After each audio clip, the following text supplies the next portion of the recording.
Hello and welcome to the election coverage by the News Minute and Newslaundry. I'm Dhanya Rajendran joining you from the studios of the News Minute. And with me in the studio is Pooja Prasanna, the editorial head of the News Minute. We are being joined by our colleagues, Ahmed Shabir from Tamil Nadu, who's been covering the Tamil Nadu elections extensively. Also, Manisha Pandey from New Delhi. She will tell us what's happening in Bengal and in Assam.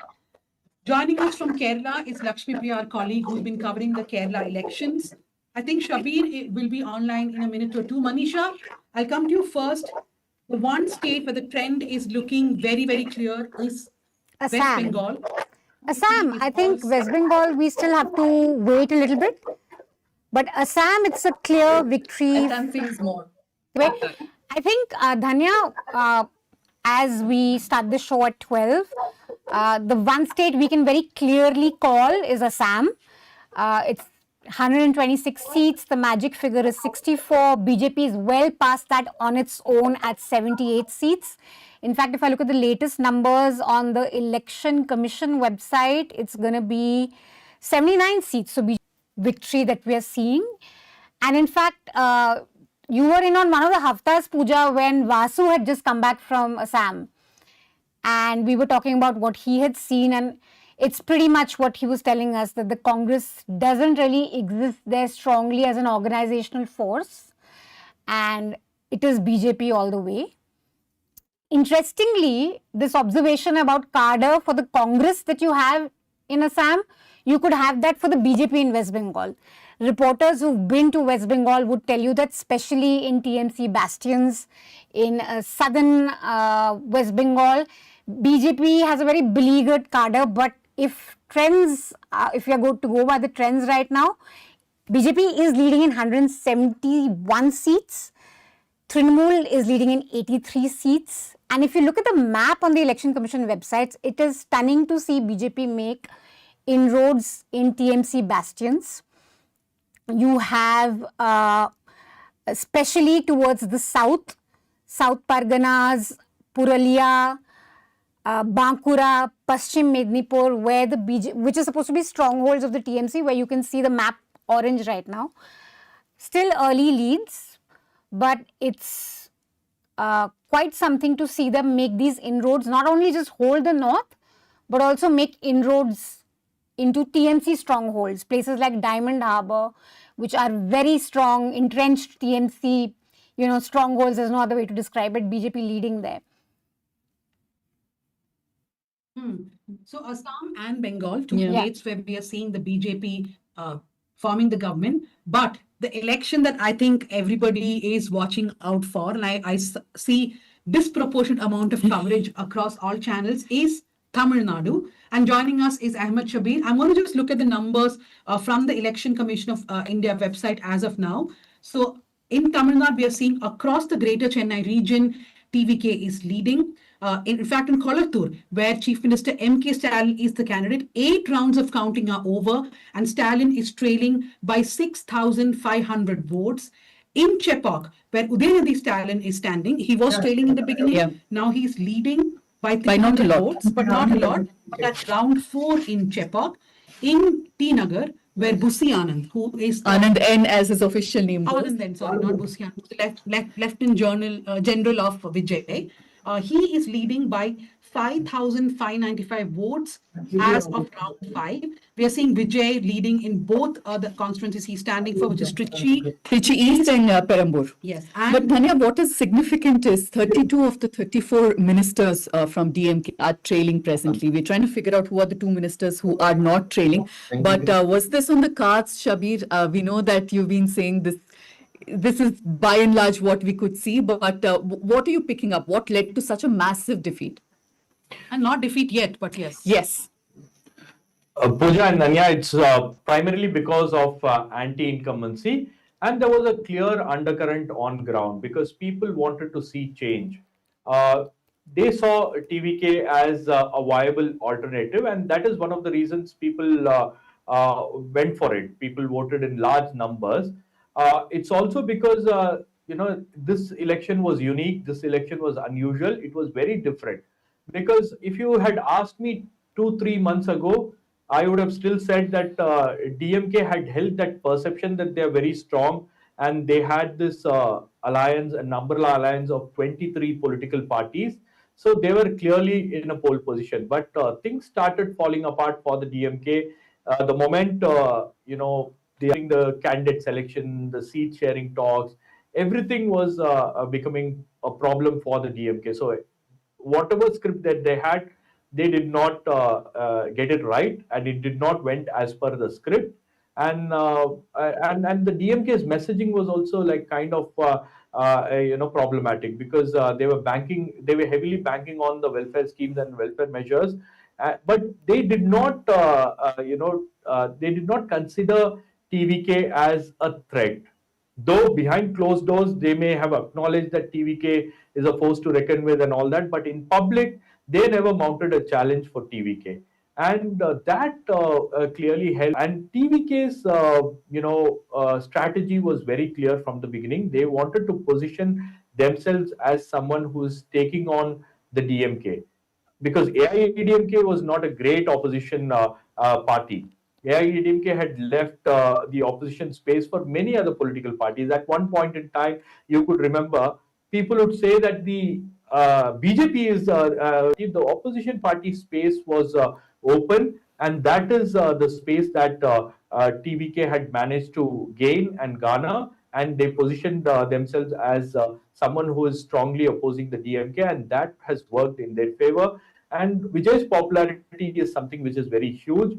And at the same time, the manner in which Vijay campaigned, the manner in which his messaging was also very clear that he is a change, he is an alternative.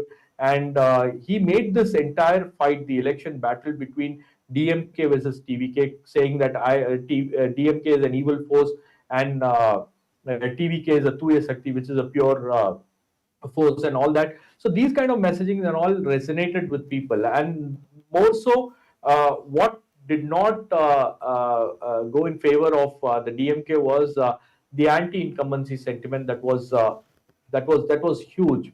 And the DMK did try to... Shabi, just a second. We've been using the term anti-incumbency, but Dhanya, what would that mean? Because in terms of what are the factors you think worked against DMK? No, so I'll come back to Shabir, but I just want to look at the numbers right now, right? So people have to understand that this is like round 6 or 7 of counting in most of the constituencies. We have around 15 to 22 rounds. That's a max, I think, 22 to 23 rounds.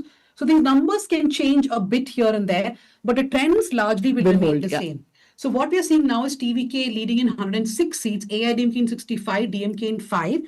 Now, Indian National Congress... DMK in 43. DMK in 43. And Congress in 5, yeah. So, Shabir, see, my point, Pooja, to you also is that if it was just anti-incumbency, then yes, DMK would have come down. Yeah. But this is not just anti-incumbency. If you're seeing AIDMK is number 2 as of now with 65, DMK is way behind AIDMK. AIDMK is a party which people have been saying that Edappadi Palaniswamy could not be the leader that Jayalalitha was, etc. So even if they lacked a leader, this is definitely a very decisive vote by the Tamil Nadu voters against the DMK. Yeah. Those votes have gone to both the AIDMK and the TVK. Yeah, like I said, if these trends hold, that is. Yeah, but either ways, I think the fact that Shabir said that there was a space for opposition. But I think going by how ADMK has performed, given the fact that they didn't get that kind of space on media, they didn't have the star power for campaign. Because let's admit it, it looks like this is an election of personalities. And that ADMK was far behind the other parties. They've done exceptionally well on that count. Yeah. Shabir, I know that you definitely believe that TVK will do well in these elections. I know that before the elections, 1 or 2 weeks before, a lot of people were saying that the TVK will go with 15% votes. Yeah. Then slowly people revised that to 20 to 25%. After elections, I've spoken to several strategists across parties who said they will poll more than 30% votes. And that's what we are seeing now. In fact, the numbers now look like it's 33% almost for TVK and 31% for DMK. Even the My Access polls, by the way, gave 98 to 120 for both. They are not predicted properly in one way. I just want to add 98 to 120 is such a huge range. Yeah. You can't call this a victory for them. But yeah. Did you also think that the AIDMK will do this well? I know that you thought the TVK will perform well, or maybe that the within our office, of course, you were saying that there's a possibility of them forming the government too. Let's see what happens. But what about the AIDMK's performance? See, AIADMK performance has been surprising because the initial opinion polls, everything suggested that AIADMK could not cross uh, 45 seats. But I had this feeling that AIADMK will somewhere reach nearly 60 to 65. That's what my understanding was. But my entire focus was on how well TVK is going to perform, because that is where things could get altered. If TVK is going below 15%, or if it is saturating in 10% or 20%, then probably the DMK seats could go up. And at the same time, if TVK is not going to perform that well, then there is a chance that AIADMK seats could also go up. But one factor that has helped the AIADMK is its hold in the western regions of Tamil Nadu, because there seems to be a clear consolidation in favor of the AIADMK. People want to see Edappadi K. Palaniswamy as the chief minister because of various reasons. So one of the most important reasons is the caste factor, because the western regions of Tamil Nadu is one area where AIADMK has always performed well. So I think that is the reason why we see AIADMK is still holding on to its forte. AIADMK is still holding on to the numbers. The 68 is what I see on the TV screens. As far as TVK is concerned, it has taken majority of the votes from AIADMK and also from the DMK, and that is one of the reasons why they are able to surge ahead. And that is and then one big story in this election is DMK being pushed to third, the third place. No opinion poll had captured that AIADMK will be the second largest party, or like will be in the second position. So I think that's where a lot of people have missed the story. But AIADMK is a party that cannot be underestimated, because it always had its magical symbol. Like Pooja said, that it did not have a charismatic leader. It did not have someone who can pull votes from all directions. But AIADMK has a base. AIADMK has a symbol. People still associate that two-leaf symbol with Jayalalitha and MGR. But but there is one flaw in AIADMK's strategy, is that they were unable to associate that symbol with EPS. Because a two-leaf symbol, the moment you think of two-leaf symbol, you can remember MGR, you can remember Jayalalitha, but you cannot remember there is some sort of a difficulty in recalling EPS's face. And I should say that EPS was the only person who had campaigned in all the 234 constituencies twice. First time he went alone and he campaigned in a lot of places, but that campaign did not take off. But closer to election, AIADMK had performed well, and TVK was also performing well, and the contest became TVK versus AIADMK, which a lot of people did not see. But in certain pockets, wherever you go, like the first time when I went on a tour, the first time I heard that people voted for AIADMK is in Tirupur. In all other places, people would say that we will vote for DMK or we will vote for TVK. And the strongest, the strength of AIADMK lies in the western regions of Tamil Nadu, and the western regions of Tamil Nadu looks like it did not disappoint the AIADMK, and there is also a huge consolidation that has taken place in favor of EPS. Shabir, I'm going to come back to you, in which I think we must discuss a bit of criticism against the TVK, in the sense that if they do form the government at this rate, either by themselves or with the outside support of any party, we are very unaware of who the candidates of TVK are. In fact, even to profile candidates, we are not sure who they are. So who is going to become ministers, who will form the cabinet? Yeah. And will we have one more chief minister who never meets the media in Tamil Nadu? Indications are there, but we'll discuss that in. I'll come to Lakshmi. We'll go to Kerala now. looks like VD Satishan's numbers of touching 100 may not come Yeah. through, but still Close enough. hover around 90 to 95, which is a stupendous win for the UDF, much better than. But Tanya, of course, when we were talking to him off the record, he was confident of 85 plus. So I think by that they've done reasonably well. This wasn't a huge surprise, right, Lakshmi? Did you? But you know, one thing, when both of us did speak to some voters on the ground in Kochi, much like what we saw in Tamil Nadu, the voters who were voting against the incumbent were not very vocal. Do you think there was fear to say that we are not voting for LDF, which is why people kept saying we'll vote for LDF, but went ahead and did the complete opposite? Yeah, that's very true. Because none of the exit polls had said that Congress, the UDF is, poised to win. But this kind of a majority was not expected by anyone, to be very honest. And what's happening right now is pretty clear. UDF is leading very comfortably. I think the current count is 99 seats. So we have to see if they'll hit 100 seats. LDF is at 39 right now. So this is a decisive mandate. It's not a close contest at all.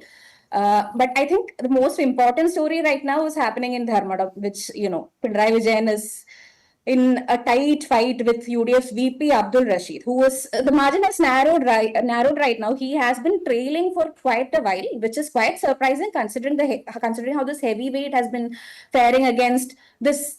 Abdul Rashid is actually a second-time candidate who lost against, I think, Govindan Master last time. So it is very interesting how this has panned out. The margin has narrowed now. I think after the 7th round, we are standing at Pinarayi Vijayan is leading by under 700 votes. So CPM is recovering somewhat. But the key point is that here, this was never supposed to be this close, right? Even a close fight in Dharmadam, it is signaling quite a big erosion here. So this isn't a sudden swing in any way. This is the biggest symbol that something has been building against LDF here, that there is an erosion that is becoming visible. And across Kerala, we are seeing this. We are seeing multiple ministers trailing, and I think at least 15 to 16 ministers are trailing by significant margins. And many of the fortresses of CPIM are falling right now and, leaning towards the UDF. And that usually tells that it's not just some kind of local dissatisfaction that's happening. It's fully an anti-incumbent, tendency. Because it's not a coincidence. Even in Peravur, I think Sandy Joseph is leading by over 4,000 votes against Shailja Teacher. And that's also significant because Shailja is one of CPM's most recognizable leaders. And this is Kannur, which is a core CPM belt, right? So, yeah. No, I think Peravur. The margin is impressive as of now. Yes. Of course, we'll see. Pinarayi Vijayan's Dharmadam, 7 rounds of counting are over. According to the Election Commission, is leading by a narrow 1,500 votes. So I think there's a lot of narrow leads as of now for the UDF also. Therefore, these numbers may change a little bit in Kerala. It could go 10 here, 10 there, but largely looks very safe for the UDF. But what Lakshmi says, Pooja, when the elections were announced and the CPIM within, I think, half an hour's time announced the list. One thing they were very confident about is even if there is anti-incumbency against the chief minister, it is very low against ministers and MLAs, which is why almost all the ministers were retained and many of the MLAs. But when you look at the results now, the anti-incumbency was against everyone, but I think it's more than anti-incumbency. In fact, I'm part of all party groups. In the party groups where the CPIM leaders are there, somebody put out this thing that perhaps party people itself have voted against the party. That's the only way in which you can see CPIM losing out in many of its strongholds, including in Kannur. But why do you think that is? I mean, there has been this first undercurrent of should the party come back to power again for a third time? But that's not a question which a normal voter is asking. Right? That's an intellectual level. How do you want the party to function? But I think the CPM has been at the receiving end for the past 2 or 3 months because of all these rebels coming out. And then these rebels being thrown out of the party. Very, very, like someone who's worked in the party for many decades, they say something and then next day they're out of the party. Pinarayi Vijayan even calling one of those leaders Chetta, which is a word in Malayalam, and then him saying that what is wrong with that word. So I think all that perhaps did bother the loyal vote share of the CPI. But I think also, we kept asking this question, is this a referendum of Pinarayi Vijayan's governance directly? And I think the answer is a yes. the fact that such a popular leader is now struggling to save his own seat is very telling. And you can slice it, dice it how you want, because there were many supporters of his who said that they were shown a lesson, they were taught a lesson in the local body polls, and this time around it will not have such a huge effect. But if these trends are there, I think that will be a problem. I want to also point out two different leads coming in from Kerala. The NDA, the BJP is leading in 2 seats. One is Karakutam, where V. Muralidharan, after 7 rounds of counting, is leading by 18,000 seats. V. Muralidharan is... But his lead margin is just 8 votes. Let's keep that in mind. Oh, yes. But they not lead by 18,000 votes. It's lead by lead 8. margin is 8. But there's also the party president, who's this time looks like he'll have some luck. Rajesh Chandrasekhar in Nemam is leading by 4,234 votes. So it looks like after O. Rajagopal's victory in Nemam many years ago, the BJP may open its account again in Kerala, Lakshmi. Yes, strong at the moment with, he has been consistently leading for a while now, and he's standing at, after, I think, 7 rounds of voting, he's standing at 4,310 lead against V. Shivanguti, again, notably our education minister. In Palakkad, it is pretty close for Ramesh Pishardi and Shobha Surendran. Shobha Surendran has been leading there for a while, and Ramesh Pishardi just took over. Ramesh Pishardi from Congress just took over, and he has a lead of some 1,525 votes now. So it is very neck and neck at the moment. We can't say much there. And other places, again, Karakutam, where V. Muralidharan is suddenly taking a lead. He hadn't been taking a lead for a while But now. we don't know if that lead will hold because it's very thin. So we'll come back to that in a minute. Let's go across to Manisha. Manisha, what you had a question for Manisha? Yeah, Manisha, you have traveled quite extensively. I mean, at least to a couple of places in Bengal. I know that the Bengal elections story has been SIR and how votes have been deleted, right, in Murshidabad, Malda, and a lot of these places. When you look at the results and plus what you saw on the ground, is this really the mood of the people of Bengal, or is this a miracle of SIR? No, I don't think we can call this a miracle of SIR. And honestly, I would still say, according to the EC website, till about 30 minutes ago, 10% of the votes were counted. So I think we should still wait to see exactly what happens in terms of data. As of now, what is very stunning for me is that the gap in the last elections between the BJP and TMC was 10%. BJP was at 38, TMC was at 48. Right now, even if we forget the seats and the leads, the percentage share is quite interesting because BJP is at 44% and TMC is at 41%. So BJP is leading with a 3%. So that kind of percentage gains, if it continues this trend, then you really can't, I mean, at least TMC cannot explain this by saying an SIR or whatever. Anyway, I think SIR deletions were in North 24 Parganas, Malda, Murshidabad, where you are, at least the leads right now are still going to TMC. Much of the gains are coming from districts where we didn't hear of many deletions, but also these were TMC strongholds, like I said before. Couple of things, Dhanya. There is no doubt that there was anti-incumbency in West Bengal. And you were hearing pretty much similar things that you heard also in 2021 against the Mamata government. Whether it is a complaint of TMC cadre, how they can strong arm you into things, whether it is education, access to schemes on the ground, that sense that somehow Bengal has been left behind. Especially in Kolkata, when we were meeting younger people, in urban centers, especially when we were meeting younger people, there was a deep sense that we have somehow been left behind. Among the bigger cities in the country, if you compare us, all of us have to go to either Hyderabad or Bangalore to work. We can't stay back and work. So these, sentiments, you were hearing them in 2021. You also heard them this election.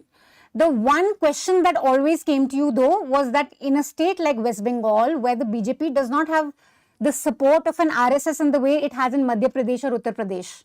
It doesn't have that strong organizational cadre, and honestly, BJP workers there are the beleaguered force. It is the accusations that BJP faces in other states. The BJP accuses the TMC of doing those things in West Bengal. That, we are not allowed to rally, our posters are being pulled down, we are dhamkaud, we are threatened, we are unable to get out and clearly express who we want to vote for. So the big question for me through that was that, okay, we're hearing anti-incumbency and sentiments against the TMC government pretty similar to 2021. But how does the BJP win without that strong cadre on the ground? And I think in the last 1 week, with what the BJP has probably been able to do this time is supplement that lack of cadre through the centre, whether it's BJP ministers coming down, the Prime Minister, or even police presence, heavy deployment of CRPF, which can then, embolden at least the BJP voters to come out and vote and feel safe to vote. So that, I think, made up for the fact that BJP was pretty weak in terms of a cadre in at least the southern regions. We are, I think, if the trends remain, then at least the fact that there's a 3% gap with the BJP leading that percentage gap cannot just be explained away by SIR deletions. Of course, then that means that there was not only a large number of people dissatisfied with TMC, but also were confident enough to get out and vote on the day of voting. Manisha, I know we keep saying anti-incumbency, but tell me, what is it that people were most unhappy about? Was women's safety something that people spoke a lot? Because that's what we picked up sitting far away here in Bengaluru. And women made up a large chunk of TMC supporters in the past. So is that one trend that changed the results?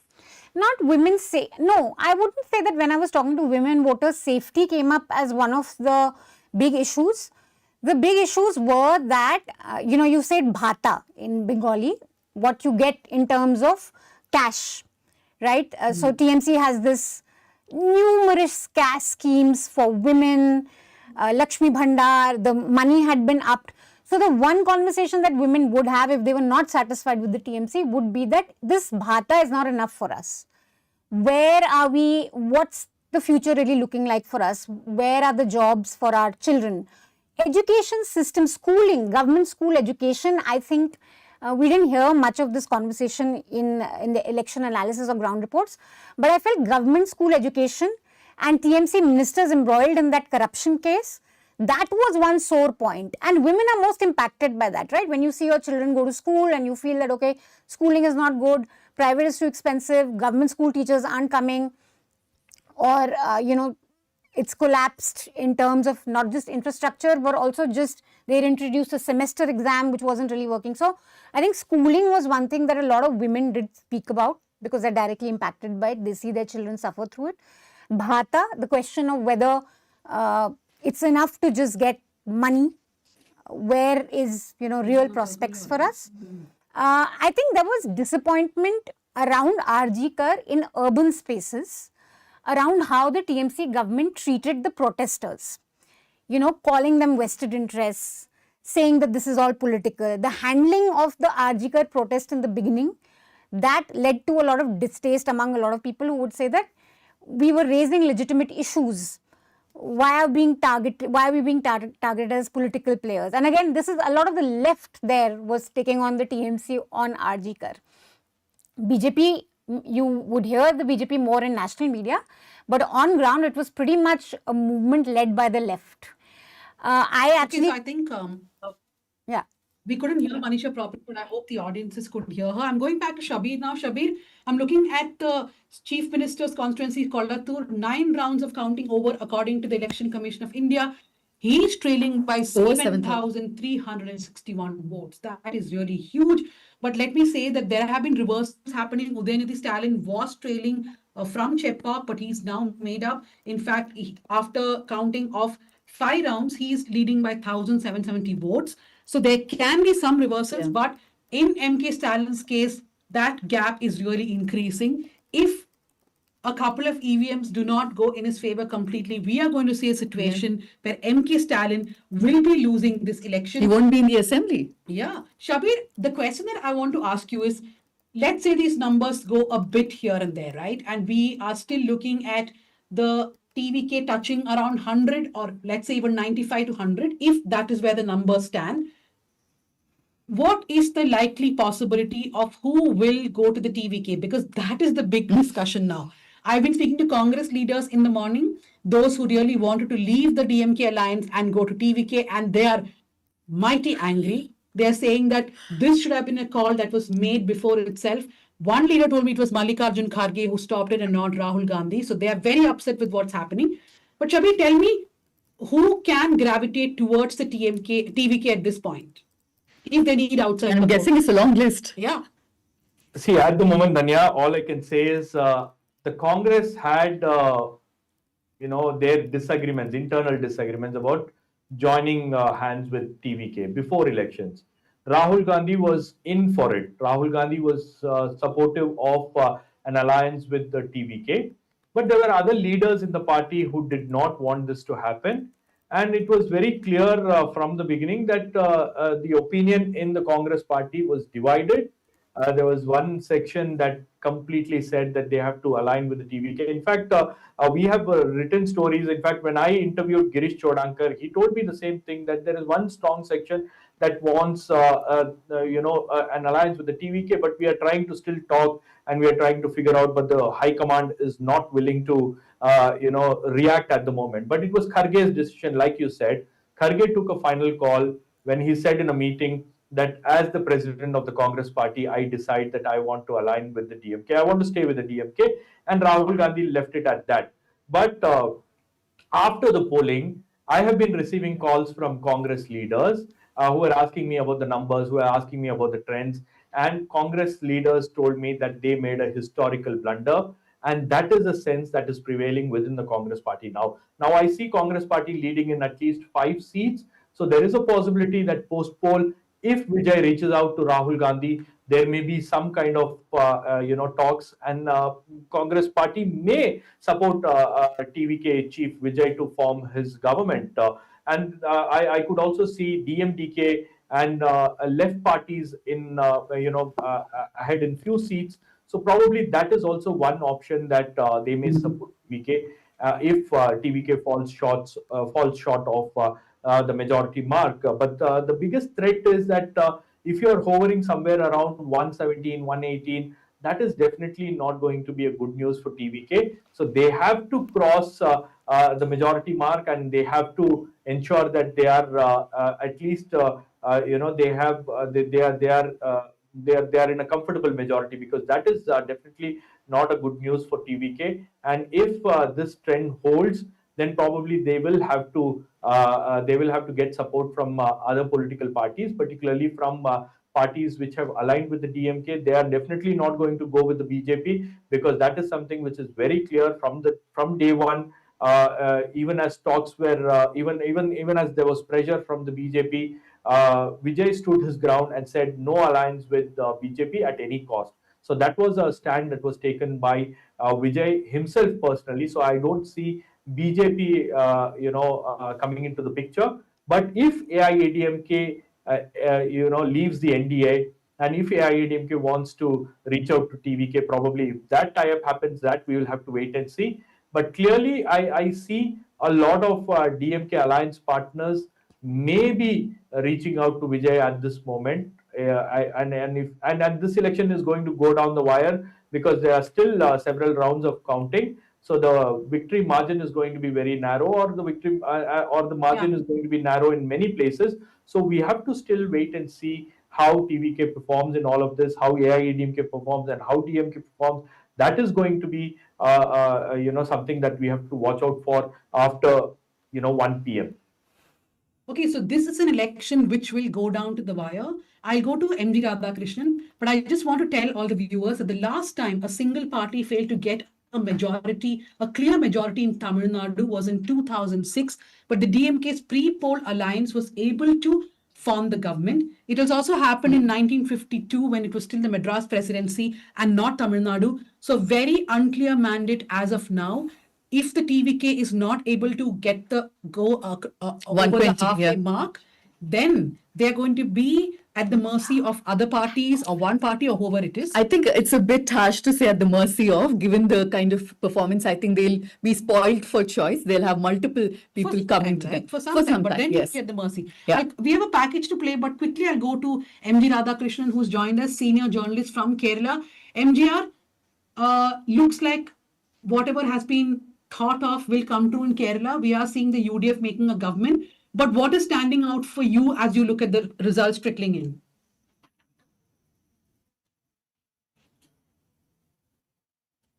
Unmute.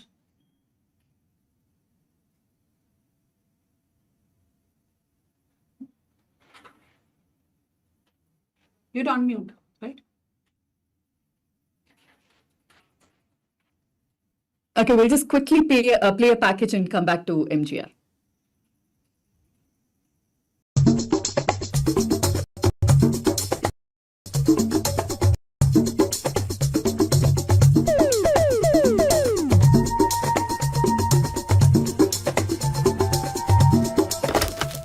തെരഞ്ഞെടുപ്പിന്റെ കേളികൊട്ടുയർന്നു കഴിഞ്ഞു. സ്ഥാനാർത്ഥികൾ ഇരുപക്ഷവും അണിനിരന്നു കഴിഞ്ഞു.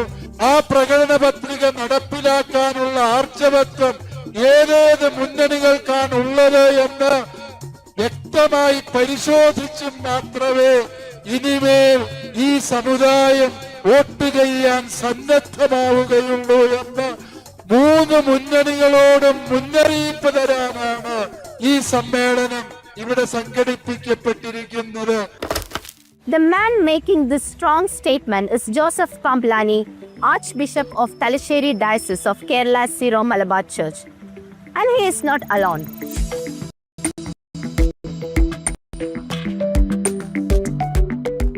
Even before elections were officially, leaders across parties were reaching out, trying to gain what is called the Christian vote. But how real is this idea of a unified Christian vote? According to the 2011 census, Christians constitute more than 18% of Kerala's population. That is more than 61 lakh people. That's a significant number, large enough to influence outcomes in several constituencies. But does that automatically translate into a single cohesive voting bloc? Do bishops and priests really have the power to influence how people vote? Christians എല്ലാവരും ഒരു ബ്ലോക്കായിട്ട് ഒരു പാർട്ടിക്ക് vote ചെയ്യും, അങ്ങനെ തോന്നുന്നുണ്ടോ? അങ്ങനെ ഒരു block ആയിട്ടുണ്ടെന്ന് എനിക്ക് തോന്നണില്ല. ഓരോ വ്യക്തികളും ഇപ്പൊ ക്രിസ്ത്യാനിയാണെങ്കിലും ഓരോരുത്തരും രാഷ്ട്രീയം ഉണ്ടല്ലോ. അങ്ങനെയൊന്നുമില്ല. അതിപ്പോ നമ്മളുടെ വ്യക്തിപരമായ കാര്യമുണ്ട് നോക്കിയിട്ട്, അതായത് ചിലപ്പോ സ്ഥാനാർത്ഥിയുടെ ഗുണം അനുസരിച്ച് ചിലപ്പോ നമ്മൾ ചെയ്യും, അല്ലെങ്കിൽ പാർട്ടിയുടെ അനുസരിച്ച് ചെയ്യും. അങ്ങനെ ഒരിക്കലും ഇല്ല. പണ്ട് ഉണ്ടായിട്ടുണ്ടോന്ന് വെച്ചാൽ ചിലപ്പോ അവര് പണ്ട്. Okay, so we're going to go live again, and MG Radhakrishnan is joining us, a senior journalist from Kerala. MGR, you are seeing the trends coming in. Looks like a comfortable victory for the UDF as of now. What are your first thoughts as you see these results trickling in?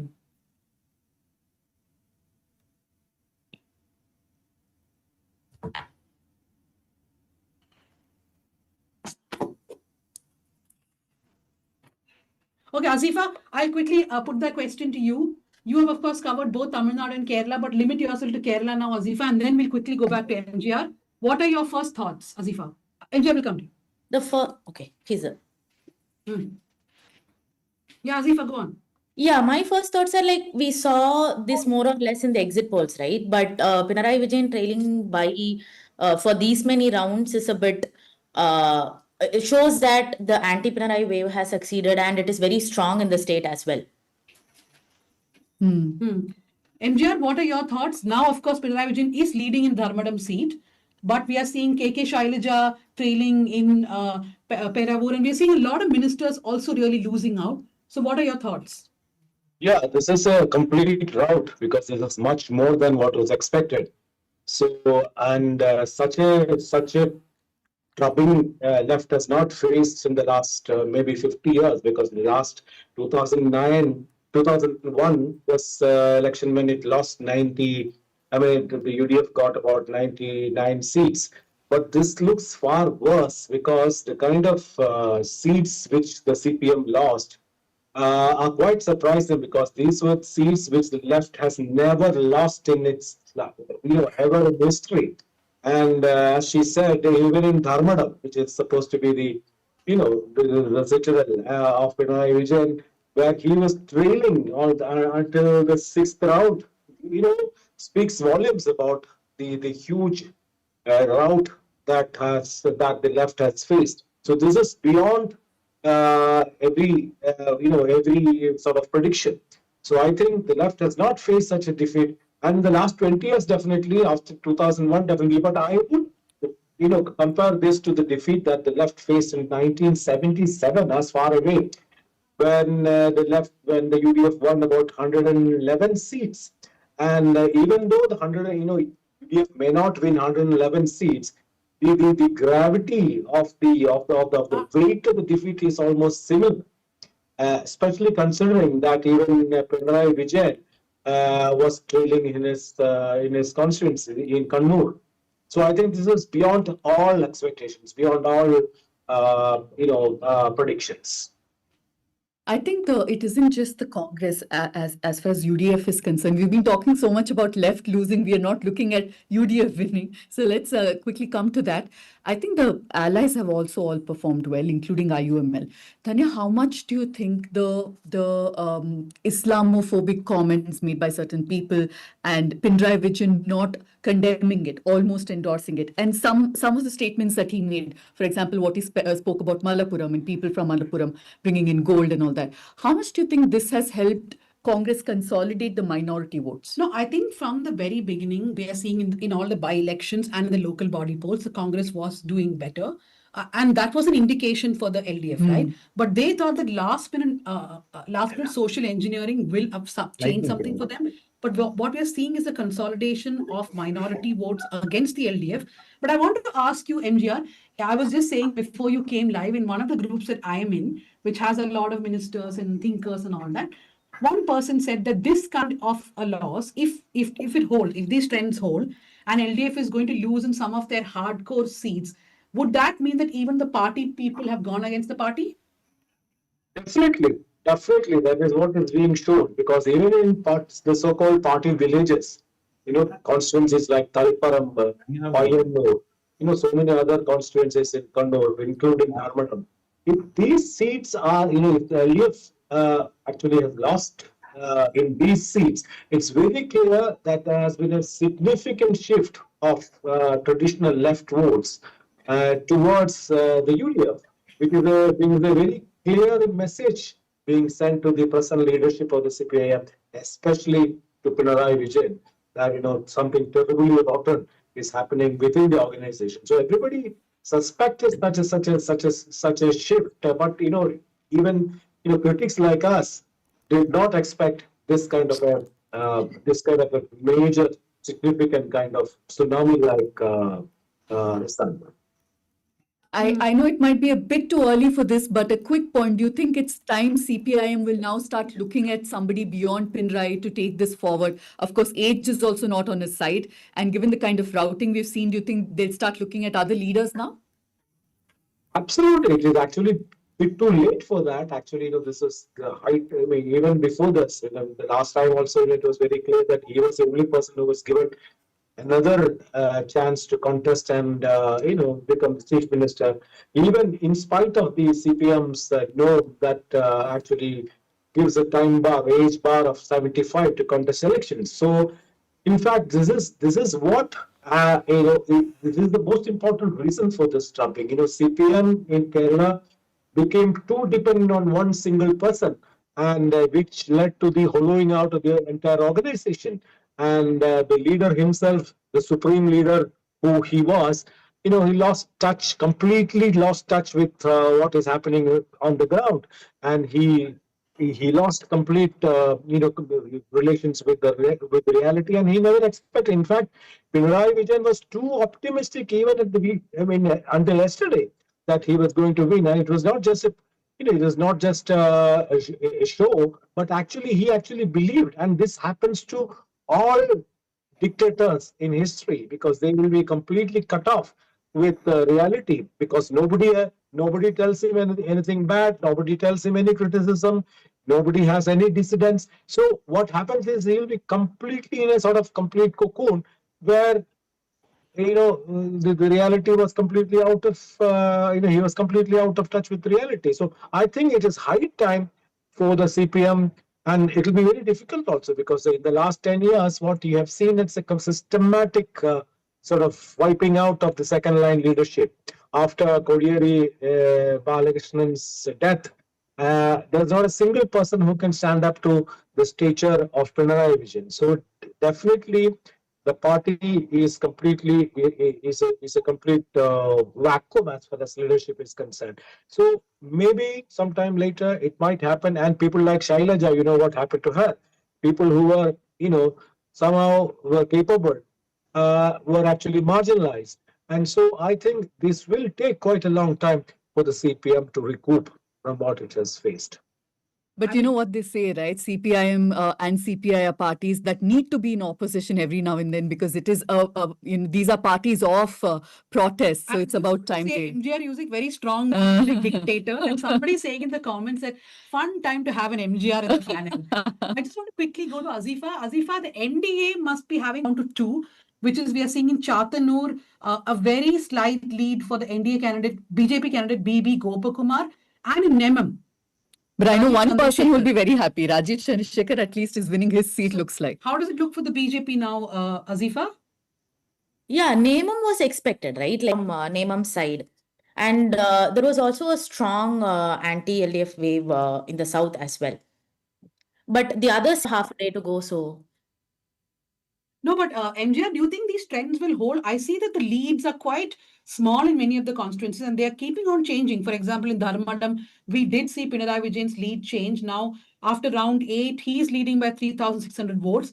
So if the leads are very small, then we may see a reversal after a point of time, at least in 10 seats. Not quite likely. Because Dharmadam, this is a seat where Pinarayi Vijayan won by more than 50,000 votes last time. So 3,000 votes is as good or as bad as a complete defeat. So I think this 3,000 majority win should be seen as a defeat. So I don't think that if at all something, some kind of reversal happens, it will be only in the places like Dharmadam. But other than Dharmadam, it'll be very difficult. But Nemam, I think Rajesh Chandrasekhar's margin might come down in the last 2-3 rounds because that is where the left has some kind of strength that happened last time also. He might win, but he might win with a lesser margin than what we see right now. It looks like for some 4,000 plus right now. It could come down to something less than that, but in the end he might win. That is another point. But other than that, I don't think there could be a reversal as such in any maybe 2 or 3 seats. But you're talking about 100 seats compared to 100 or 101 that the UDF won. Vis-a-vis the left, which is hovering around 50 or 60 or 50 or even less than that. So even if there is a reversal of margins or some kind of reduction in margins in a few seats in the final ends, it is not going to affect the final outcome at all.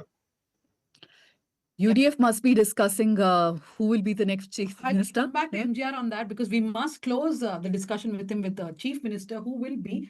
I want to ask Azifa one thing. Azifa, one question that everybody must be asking now is why is there so much anger against the DMK, right? That they are going to be reduced to the third largest coalition, not even the party. Largest coalition in the Tamil Nadu Assembly. And of course, a huge thrust for Vijay himself. Vijay is very popular. And he also made a very important point the other day that there was a lot of ridiculous travel to a couple of districts in Tamil Nadu, and you've been speaking to people today also. So one major thing is what Shabir exactly said, the ridicule point of it, the calling people Tarkuri, the word itself angered a lot of people in a sense that okay. Continue, Asifa. Yeah. So a lot of youngsters were forming the vote base this time, right? And calling them Tarkuris and telling them you don't know politics, you don't know what to do. It is we who are teaching you what to do. Obviously angered a lot of people. And another major point of contention that I saw with a lot of people is the job opportunities thing, right? Even in government employment and in private employment, though there is this narrative of we are increasing jobs and we are trying to bring in more companies and industries and everything, jobs has not increased considerably. And another sub point of that is the entrance examinations or TNPSC examinations that they conduct. And a lot of people say that the standards have increased. Yes, but again, a lot of rules and regulations have made it very difficult for people to enter the system itself. And that has angered a lot of youngsters. On the other side, on the counterpart of it, Vijay has been pushing himself so much, and TVK has been pushing Vijay as its sole face and saying that we will be the solution. We will give you the solutions. Though they haven't said what solutions or how exactly they are going to bring it, a lot of youngsters have hope on Vijay that he will bring things, and that has also transferred to the families that anyway it's my child who is going to live in the next couple of decades or whatever, and if Vijay can provide for them, if Vijay can provide protection for the women, it's going to be well and good. And the another point that we were discussing the other day on the drugs usage and the increase of drugs, the narrative of increase of drugs has worked so well that even in smallest villages we see people talking about how drugs have increased manyfold. And when we ask what drugs are you talking about, or where exactly are you getting this information, there is no explanation to that. It's just the idea that drugs have increased and our kids are being influenced by that, and that in turn leads to safety issues for women. This narrative has a very strong base in Tamil Nadu is what I feel. I think I want Shabir to also weigh in on this. Shabir, is it more of a perception? Because data, like what Azifa was pointing out, be it the increase of drug usage, be it women's safety, is it more a perception battle against DMK? Or do you think on ground there was actually data to prove all these charges? Because mind you, this is not just TVK that has made these allegations. AIDMK, EPS has been leading this for at least 2 to 3 years now, much before TVK jumped on it. See, Pooja, there is a sense that law and order has been one of the weakest links of the DMK government because time and again there are reports about some incident that some gory incident that happens, and what has happened over family groups, everybody keeps talking about it, and then you have a leader, someone who is very popular, and he is coming out in open and he is making those statements. People are they are able to relate to it. Everybody has that sense of fear, that those are the things that has resonated with people. See, Vijay did not speak about issues like federalism. He did not reveal what is his idea. How is he going to fight the BJP? How is he going to fight the union government? How is he going to address issues like center state, these issues? But what Vijay's candidates did was they were talking about hyper local issues.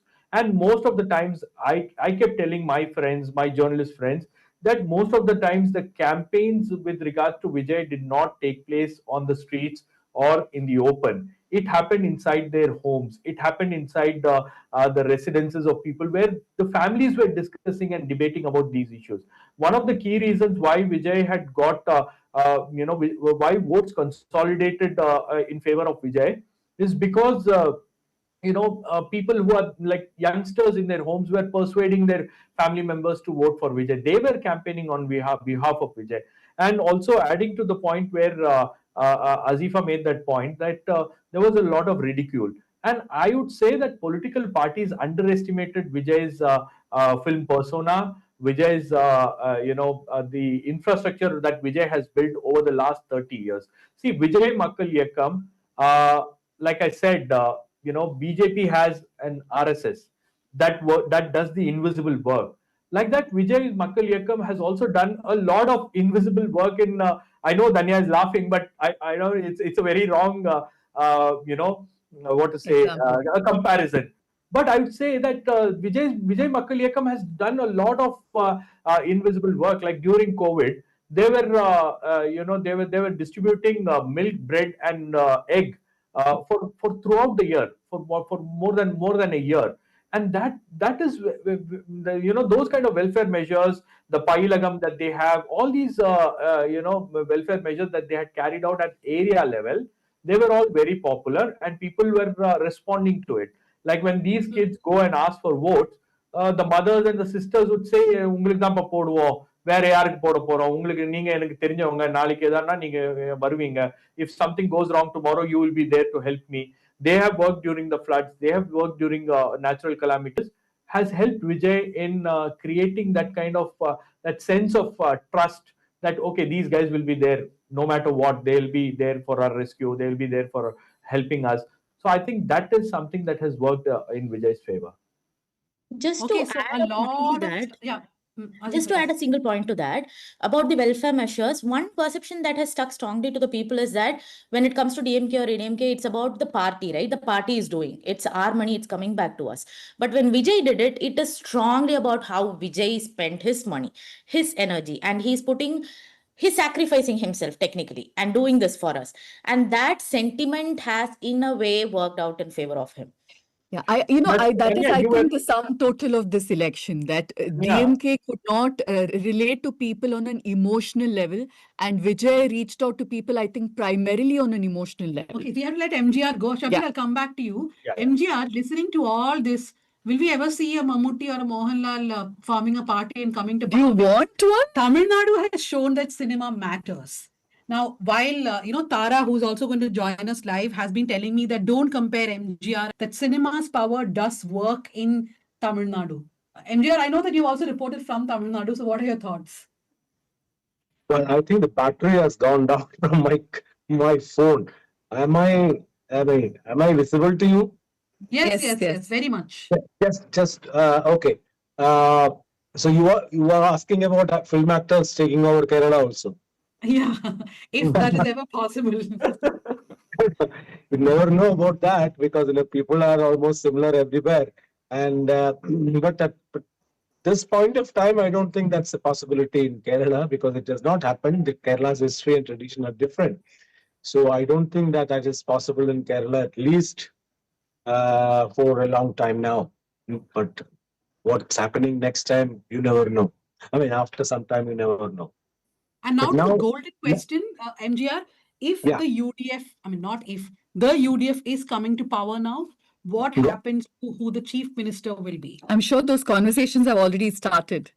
Absolutely, it started even before the voting happened.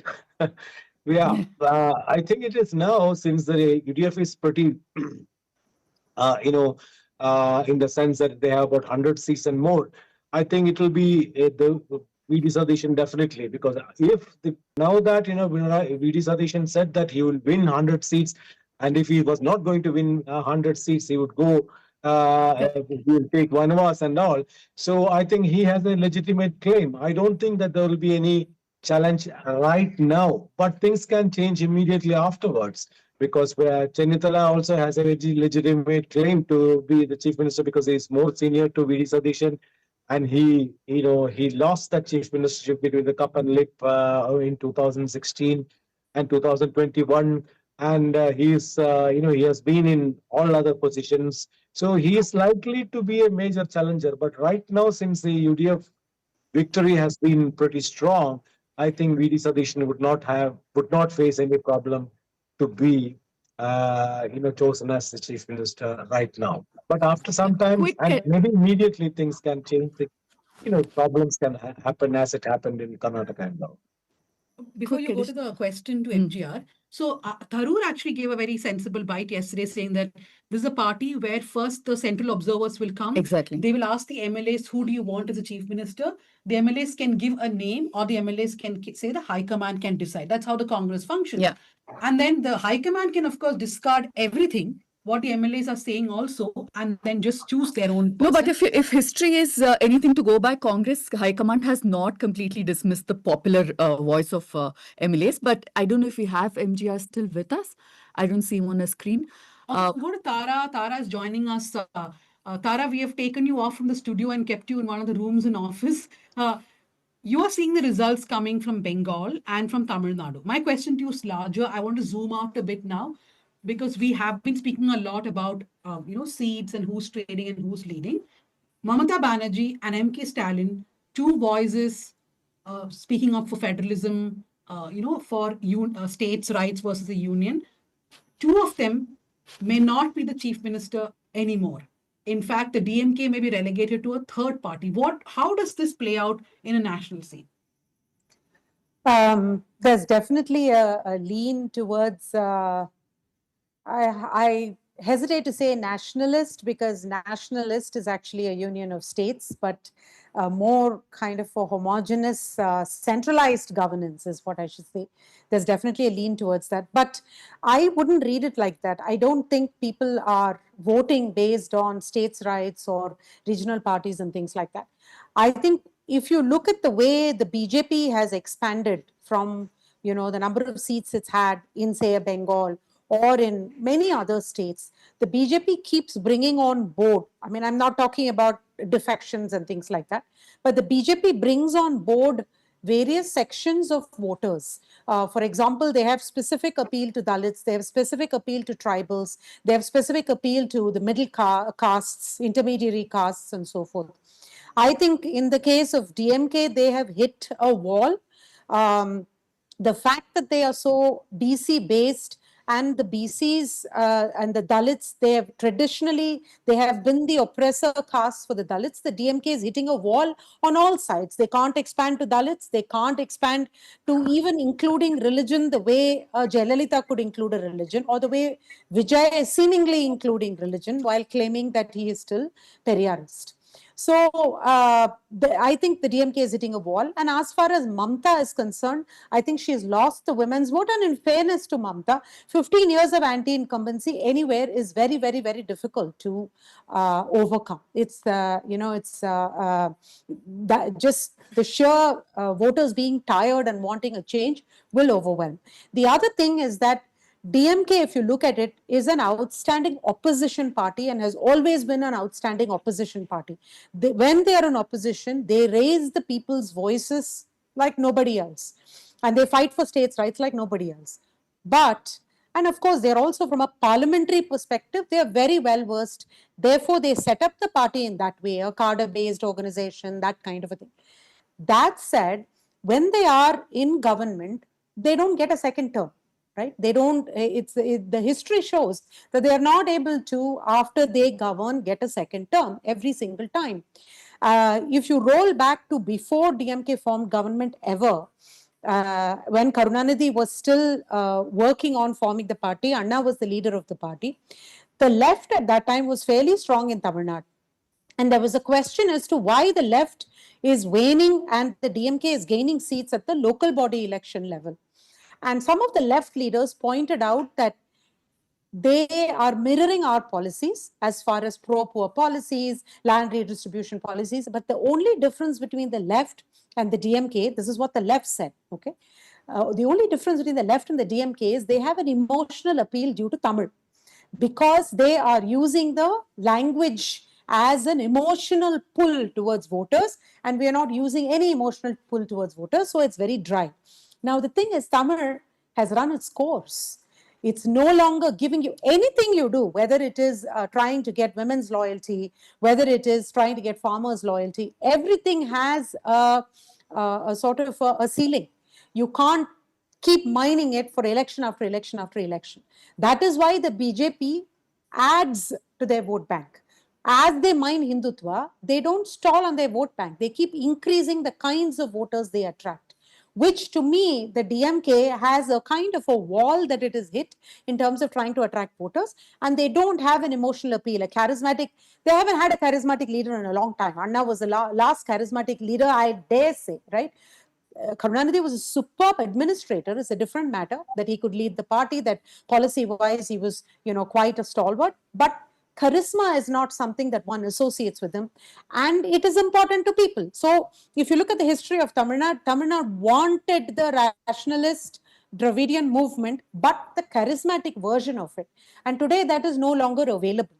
I'd go even further to say that the DMK, in kind of controlling a lot of the media, just the way the BJP does in some ways, and having a very strong cadre base that dumps down everything else, it's an echo chamber that they create around themselves and are unable to be in touch with the pulse of the people. I'd even blame the media. The media themselves. Why is media surprised today? Why is News Minute surprised? Why is anybody surprised, right? Because we are so far away from the pulse of the people. I'm not media, I'm saying we, but still, because everyone is so far away that you feel like cine lovers' faces. And other than the TVK, everyone is trashing Pradeep Gupta and saying, where did he get money from? Right? It is we are so sort of drinking our Kool-Aid, and especially so within the DMK, that we have solved the social justice issues. We know exactly, presented it to the Karnataka government, also had a chance to present it to the Planning Commission in Tamil Nadu. It was full attendance. Kudos to the ministers, to the MLAs, and the Planning Commission of Tamil Nadu to come out in full and listen to it. But somebody at the end, one of the young people there told me, you can never do an independent study like this in Tamil Nadu. It's possible in Karnataka, it's not possible. It will only be a sponsored study. Okay, Tara, a couple of things. One is that I feel what you said about DMK mining the Tamil and all these issues. Vijay is not standing opposite to any of them, right? People are not seeing as a threat to Tamil or as a threat to federalism because we are not very clear as to what he believes in. But till now, the indications are that he's almost following the same politics. You know, the language and the grammar that he uses is that of Dravidian politics because he knows that he cannot possibly win without that. Therefore, we can what does that mean? That people are voting for the same things. They just don't see Vijay standing diagonally opposite to any of this. Right? Now, if BJP wins a lot of seats in Tamil Nadu, then we can say, okay, fine. People are no longer caring about these issues, which is he adds a layer of emotion over all of this because these have become abstract. For a lot of voters, they don't know what it means for their lives. I want to go to Sukanya, but before that, two more quick things. One is that, Tara, not everybody at the News Minute is surprised because Shabir has been saying from many, many weeks months that now. TVK will do really well. I have, of course, thought that they will do about 20%. That's about it. To be very truthful, after the elections, I still thought that this is a very online phenomenon. As someone who's really watched the online phenomenon of TVK, I kept thinking, I have not been on the ground, so I kept thinking, just watching us, thank you very much. Do send the links to people you know, because this is independent media bringing you coverage of the elections. And remember, we work through subscriptions. The links are there. Do subscribe. Keep our election coverage going because the story of Tamil Nadu is not over. It's going to go on from where KK Shailaja is contesting from. And hi Dhanya and hi to everybody watching. Yes, like Dhanya said, Peravur is a constituency which has been a UDF bastion, and that is the sense that I got, grassroots person in Peravur. Now, when we look at Peravur, he's been an MLA for the last 15 years, and he's still leading by over 4,500 votes, by a margin of 4,500 votes there. Shailaja did manage to have some steady lead in the beginning, but that's all turned against her now. And in fact, I was very disappointed after I came back from my election reporting in Peravur because KK Shailaja is also one of the few formidable names, women who have risen up to that space, that stature in politics, or been allowed to rise up to that state. Allowed or not is questionable, but still, people have been talking about how they want a woman chief minister and how they see Shailaja in that stature. So Peravur was a particularly disadvantaging constituency for her. One, it's a UDF bastion. Two, our colleague Haritha John has done a detailed report on how Irikur and Peravur are constituencies that have heavily migrant Christian populations.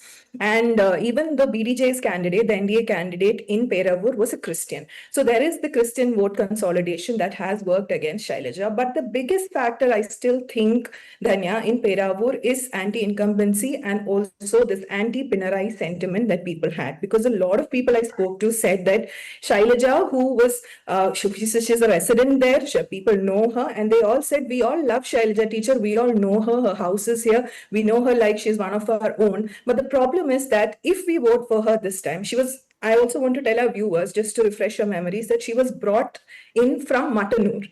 And the reason given by the party was that Matanur is a sure shot party seat. So why not have a younger leader there so that they can cultivate leadership? And that is the reason they used to shift Shailaja from Matanur to Peravur. That was the official reason given. And people said that they know Shailaja teacher and they like her like one of their own. But then a few questions that they asked me were that the last time, for the people who voted for Shailaja, who came to power with a whopping majority that superseded Pinarayi Vijayan's, she was not given a ministership in the cabinet. So people are like, now if she's not going to be given any position, then why should we vote for her? That was one question. Another major question was that, Sara, what are your thoughts on what you're seeing in Kerala? Of course, you are also part of Shakti, an organization which wants more women to contest elections, no matter which party. We have, of course, talked a lot about what has happened to KK Shailaja, but just going away from that too, what do you think about what's playing out in Kerala? I think the thing that worries me most about Kerala is, I mean, on the one side, of course, women are not being represented in political, with tickets and in political positions.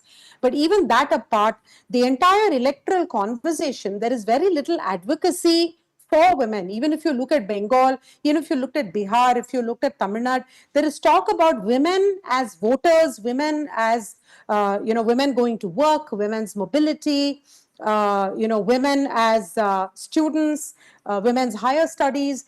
The focus given to women is significant in the context of elections, electoral politics, manifestos, and outcomes, governance outcomes. We just don't hear that in Kerala. It's almost like women don't exist except to come and cast the vote. Nobody, the CPM hasn't talked about it, the Congress hasn't talked about it. Forget giving a share of power. They don't even talk about women as anything, as students, as potentially working, labor class, their earnings, their autonomy, their mobility, nothing. So women as an object of a conversation, as citizens, as individuals, as constituents, that is missing, and that to me is very scary, because there's a trajectory to this. It typically starts at the lowest end and only then does it climb up, and it hasn't started. So that is very worrisome. We'll get back to Shabir. Shabir, I mean, yes, we spoke about what worked, what TVK did right, but there are a lot of things where manifesto is not a great indication, because he's spoken about welfare schemes much like the other Dravidian giants there.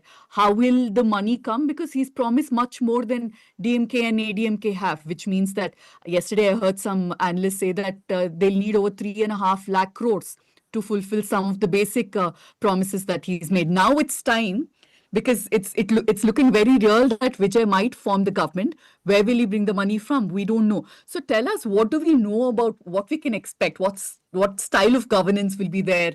Who will be possibly there in his cabinet? Because it's all one big enigma right now. Hey, Pooja, frankly speaking, we have no idea what Vijay is capable of.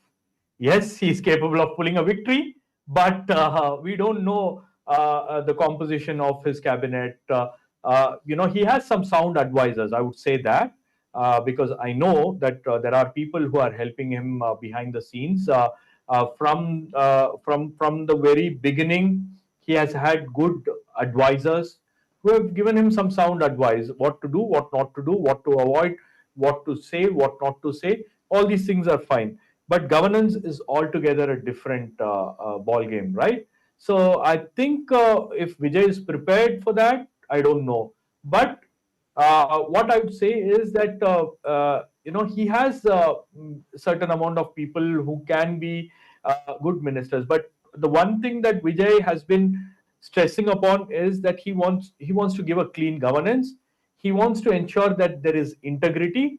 And the first thing that he is going to crack down is on corruption, because that is something that he has promised in his election speeches and election manifesto. So I think there'll be some out of the box ideas. Like, see, governance is something it's going to continue regardless of who is there in the chief minister's chair or who is going to be the council of ministers. It's going to be, the policy is going to be in a different perspective.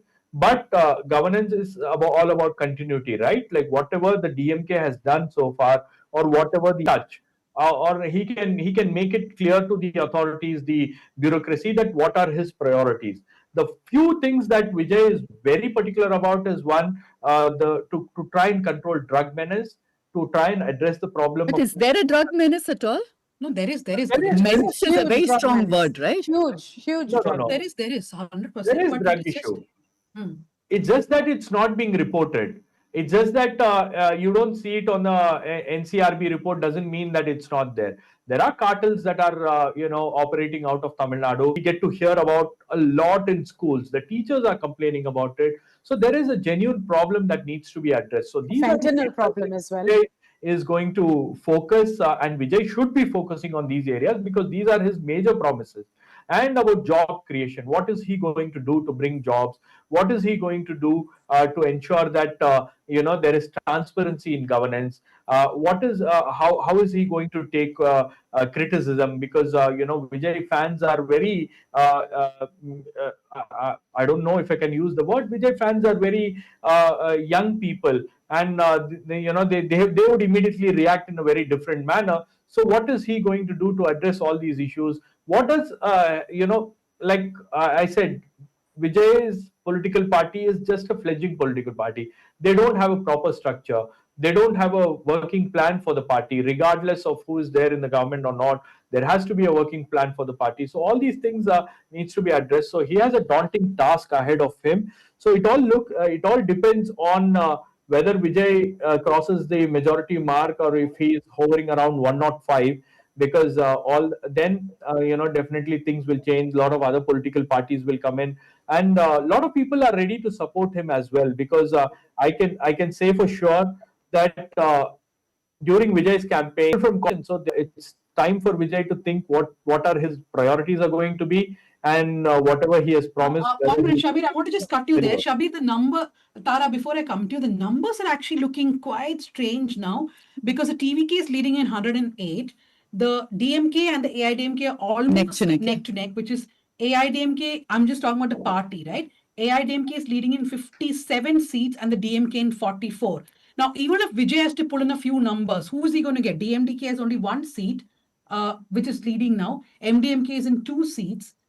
Who is Vijay going to get? What I'm also interested in knowing is, will it be an alliance with a party or will it be defection? Will individual MLAs jump ship and join Vijay? Or it has to be either the DMK or the AIDMK supporting him from outside. One Dravidian major just stopping the other Dravidian major. I think we can take it for granted. I know we keep saying that never say never in politics, but this time around, I think we can put good money to say that DMK and TVK alliance will not happen. Simply for this, he has already identified DMK as his political opponent and BJP as his ideological opponent. What about DMK and AIDMK coming together to? Oh my God! No, the point I was making is that we've time and again seen that even though two ideological opponents can come together, but two political opponents coming together is disastrous. We've seen it in Karnataka, JDS Congress versus JDS and BJP. We've seen it even even Congress and CPIM were technically ideological opponents. The numbers are not going to be easy for Vijay, but because if you want the smaller parties to come, including the Congress or the MDMK, you're talking about just 1 seat, 2 seat here and there, and then you have to cobble up a lot of them together, right?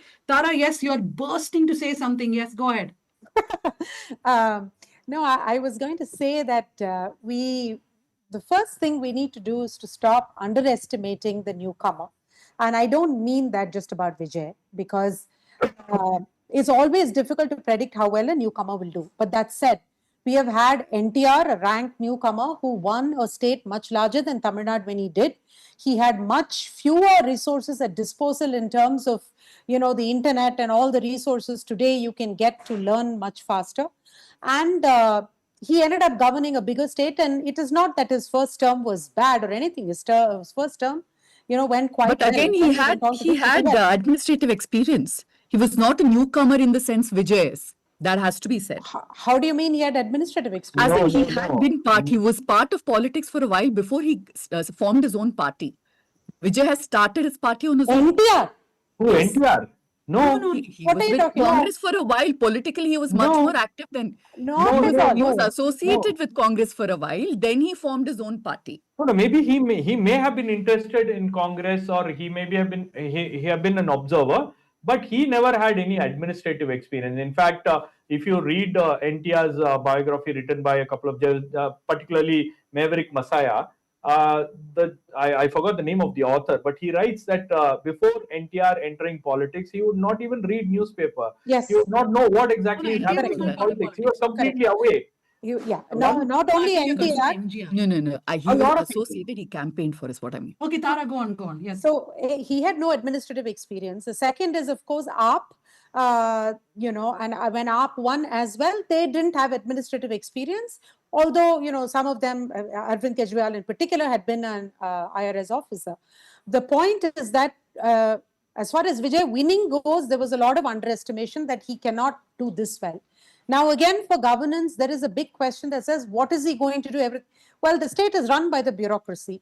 When Jayalalitha died and there was this impasse for a long time and the governor didn't even bother to invite anyone to form the government, the state was just for 2 years, just run by the bureaucracy. So between the bureaucracy and, the fact that there's been precedents of brand new parties doing this, Vijay could completely botch it, or he could do reasonably okay using a set of people that defect, using a set of advisors, using the bureaucracy as his, as his fulcrum, all of the above. So one is, I don't think we should underestimate what is going on. This has happened in India before. It has happened in a bigger state before, and it hasn't fallen flat.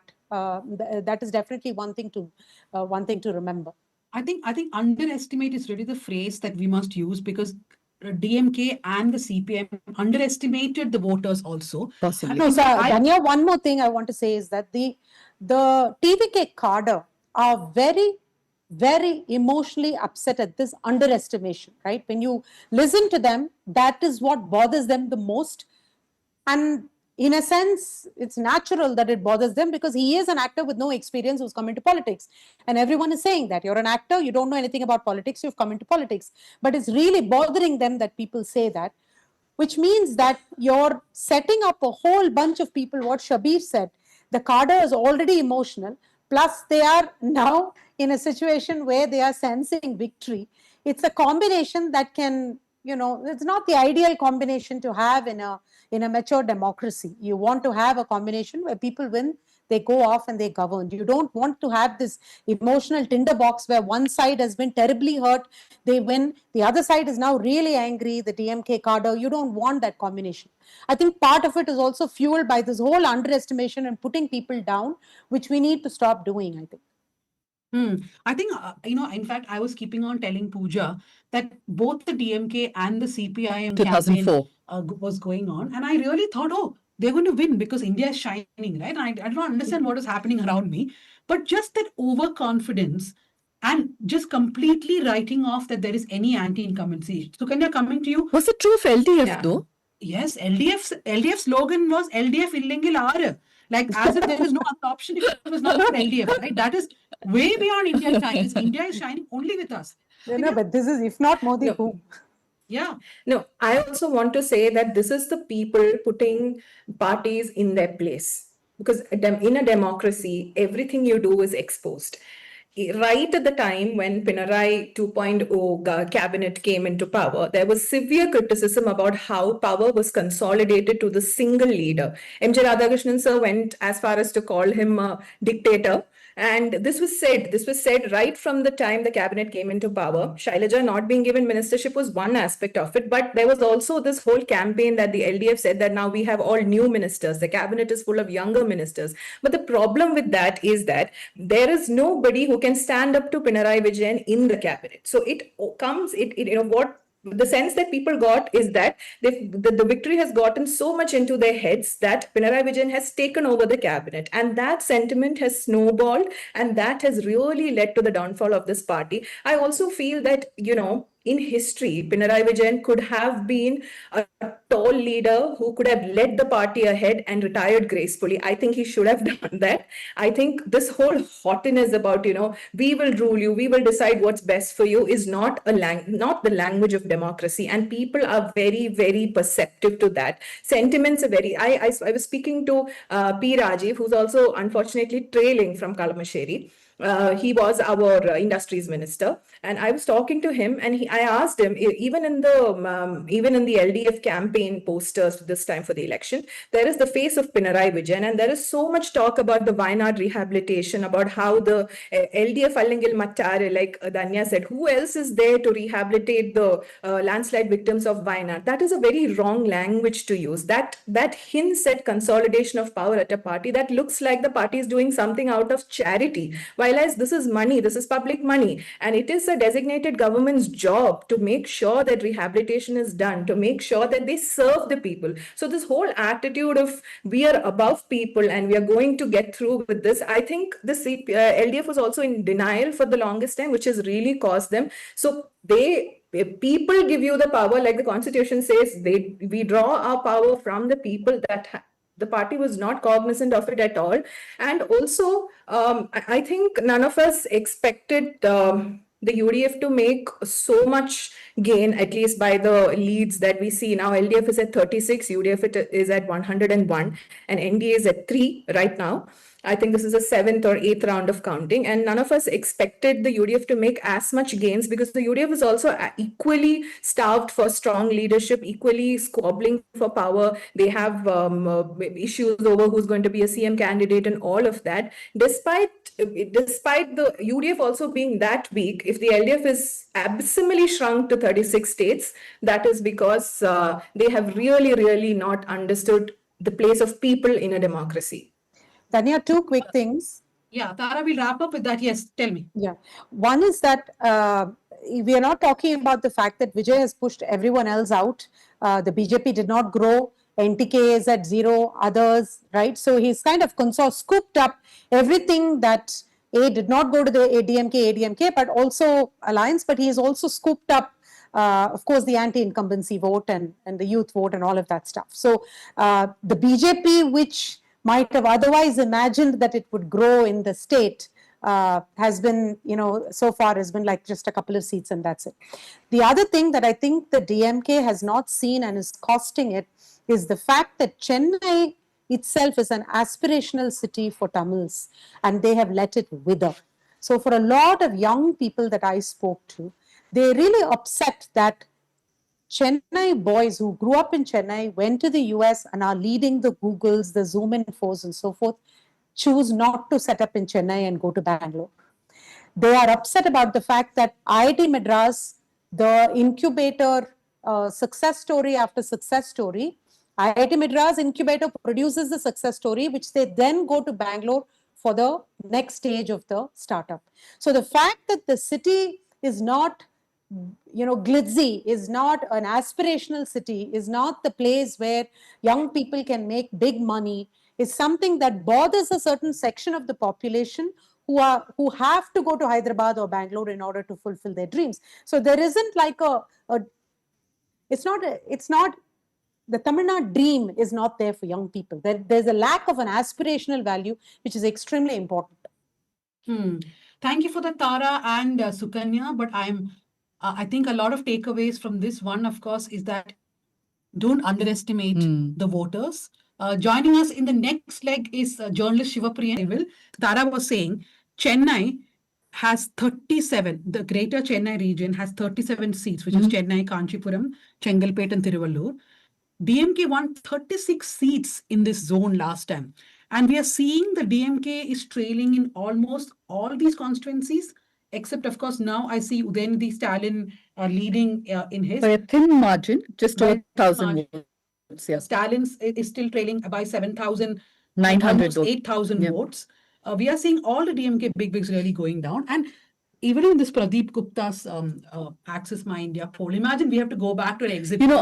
As we speak, I also want to tell you that most of the channels are showing live visuals of Pradeep Gupta celebrating, cutting a cake and all of that, no longer crying. He could burst into a dance very soon. But remember, he did not release the numbers of the breakup. He did Bengal. not release, No, yes. West Bengal he did not, yes. So I'm sure, I'm not a person who trusts in exit polls at all, but at least in Tamil Nadu, I don't think he still went right? Because he get the AIDMK doing well compared to the DMK. Correct. No, but I think the larger point, our problem with exit poll is much larger than 1 or 2 results. But Dhanya, let's look at what this means for the India Alliance. If there is one, she cannot ally, but they would have taken a large chunk of her votes. What happens if there's no DMK, there's no Pinarayi Vijayan? So what will happen now? Well, the Congress will come to power in Kerala, right? So that is not a problem. So now Congress will be in power in 3 states in the country. So yes.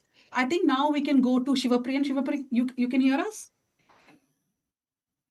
But we can't. I think you're muted. Okay, I think that they're just wiring up Shivapriyan and Haritha. Just before that, I want to go to a few more numbers now. We are getting more, we are going by the Election Commission numbers in which Bengal is BJP in 192 seats leading and Trinamool Congress is in 94 seats. In Tamil Nadu, we see the TVK leading in 110. In fact, according to Election Commission side, TVK is doing much better. DMK is stuck at 49. The PMK has 5 seats. 5 seats. PMK is a ADMK ally, Yes. part of the greater NDA, as it's called. And I think most of the channels, of course, as expected, they just surge ahead of all the Election Commission of India numbers. If you look at Asianet, one of the biggest Malayalam TV channels, Rajesh Chandrasekhar, who used to own, Still owns, I think, a majority. Yeah. I mean, his company owns. Yeah. He is leading in Nemam constituency, 2 seats in Kerala that the BJP is leading. The UDF is leading in 101 seats, which means both the Congress and the IUML are doing really well. And the LDF has been brought down to 37 according to Asianet's leads. You know, there are no exit polls which predicted this.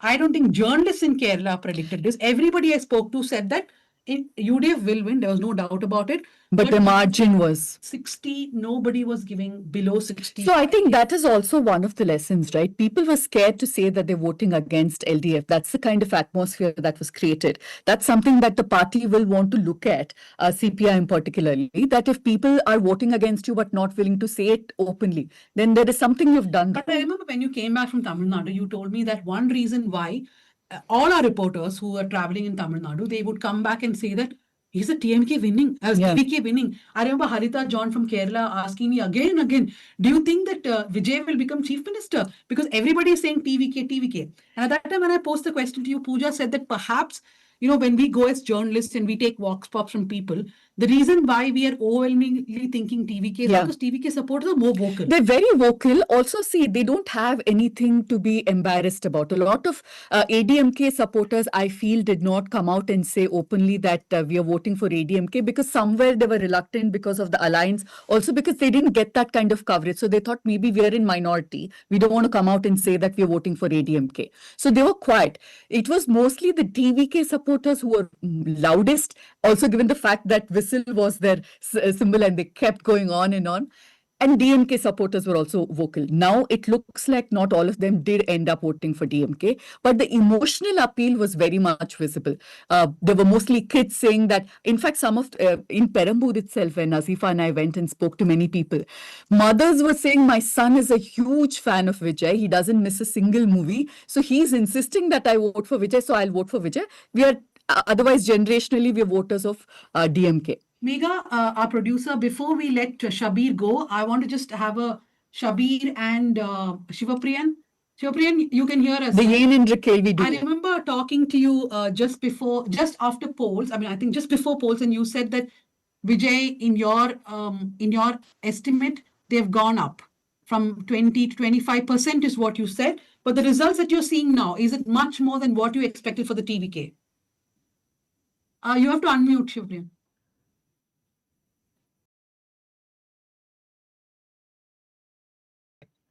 Is it okay now? Yes. Yeah. So like last time we did that South Central, I gave you an estimate of 15 to 18%. But after I went to the ground and I also wrote a reporter's diary where I spoke about change is the buzzword in Tamil Nadu. Is it sweeping across the state? So like even then I was not very confident that TVK will breach the 25% and reach about 35 to get to power. So as a journalist, I had my own doubts and misgivings because I did not want to jump the gun and say that the TVK will win. But I also didn't feel that they are actually coming to power, because a lot of men above 45 who I spoke to were actually dismissive of Vijay. So I thought maybe unless this section comes with Vijay, his seat converting capability and capacity may be very less, but I think I was wrong. So like 25 plus vote percentage I did expect, but I didn't expect the TVK to sweep the polls and win them. Because me and Shabir, we have had a lot of arguments also. Shabir would keep telling me like, no, you don't know, you don't underestimate the people. And I will always tell Shabir, I'm not underestimating the people, but let's see how it turns out. I think Shabir was right because he's stuck his neck out to say, and probably I didn't want to take that risk. Okay, so I guess Shivapriyan and Shabir will come from for a Mottamadi episode of Yenindra Kelvi. Shabir, I'll let you go now. Manisha will be anchoring the next bit I can see on Twitter, people are congratulating Shabir for understanding the ground pulse. I would truthfully say that I did not think that you are right, but Not to this. not to this extent for sure. And we kept trolling Shabir quite a bit. But yeah, thank you very much, Shabir. We'll come back to you after 2. Shivapriyan, just stay on. Also joining us is Sudipto Mondal from Bengaluru. Sudipto will speak to us a little bit about Bengal. And also Puducherry. Yes. Harita, quickly to you. What are the trends in Kerala? We see that Ramesh Chennithala has won the seat. Is it some kind of an inkling? The first seat to be announced is Haripad for Ramesh Chennithala, future Chief Minister of Kerala, or not? Ramesh Chennithala and VD Sadishan and KC Venugopal, I think all three of them has equal chances here at this point of time, because and if it's KC Venugopal, he has to prove himself. He has to contest in some constituency, and I think he is prepared for a contest in Kerala. This one thing. Go on, Harita. I can continue. Okay. So the trend in Kerala is clearly visible now. Now, I don't think that any magic is going to happen. It's already a UDF wave. It's not even an edge as predicted by the exit poll. It's a UDF wave. It's clearly visible, and now UDF has crossed more than 100 seats. It's 102 at present now.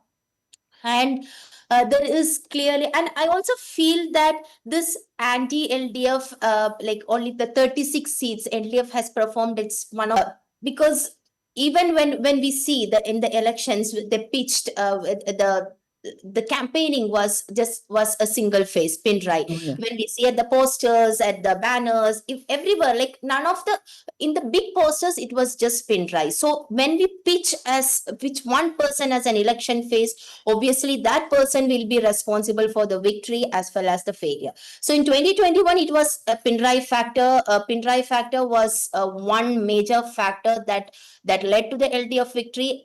Same as now, the pin drive factor is something that led to the LDF's failure this time in 2026. We saw how he's trailing in Dharmadam, which is a reflection of all other constituencies in Kerala, across Kerala. Yeah, you want to ask? I want to go to Shivapriyan, but just one thing. I think elections are also humbling experiences for journalists, because after coming back from Kerala, a lot of people thought that though there is anti-incumbency against the LDF, the UDF has not really sort of captured it, cultivated it. The UDF itself was saying the numbers at 100 max, right? No, they were saying 80. Off the record, they were saying 80. I think this is unexpected even for them. UDF. Shivapriyan, one party that I think we did not touch upon is the NTK. Yeah. Looks like even Seaman is now trailing in Karekudi. So Vijay has not only taken the DMK's votes, he's also eaten into AIDMK's vote. In some places, he seemed to have helped the AIDMK, but he may have also eroded the NTK's vote, right? True. See, like Dhanya, Vijay was expected to eat into each and every party's votes. So like the kind of star is, the cult image that he enjoyed, because like, let's be very frank, Vijay did not campaign like MK Stalin or EPS.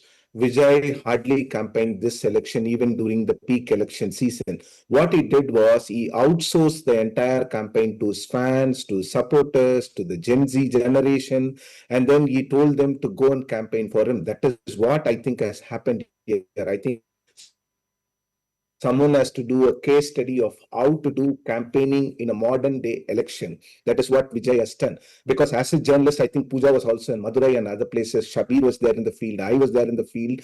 I could see the TVK surging, but not to this level, because journalists also speak to a very limited number of people. We can only give a sense. That is why I don't actually get into predicting elections. So like also NTK, it was expected, because a lot of youngsters who voted to NTK were tired or had grown fatigue with the DMK and the AIADMK. What is surprising here is the comeback of the AIADMK. Though the AIADMK was expected to be submerged in the tsunami of Vijay, they have risen above the DMK. So I think we'll have to wait and see how the AIADMK did this. Maybe Vijay helped them. Vijay seemed to have taken the core vote bank of the DMK, contrary to the expectations that he will only take away the anti-incumbency and the anti-DMK votes. Okay, Shiva, I'll go to Sudipto now. Sudipto, I'll have to oscillate from Bengal to Puducherry for you.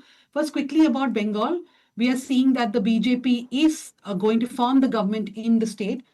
In fact, when Mamata Banerjee's video came out 2 days ago, it did look like they were not confident anymore.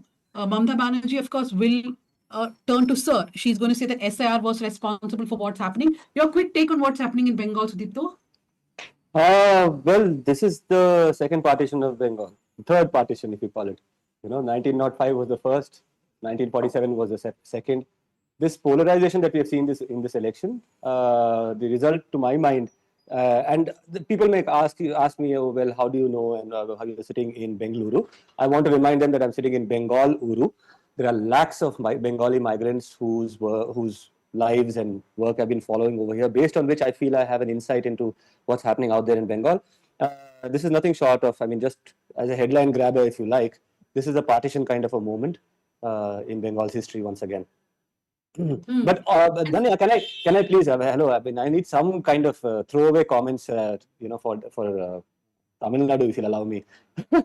Now we should all know. I for one believe that the DMK in the long run will revive, given that it's a cadre-based party and it is, ideologically, it has an alternative which is far more sustainable than what Vijay may be offering.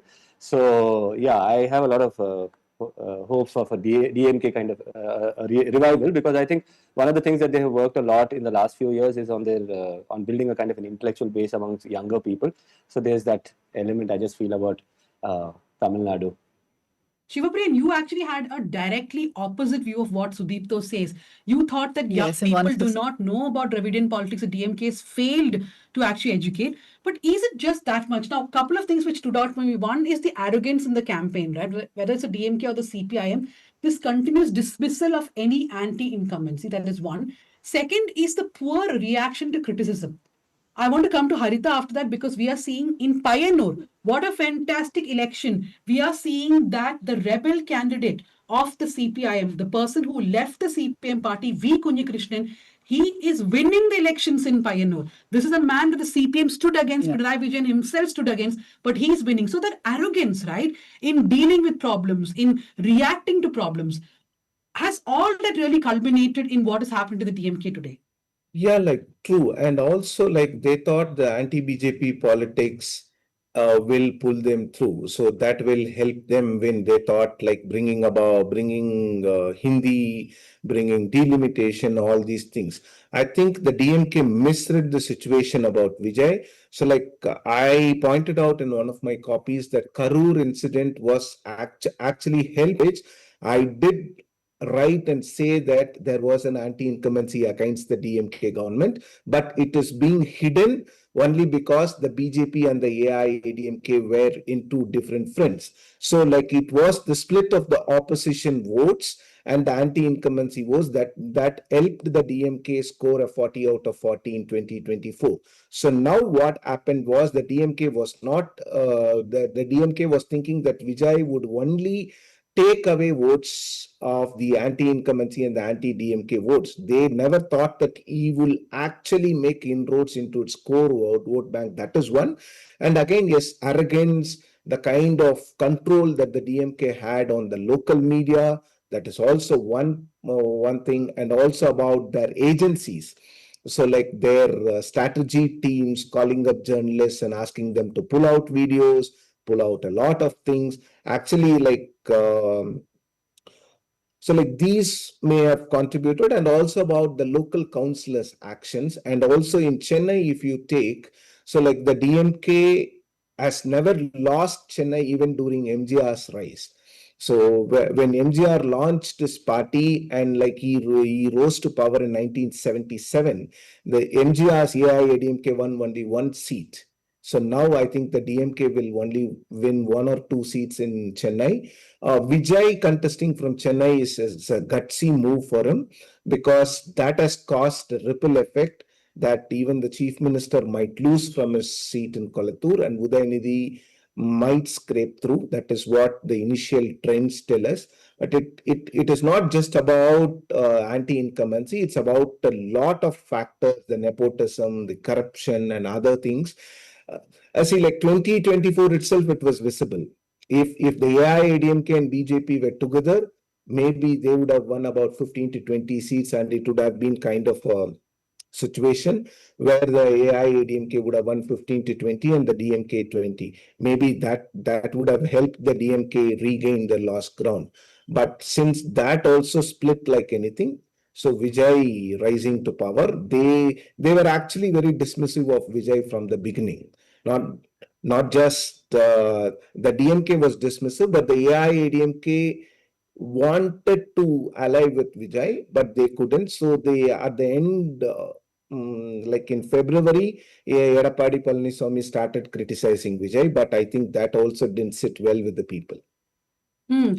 No, I think that's something which Shabir also has been pointing out, right? Underestimating. Sudipto, I know you're putting your hands up, but I want to ask you one thing. One story that you did for the elections was tracking the Martin family. I can't see there is Puducherry trailing and leading in the Election Commission website, but Lalgudi, from where, for those unaware, Santiago Martin is a lottery king, yeah. South India of India. When the electoral bond data was released, he was one of the largest donors to all political parties, cutting across to the TMC, to YSRCP, BJP, DMK, all less to parties. BJP comparatively. Yeah. This time, 3 of his relatives, family members have contested. His son, Jose Martin from Puducherry, Kamraj Nagar constituency. His son-in-law, Adav Arjun, who's also one of the most trusted people for Vijay. He was contesting from Villivakam. Which is the adjoining constituency to Vijay's Perambur. And Lalgudi, from where his wife, Lima Jose Martin, was contesting, that also an AIDMK seat. Sudipto, I'll tell you the update. The Election Commission of India says that Adav Arjuna is leading from Villivakam and Lima Jose Martin is leading from Lalgudi. I think Jose Martin was anyway going to be a walkthrough mostly. 3 members of Martin's family in 3 different governments. If Lima Jose Martin becomes part of the government, that is, yes. Oh, we can't hear Sudipto, yes.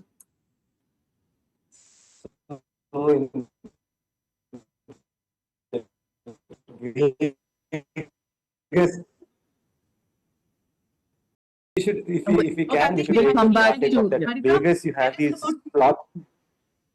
You can't hear. Yeah. Can you hear me? Hello. Yes, go on. No. To me, Sudipto. Or the Yes, go on, Sudipto. Oh, okay, you can hear me. No, I was just trying to say that we should use a graphic in this case of that in Vegas. Now we have these slot machines, where you have 3, 4 things which will come all aligned, ting, ting, ting, all 3, so, and who knows, we might see JCM, they call him, Jose Charles Martin, emerging as the Chief Minister of Puducherry. By who knows what, all kinds of things can happen. But I think for those who haven't yet read that story that Shabir and I put out, please, if there's a chance to go read that story, what it talks about is the kind of resources that the family, the mother and the son, Adav Arjuna, has kind of split from the family, allegedly split. Now that will be interesting to see. So that how that split plays out, because one of the things that people were saying is that, oh, well, this is just for show and to spread bets, that they're trying to create an impression that Adav Arjuna is separate from the family. But for now, at least the mother and son seem like cock a hoop. And going back, the only thing that I can remember from that whole campaign was how good the event management was, how good the speakers were, how good, generally in elections, even good parties struggle with mic systems. This seemed like it was some, a Michael Jackson concert. That was, the sound quality was so good. The food was very good for the workers. So I'm just saying that a lot of money, less hard cash was spent on that campaign, in both in Puducherry and in Lalgudi. That is the lasting impression that I got from that. Because then also, it's not like they were offering anything. You have somebody in your family who's ill, somebody who needs education. We will solve your problem with our own money, irrespective of whether we'll come to government or not. That was what Yeah. No, we'll send them our subscription link. Subscription, exactly. Thank you very much. For those of you who are watching, make sure that you become a subscriber. We are not asking millionaires and billionaires here. Danya, Haritha? can you?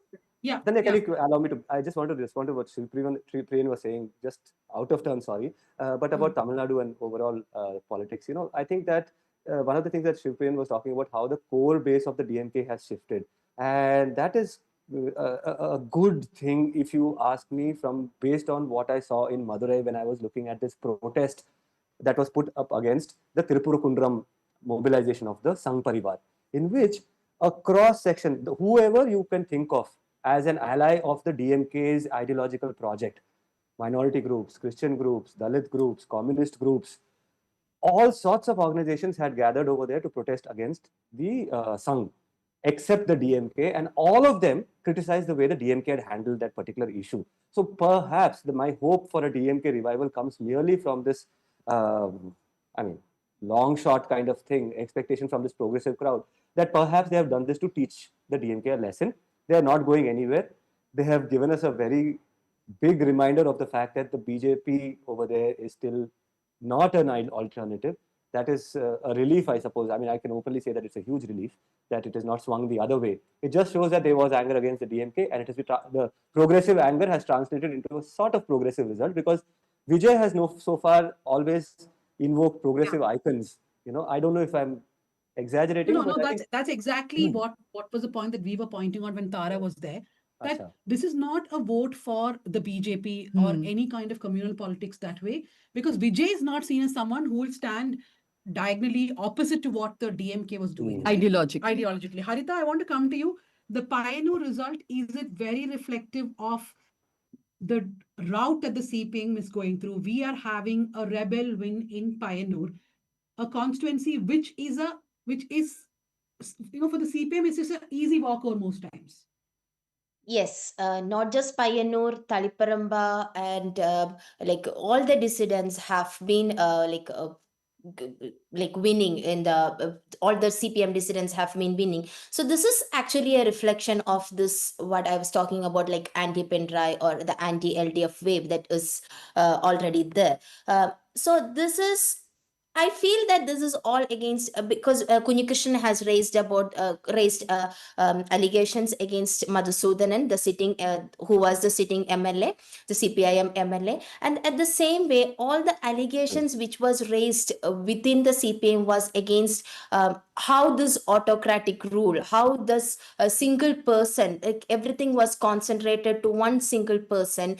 Thing has been criticized by multiple dissidents within the party, and all those dissidents have been winning, like what we see now. So people, I think that we have underestimated the voters here. At many levels, we have underestimated them. That we thought that there'll be a tight fight for the UDF, but that was not there. That was not there just because of this criticisms against CPIM, and which is actually will benefit the LDF in future. That's what I feel, that because this will be a time for them to think, because party the CPIM's motto, is that just focus on the party, not just an individual, but which CPM has completely diverted in last 5 years. They have completely focused on one single person, which has been which they should shift back to the party motto. And also the another thing is that the vote, I said that the underestimate the voters because of the NDA votes too. We can see that there is as of now there is in two constituencies NDA has been have a majority, but it can change. But so when we see the majority, also when we see the margins, even the LDF margins in many of the LDF strongholds like Matanur, like Aranmula, and in Tritala, on all these places which are the LDF strongholds, where the majority proves this waves. And I think that is also a lesson for this this autocratic rule they had in last 5 years. As we wrap up, Tanya, Yeah. just hedging my bets here. I know that we all said that KC Venugopal is very much in the mix for the Chief Minister. I think we can rule him out because it sets a very bad example, one that Congress cannot afford at this point, that it could be a cumulative effort of multiple leaders, but at the end of the day, will paratroop somebody from Delhi. And I think one good news for VD Satishan will be he very categorically repeated that if we don't win this time, if we don't get a certain number of seats, 80 and above, I will quit politics. He's So definitely watch out in Kerala is what happens to BJP's vote. The BJP polled 11.3% in 2021. We have seen the BJP really working on the ground. The BJP and the Sangh Parivar, have they been able to increase their vote share in Kerala? In Tamil Nadu, it is Vijay all the way. He may not be able to form the government on his own, but the single largest party is definitely TVK.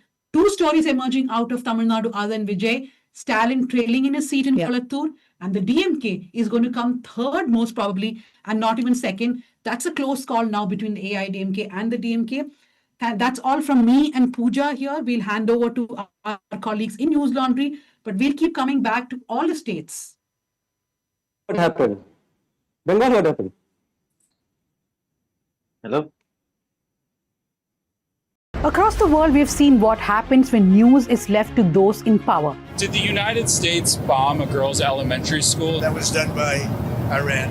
आज आपकी दुकान में ही चला लेता हूँ. Conflict, violence, and abandoning democratic principles is all very clear now. The crisis is here, playing out in front of our eyes. For years, television news channels chased one thing: ratings, at the cost of journalism. Republic TV, of course, by far the leader in India's #1 English channel. The government says ratings are the problem. They are. We have said so for many years. But that raises a bigger question. Who will pay for journalism that simply tells the truth? It cannot be advertisers or political patrons.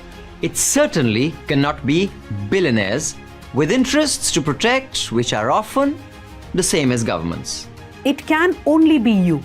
The News Minute and Newslaundry exist because thousands of people like you choose to support independent journalism. You have more power than you think. Show your love and support by subscribing to Newslaundry and the News Minute. Get access to journalism that speaks for you.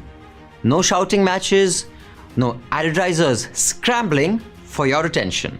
The crisis of news and democracy is here.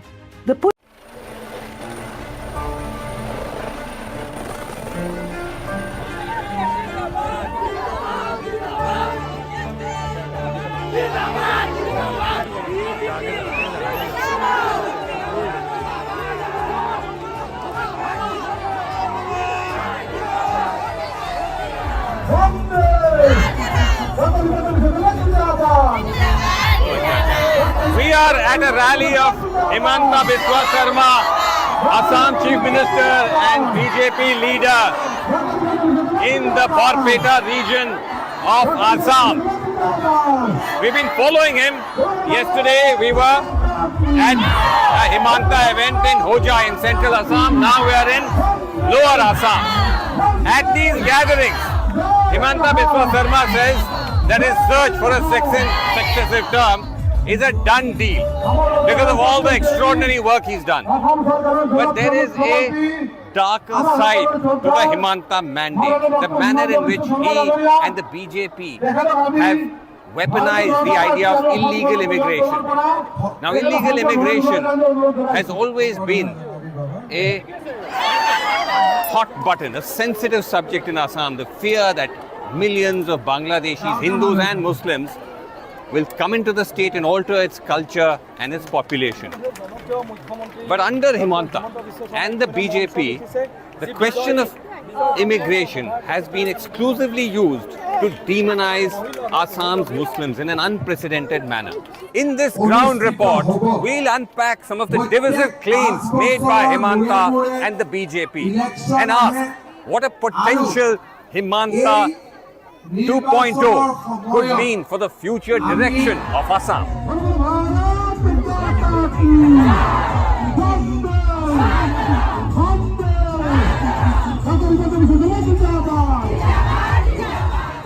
Even before the star campaigner arrives, the mood at the Himanta rally is charged.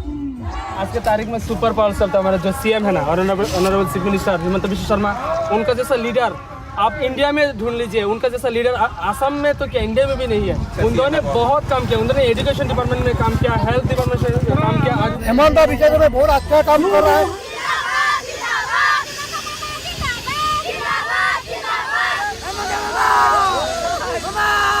The excitement, a culmination of 5 years of brand building. Himanta has crafted an image of a leader ruthless with so-called enemies, a fun-loving mama to his followers. There's even a Himanta campaign song, Super Mama.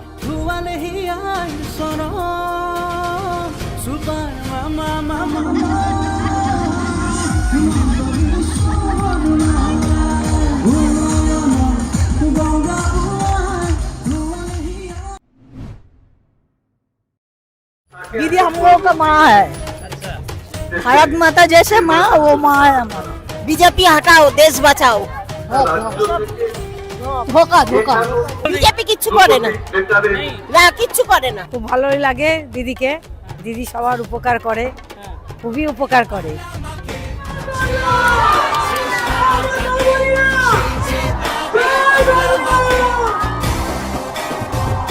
Jhalmuri খাচ্ছেন, মাছ খেয়ে একটু দেখা দেখি। আমি তো আপনার ধোকলা খাই, আমি তো ধোসা খাই, আমি তো লিট্টি খাই।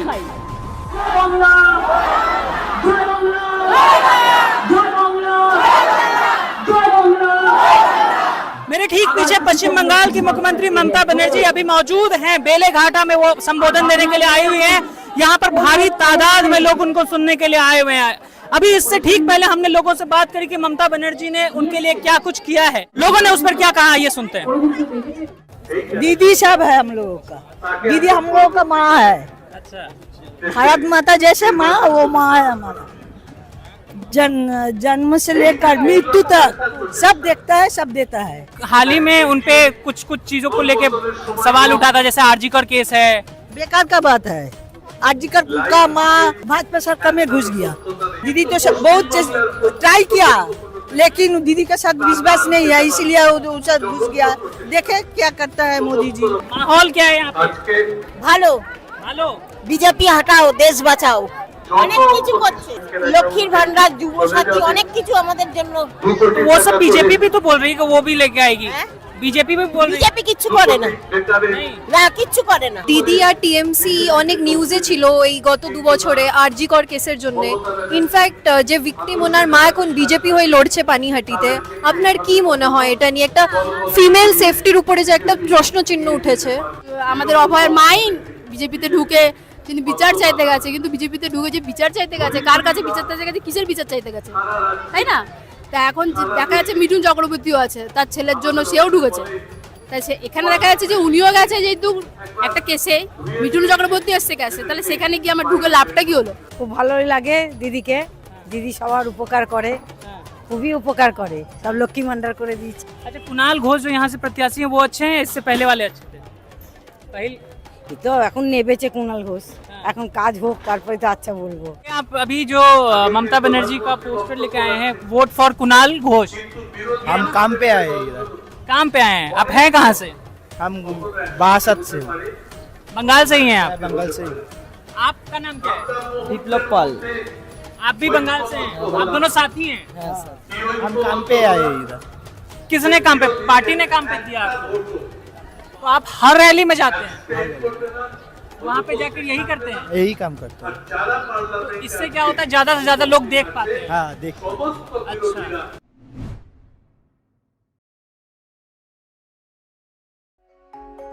আমাদের তো সংসদ ভবনে আমরা সবসময় কি এখানে করবো? আমরা 20-25 বছর ধরে আমরা ভোট দিচ্ছি, তারপরেও যদি আমাদের এখানে হ্যারাস করে তাহলে আমরা কোথায় যাবো? आप कितना बार यहाँ मतलब ट्राई कर चुके हैं? पहले भी ट्राई कर चुके हैं? আমরা 4-5 বার এখানে ট্রাই করেছি। She is here with her baby. How long has she been standing in line? 2.5 घंटा से है। बेबी के साथ आया है।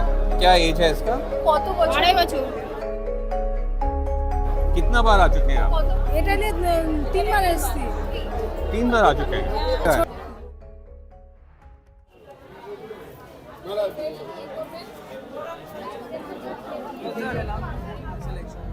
We have come to Basirhat in North 24 Parganas in West Bengal, a few hours east of Kolkata.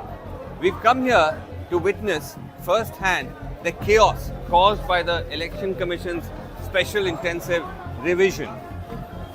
Hundreds of people queuing up like this, desperate at the last minute to try and scramble and get their names back on voters' rolls. Not just here, but we've seen images like these flooding in from across the state. These images expose the stark reality of the SIR, which the Election Commission claims is an attempt to clean up voters' rolls, but in reality has turned out to be an exercise, an unprecedented exercise of mass disenfranchisement.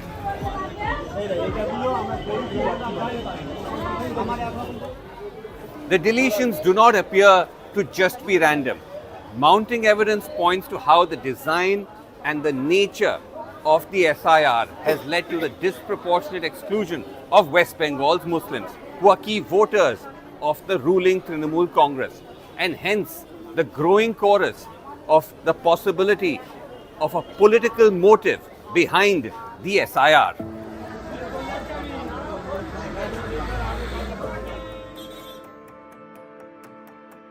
Clutching documents, even sometimes their children, these men and women hopeful of winning back their right to vote. The deletions have hit voters of all faiths. The longest queues, though, are in Muslim-dominated areas. In the eyes of the BJP, the high Muslim presence proof of the party's accusation of large-scale Muslim infiltrators on West Bengal's voter list, enabled by Mamata Banerjee. साथियों, TMC के नेता, TMC का syndicate सालों से यहां घुसपैठियों को बसाने, उन्हें वोटर बनाने का खेल खेल रहा है। এই দুটো কাগজে ভরবো বাবু। এই দুটো করে দিলাম তো আমি আপনার সুবিধার জন্য।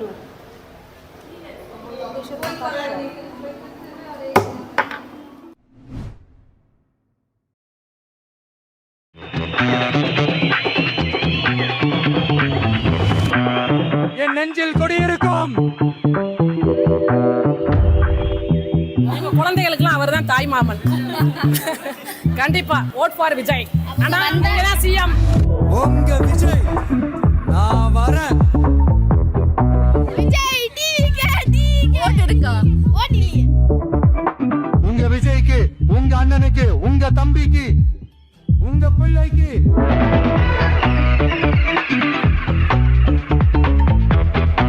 ஒரே ஒரு வாய்ப்பு கொடுங்க. ஒரு வாட்டி முடிவு பண்ணிட்டேன்னா என் பேச்சை நானே கேட்க மாட்டேன்னு வந்துக்கிறாரு. அந்த மாதிரி தான் அரசியலுக்கு வந்துக்கிறாரு. அந்த ஏரியா, இந்த ஏரியா, இந்த இடம், அந்த இடம், ஆல் ஏரியா. ஐயா இல்லையா? In Tamil Nadu, cinema and politics go hand in hand. Many film personalities have built successful political careers. Now it's Vijay's turn. But will that journey work for him too? தம்பி கீழ இறங்கு. தம்பி கீழ இறங்குப்பா please. கீழ இறங்குப்பா. நீ இறங்குனாதான் முத்தம் கொடுப்பேன். For some voters, this is not even a question. If Talabadi is asking for votes, the answer is already a yes. TV கேக் தே ஓட்டு. ஓட்டு. விஜய் அண்ணா. vote for Vijay. எங்களோட எல்லா ஓட்டு விஜய் அண்ணா மட்டும்தான். மோஸ்ட்டாக வந்து அக்ரிகல்ச்சரல் பற்றி நிறைய சொல்லியிருக்காரு. ஆல்சோ லேடிஸ்க்கெல்லாம் வந்து நிறைய சலுகைகள் கொடுத்துருக்காரு. அப்புறம் வந்து பிறந்த குழந்தைங்களுக்குலாம் கோல்டு அந்த மாதிரி சம்திங் நிறைய திட்டங்கள்லாம் நிறைய கொண்டு வந்திருக்காரு. மெயினாக லேடிஸ் பாதுகாப்புக்காக நிறைய ரூல்ஸ் எல்லாம் கொண்டு வந்திருக்காங்க. டிவி கேட்கணும் ஆச்சுன்னா தெரியும், அவருக்கு எதுவுமே தெரியாது. தெரியாமல இவ்வளோ கூட்டம் வருது அவருக்கு, அந்த நம்பிக்கை தான். ஒன் அண்ட் ஒன்லி டிவிக்கு அவ்வளோதான். ஆட்சி வந்துடும், ஆட்சி அமைச்சிடுவோம்.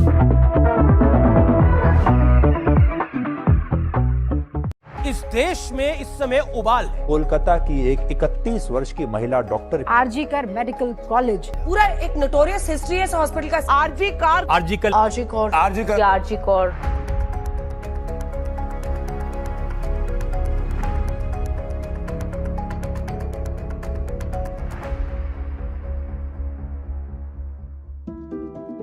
The RG Kaur rape and murder case shook the country. Protesters in Kolkata hit the streets and demanded justice for days on end.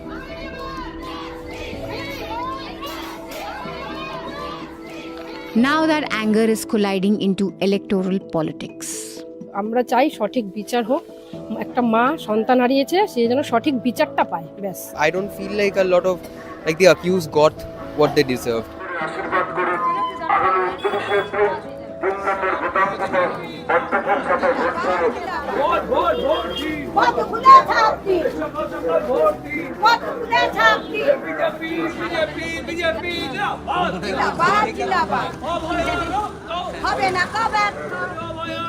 If there's one massive challenge that the Mamata Banerjee government has faced in West Bengal in the last 10 years, from here the BJP has fielded Ratna Debnath. She's the mother of the RG car victim. We're here to catch her do the door-to-door campaign and understand if RG car is still a big issue for voters here. Will it translate into a sympathy vote for the BJP here? আমি যতদিন বেঁচে থাকবো ততদিন বিচারটা পাবো, তো এই জন্য এই ভরসাটা পাওয়ার জন্যই আমি রাজনীতিতে জয়েন করেছি।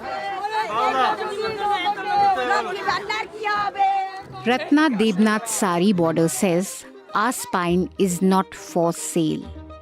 She goes door to door, meeting people, hugging them, making a case for why the people should vote for her over TMC. Her campaign is built around one word: justice.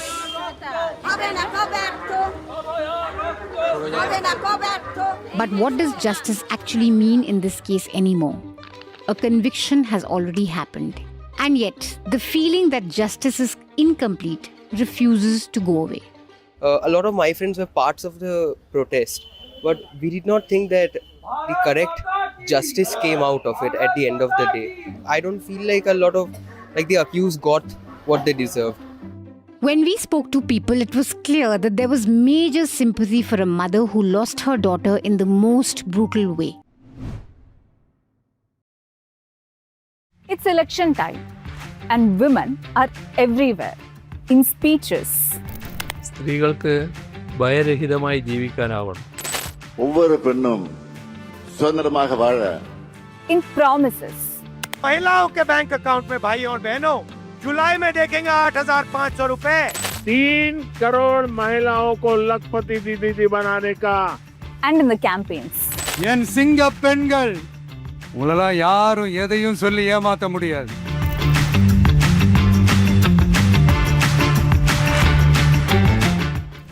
But there is one place they're missing from: the candidate list.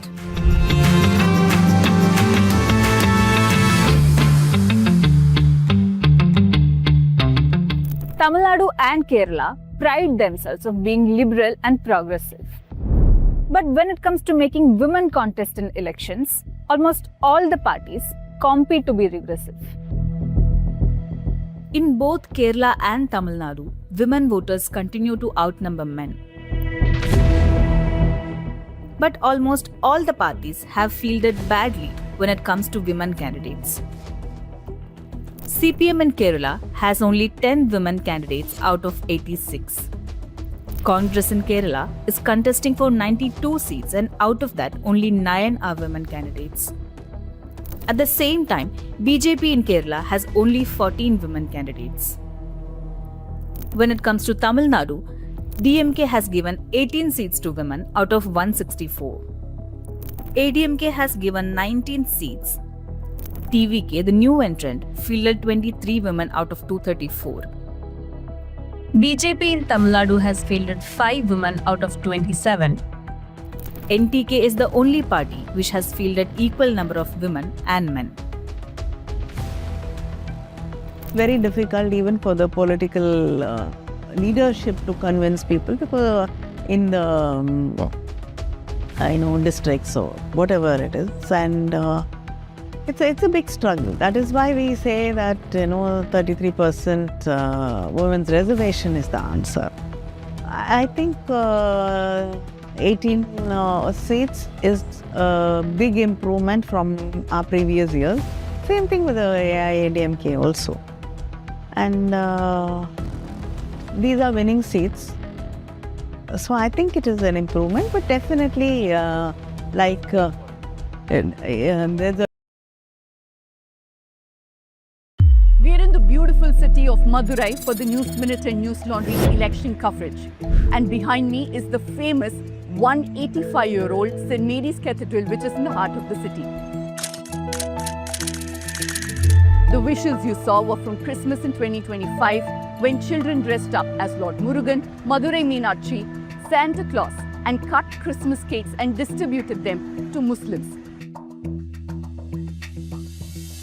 So what the same city had seen unrest when BJP leaders, cadres and members of various Hindutva groups had tried to barge their way on top of the Tiruppurunkundram hill, which is just 9 kilometers from this very church.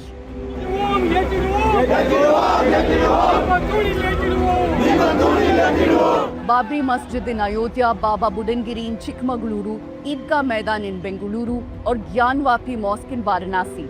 These groups have always used the same pattern: find a communal angle and polarize. But this is Madurai, a place that celebrates its syncretism, where Hindus donate to Dargah festivals, Muslims distribute buttermilk to Hindu pilgrims, where Muslims wash the streets for Kavadi, where people even now quote ancient verses, Yadum Ure, Yavarum Kelir, meaning all towns are our own and everyone is our own people. Madurai வந்து ஒரு மதசார்பற்ற எல்லா இதுவுமே இருக்கும். நாங்கள் இப்போ மீனாட்சி அம்மன் கோயில் அந்த ஃபெஸ்டிவலோட நாங்களும் போவோம் வருவோம். அதே மாதிரி எங்கள் சர்ச் வந்து இது வரைக்கும் எந்த கிறிஸ்டியானிட்டிலையுமே இந்த கிறிஸ்மஸ் அன்னைக்கு கிரிப்பு சந்திக்கிறது வந்து கிடையாது. எங்கள் சர்ச்சில் தான் கிட்டத்தட்ட ஒரு 10,000 பீப்புள் 25th அன்னைக்கு. அதில் வர்றது மோஸ்ட்லி ஹிந்து பீப்புள் தான். ஸோ எங்கள் சர்ச்சு வந்து அதுக்கு ஒரு உதாரணம். நாங்கள் எல்லாருமே அது பிஜேபி வந்து அது இப்போ வேறு மாதிரி மாற்றுற மாதிரி ஒரு கோணம் இருக்குது. நம்ம அது சர்ச்சில் அது படித்தவங்க நிறைய பேர் இருக்கிறதுனால அது புரிஞ்சுக்கிட்டு அதை நடந்துக்கிறோம். We feel like we should be all united together. As our pledge saying goes, all Indians are my brothers and sisters. We should have this unity, fraternity. So all these things should be there as a human being. And now what is lacking among us is definitely unity. Getting into religious concepts, clashes, community related doesn't seem to be like a good phase.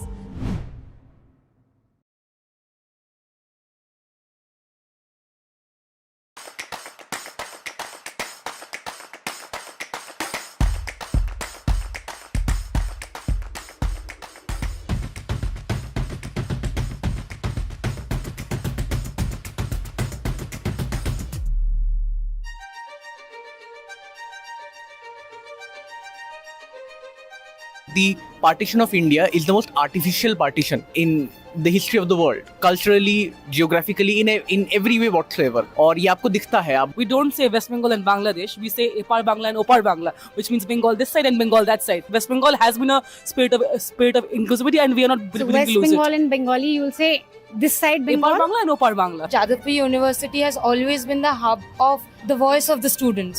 The state government has put on this kind of veil over the whole state that if something comes out of Jadavpur, it would be a huge thing. As a woman, safety is my primary concern. And our chief minister, who claims herself as a feminist icon, says why women are out at night after 8. So that's her assertion about women's safety. This election is primarily based on identity.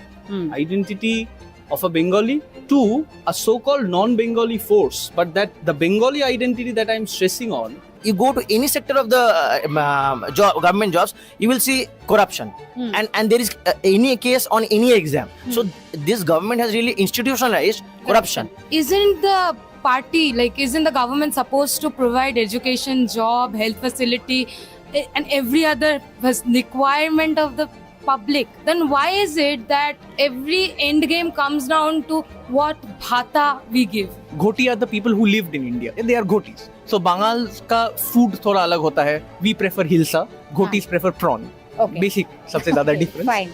So अब वहाँ पे जो बात difference. हाँ food it unites everyone under the BJP that is also divisive. नमस्कार, मैं हूं अतुल चौरसिया।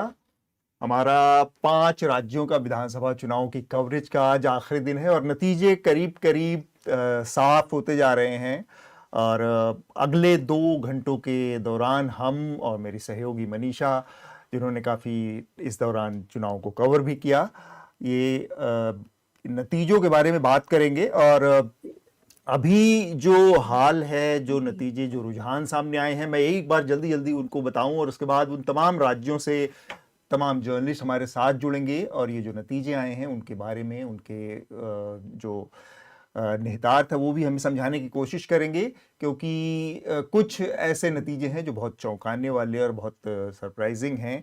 तो मैं जल्दी से इन नतीजों के बारे में बता देता हूं, अभी के जो रुझान है, नंबर्स हैं, और उसके बाद फिर हम और विस्तार से इस पर बातचीत करेंगे। ये नतीजों के नज़रिए से असम का जो सबसे पहले मैं अगर बात करूं, और ये सारे आंकड़े जो चुनाव आयोग की वेबसाइट पे अभी आ रहे हैं, हम उन्हीं की बात कर रहे हैं। असम के जो नतीजे हैं उसमें 126 सीटों में से 122 के रुझान आ चुके हैं और 122 में से 78 सीटों पर भारतीय जनता पार्टी लीड कर रही है और 3 सीटें वो जीत भी चुकी है। तो काफ़ी क्लियर मेजॉरिटी है इसमें असम में बीजेपी को। दूसरे नंबर पर कांग्रेस पार्टी है, आईएनसी 21 सीटों के साथ बहुत पीछे रह गई है। दक्षिण में केरल इकलौता एक राज्य है इन 5 राज्यों में जहां पर कांग्रेस को थोड़ी सी राहत है, थोड़ी सी सांत्वना मिली हुई है और यहां पर 127 सीटों के रुझान 140 में से आ चुके हैं, जिसमें कांग्रेस को 54 सीटें और कांग्रेस की सहयोगी आईयूएमएल को 21 सीटें मिली हैं। इनमें से 10 सीटों के नतीजे आ चुके हैं। दूसरी तरफ यूडीएफ एलडीएफ है, जो कि वामपंथी जो मोर्चा है उसकी सीटें हैं और वो करीब 24-30 सीटों के आसपास सिमट गया है इस बार। तो ये केरल के नतीजे हैं। पुडुचेरी के नतीजे, पुडुचेरी के नतीजों में अभी कोई खास रुझान तो आ गए हैं, लेकिन कोई एक तरफा नतीजा जाता हुआ नहीं दिख रहा है। एआईएनआरसी को 9 सीटें मिली हैं और 9 की 9 सीटें वो जीत चुकी है और इसके अलावा कांग्रेस को 1 सीट मिली है, बीजेपी को 2 सीटें मिली हैं। यहाँ पर तमिलनाडु की बात करें तो तमिलनाडु की 234 में से 224 सीटों के रुझान आ चुके हैं और इसमें से टीवी के, ये सबसे बड़ा सरप्राइज तमिलनाडु से हमारे सामने आया है, टीवी की जो विजय की पार्टी है, जो सब विजय की, उनको 108 सीटें मिली हैं अभी तक, मतलब लीड कर रहे हैं, वो रुझानों में आगे हैं। एडीएम के 54 सीटों पर, ये भी अपने आप में एक बड़ा नतीजा है और बड़ा एक चमत्कार, चौंकाने वाला नतीजा आ रहा है। डीएमके जो कि इस टाइम के स्टालिन की पार्टी है, जो वहां पर अभी सत्ता में थी, उसको 53 सीटें मिली हैं और पीएमके को 5 और कांग्रेस पार्टी को 4 सीटें। तो ये तमिलनाडु की अब तक की स्थिति है और चौंकाने वाले नतीजे वेस्ट बंगाल से भी हैं। पश्चिम बंगाल के नतीजों के बारे में भी हम आपसे बातचीत करेंगे और विस्तार से बात करेंगे। 294 में से 291 सीटों के रुझान आ चुके हैं और इसमें से बीजेपी 192 सीटों पर आगे है और तृणमूल कांग्रेस को 95 सीटों पर बढ़त मिली हुई है। इसके अलावा 2 सीटों पर 4 सीटें अन्य के खाते में जा रही हैं, जिसमें 1-1 सीटें सीपीएम और कांग्रेस के खाते में हैं। तो ये बंगाल की स्थिति है और बड़े चौंकाने वाले नतीजे। हमारे साथ वरिष्ठ पत्रकार, राजनीतिक विश्लेषक नीरजा चौधरी भी हैं। बहुत बहुत स्वागत है आपका यहाँ पर। जो अभी तक के नतीजे हैं उसमें सबसे पहले मेरा सवाल मनीषा आपसे है। आपने वेस्ट बंगाल में ट्रेवल किया और इस दौरान जो बातचीत हुई, देखा आपने, जो दिख रहा था वहां पर ग्राउंड पर, और एसआईआर की बहुत चर्चा थी। एसआईआर के अलावा जुडिशियल कमीशन बना था, उसको लेकर जो बहुत बड़ी संख्या में लोगों का उसमें से निकाल दिया गया वोटर लिस्ट से, उसको उसके भी असर के बारे में कहा जा रहा था कि काफी पड़ सकता है, लेकिन ये नतीजे जो है बहुत एक तरफा हैं एकदम। हाँ। और जाहिर सी बात है इस तरह के नतीजों के लिए बहुत सारी चीजें, बहुत सारे फैक्टर होंगे, तो थोड़ा सा अगर आप हमें बताएं और फिर हम इस बातचीत में और फिर हम नीलांजन के पास जाएंगे क्योंकि कुछ ऑडियो की दिक्कत हो रही है, तो आई वांट कि we get his input and then we'll of course come to Neerja. I think now it is clear, if you look at the EC website, there's a clear 3% difference. The BJP is at 42% and 44% and TMC is at 41%. This has been the same for about 2 hours now. So we can be sure that this vote share at least will not change dramatically. This is stunning because, like I said before, there was a 10% gap in the previous assembly elections and now BJP is ahead 3%. So I want to, I'll talk about everything that I saw on ground with Neerja, but I want to just come to Nilanjan because he has to go and we are having some audio issues, so I want to make sure we get him in. Your piece today has gone completely viral, so congratulations on that. You know, the fact where it's an HT piece where you talk about two parallel kind of systems that have emerged in West Bengal. One is the TMC system with its IPAC. The other is BJP with its central agencies. So I have 2 questions for you. One, I travelled in Bengal in 2021 too during the assembly elections. I didn't go for the Lok Sabha. To me, the anti-incumbency factor was pretty much similar to what I was hearing in 2021. Same sort of disgruntlement, unhappiness with Mamata, education, corruption. I didn't think it was something more than what I heard back in 2021. And so the one question that I asked myself during the election campaign was that, okay, there's still that lingering unhappiness, anti-incumbency, the same as 2021. Has the BJP now become organizationally stronger to use that anti-incumbency in its favor? I wasn't sure because especially the areas that they've flipped right now that you're seeing in southwest Bengal, even in 24 North Parganas, even in, places where they've made inroads, the organization still seemed pretty beleaguered. There's no other word. They were the weak kind of guys there. So my question was also, okay, there's unhappiness, but can the BJP really use it? Given they don't have, like you said in your piece, an RSS, the way they have RSS in Madhya Pradesh or Uttar Pradesh. So explain this to us. Are you shocked by these results or do you feel like this is what you were expecting? So I'm not sure what I was expecting, but definitely, and I had some access to some survey data, it was clear that BJP would come around 44-45%. Right now, I think some of us had TMC at around 45-46% as well. Some people had it a bit lesser, and clearly it's come out a bit lesser. What I will say about organizationally is let's think about breaking Bengal into about 4 spaces, right? So one is the western part or southwestern part of the state, which, as you mentioned, the BJP has swept this time. It also swept in 2019, actually, right? That was part of the surge that the BJP had in 2019. That borders Jharkhand, has a large tribal population. The RSS actually has been present in those regions. A second location is the northern part of the state. Again, with it, in 2019, the BJP had come into power and actually been holding on to power for some time. And actually there you saw the BJP had been able to consolidate power in certain places, but was not able to get into rural areas to the same extent. Then a third set of stories is, on the Bangladesh border, where there's been a lot of Hindu-Muslim polarization. Contrary to what people think, these are not very rural areas. They really are peri-urban, right? Because Kolkata has really expanded out quite a bit. And then the fourth bit is what we've thought about as the TMC stronghold. So parts of North 24 Pargana hold a lot of its land. Where it has faced a lot of difficulties, been swept in the southwest again, like it was in 2019. And in that third zone, which was this peri-urban, susceptible to polarization, there we've seen a massive jump in the BJP's sort of performance. So what I would say, and then in the northern zone, things have looked like they have before. In very north, the BJP has won. As you come in the central belt, there the BJP is losing, where the Muslim populations are larger. So what I would say is when we look at the aggregate data and aggregate impressions, and then I'll tie back to the organizational point, we've seen a huge urban-rural gap emerge. And that rural-urban gap is largely explained by Hindu-Muslim polarization, right? So unlike other states, the Muslim population is disproportionately rural in West Bengal. And without the level of ground counter the BJP has in those rural areas, we didn't see that kind of polarization. The moment you came into peri-urban or urban areas, and you can see parts of Kolkata the BJP is also broken into, you are seeing massive polarization and even some of the language that was being used.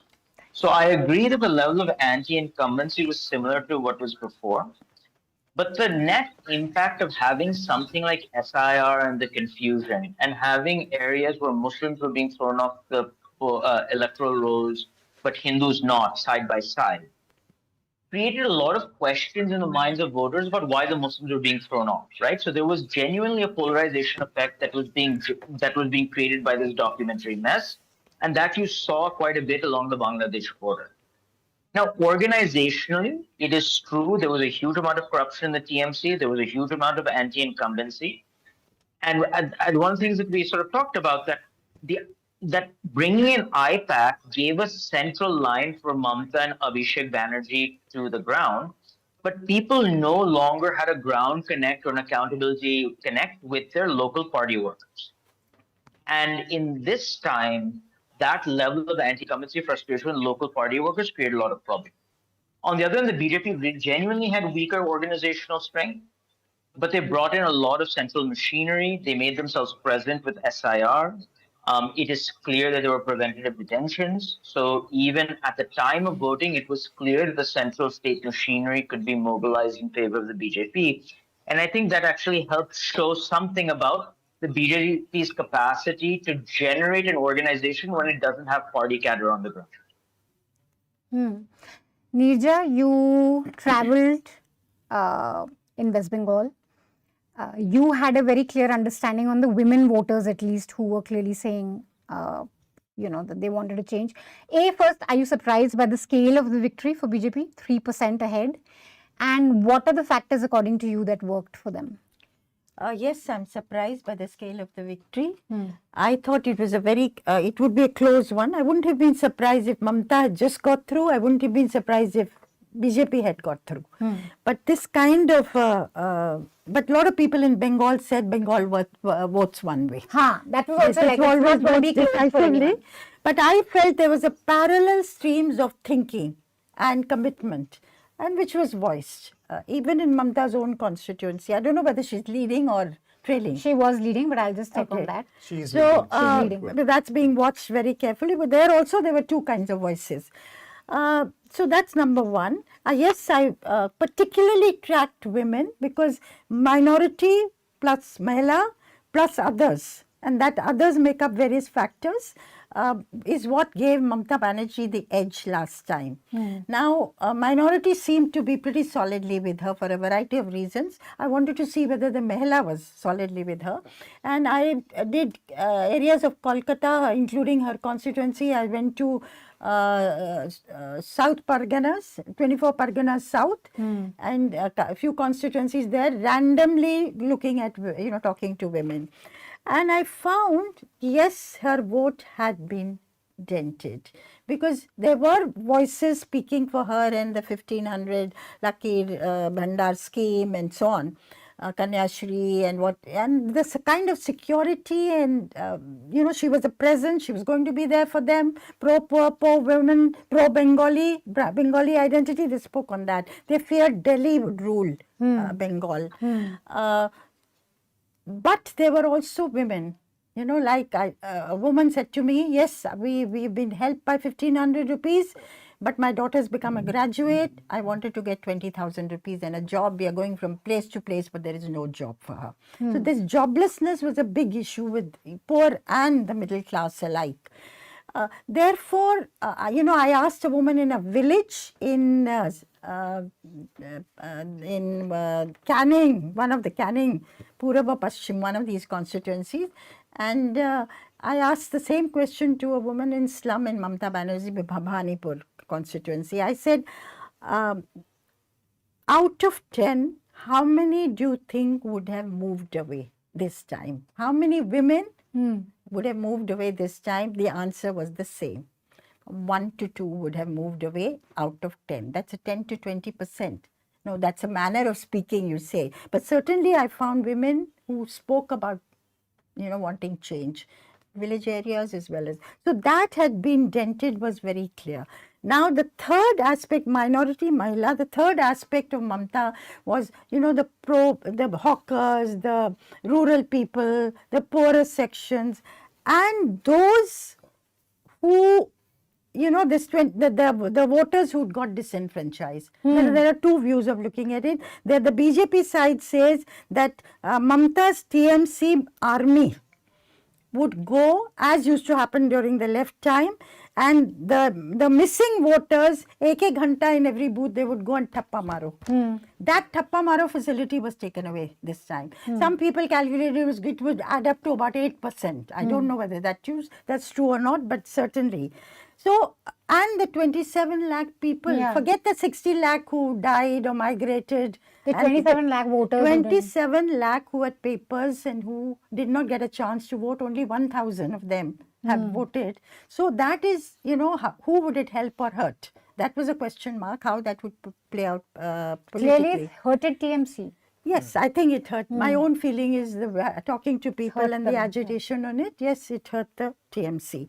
Now, what worked for the BJP? I would say SIR worked for the BJP. Number one, anti-incumbency worked for the BJP. 15 years of rule and dissatisfaction. Dissatisfaction more with the TMC. Mamta was still bhalo because of this presence, a fighter.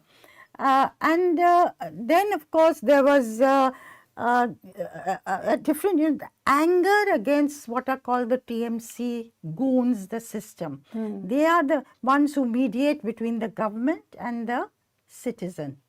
They are the ones, if you want to, many people said this, if they get to know I need a bank loan and I'm not getting it, they will intervene, I will get it done. If I'm renovating my house, they will come and say, give the contract to me. You have to buy cement, this, that from me. So this kind of, strong arm methods, and also preventing them from doing ABCD, preventing them from even voting what people said. Now, that was an anger, the fear and anger of this TMC system.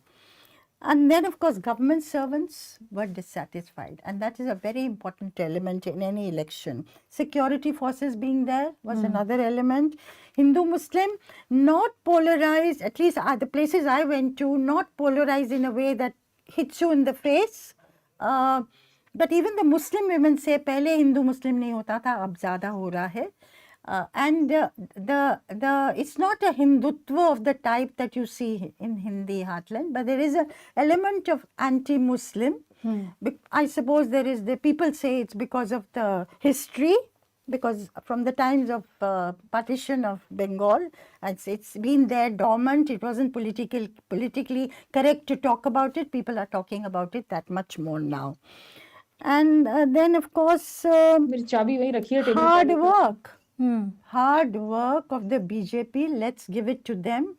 In 10 years, they have come to this stage. It's not the left that's revived, that was in power for 34 years. It's not the Congress that is revived, which was in power for 30 years. They had the organization, they could have done it. It's this newbie with this killer instinct. Two things I want to go to Nilanjan and then we can go to others. One is this thing of Modi as the central face. When we're looking at crediting this election victory in West Bengal, the posters, the hoardings still pretty much had Modi. West Bengal BJP was divided, it was a divided entity. There was this, Dilip Ghosh versus Suvendu Adhikari together, to my mind. So, when you look at this stunning victory without a very strong regional face to counter Mamata, how do you explain that? Hello? Yeah, can you hear me clearly? Lost the volume. You should be able to hear me now. Okay, can't hear? Okay, let's go to Smita and then we'll come back to... We'll go to Smita. Smita, you travelled quite a bit. Hi.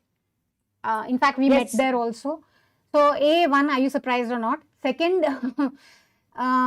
winning such a mandate without that towering regional figure. Like we were discussing this also, that Assam has a Himanta. You know, BJP doesn't have that equivalent in West Bengal. For all practical purposes, it was Modi's face everywhere in the hoardings like it was in 2021. And so there was that question of what is the local face. But it seemed like people haven't cared about that. The regional force was seen to be too oppressive to go with a force that may well be from Delhi. And the impact of SIR. What is your understanding of the impact of SIR? I know that we have to look at granularly what has happened in terms of data, but the deletions was staggering. In fact, that is the only thing that I was able to focus on when we were there. The scale of the deletions was just the biggest story to my mind in West Bengal, continues to be. But tell me, what do you think? No, I think I agree with you on the last bit. And I was, just talking to, I think, Tamal Saha on his show, where he asked me that what was your takeaway from the election? And I did mention that for me, the takeaway was that this election was cruel because of the SIR, because of the way and manner in which it was done, because of the kind of trauma that people had to go through in an election, which otherwise should be an inclusive process, which was what the vision was of, the electoral body when elections were first conducted in the 50s. Now, having said that, coming to whether I'm surprised by the sweep, this is something I've actually stuck my neck out on previous shows and said that whoever wins in Bengal will win very decisively. That was something that was very clear to me. Even if the Trinamool Congress were to win, I would have expected them to win handsomely. So I'm totally not able to connect on that number. One second. Okay, I'll just yeah. Okay. Nilanjan, can you just mute your audio? Go ahead. Sorry. So, I was actually very surprised to see kind of the exit poll numbers, because it didn't look like it would be a scenario where you would have a BJP at 100 and a Trinamool at 125 or vice versa. It felt like people were voting decisively whichever way they were voting, and this has been a kind of a pattern. If you see in the last couple of elections that we have been seeing in state across state, or maybe if I could bring in my foreign policy to here, even across the region, beyond India, in the South Asian neighborhood. I was just having this interesting conversation about the rise of of Vijay in Tamil Nadu, where he is reminding me as if it's an Arvind Kejriwal phenomena, but a Balan Shah kind of an enigma. So in West Bengal, I do feel that with the disclaimer that, of course, I did not travel as much as I would have wanted to tour. You are right. I did see a lot of urban apathy also against Mamata, particularly on issues of education, for instance. People thought that the government education has gone into a decline. Private education has become expensive. Employment was continuously a talking point. And somehow I feel like, when we see so much of our transactional competitive welfareism across states today, there's also a lesson perhaps to the limits in terms of the return on investment when you look at the welfare schemes over a period of time. In 2024, in Lok Sabha elections, when we were traveling to villages, those villagers who were otherwise happy in 2019 or in 2022 with the free subsidized rations being given over by the center or by the Yogi Adityanath government, those women were coming to us and saying that now what we need is actually jobs for our children. Because 2019 and 2022, perhaps they were not a working age. By 24 elections, they had turned a working age, and the women were complaining that, look, I'm spending 10 lakh, 11 lakhs on giving them an education, on sending them off to maybe a tier 2, tier 3 city BTech college, but they get a 10,000 rupees of a contractual job, or they do not have any job and they are coming and working in brick kilns. So I feel there is that larger message also in elections, and plus add to it that Prime Minister Modi's core constituencies, when you look at it pan-India, of course, the BJP has significantly expanded its presence across the country. One of the core constituencies is actually women voters.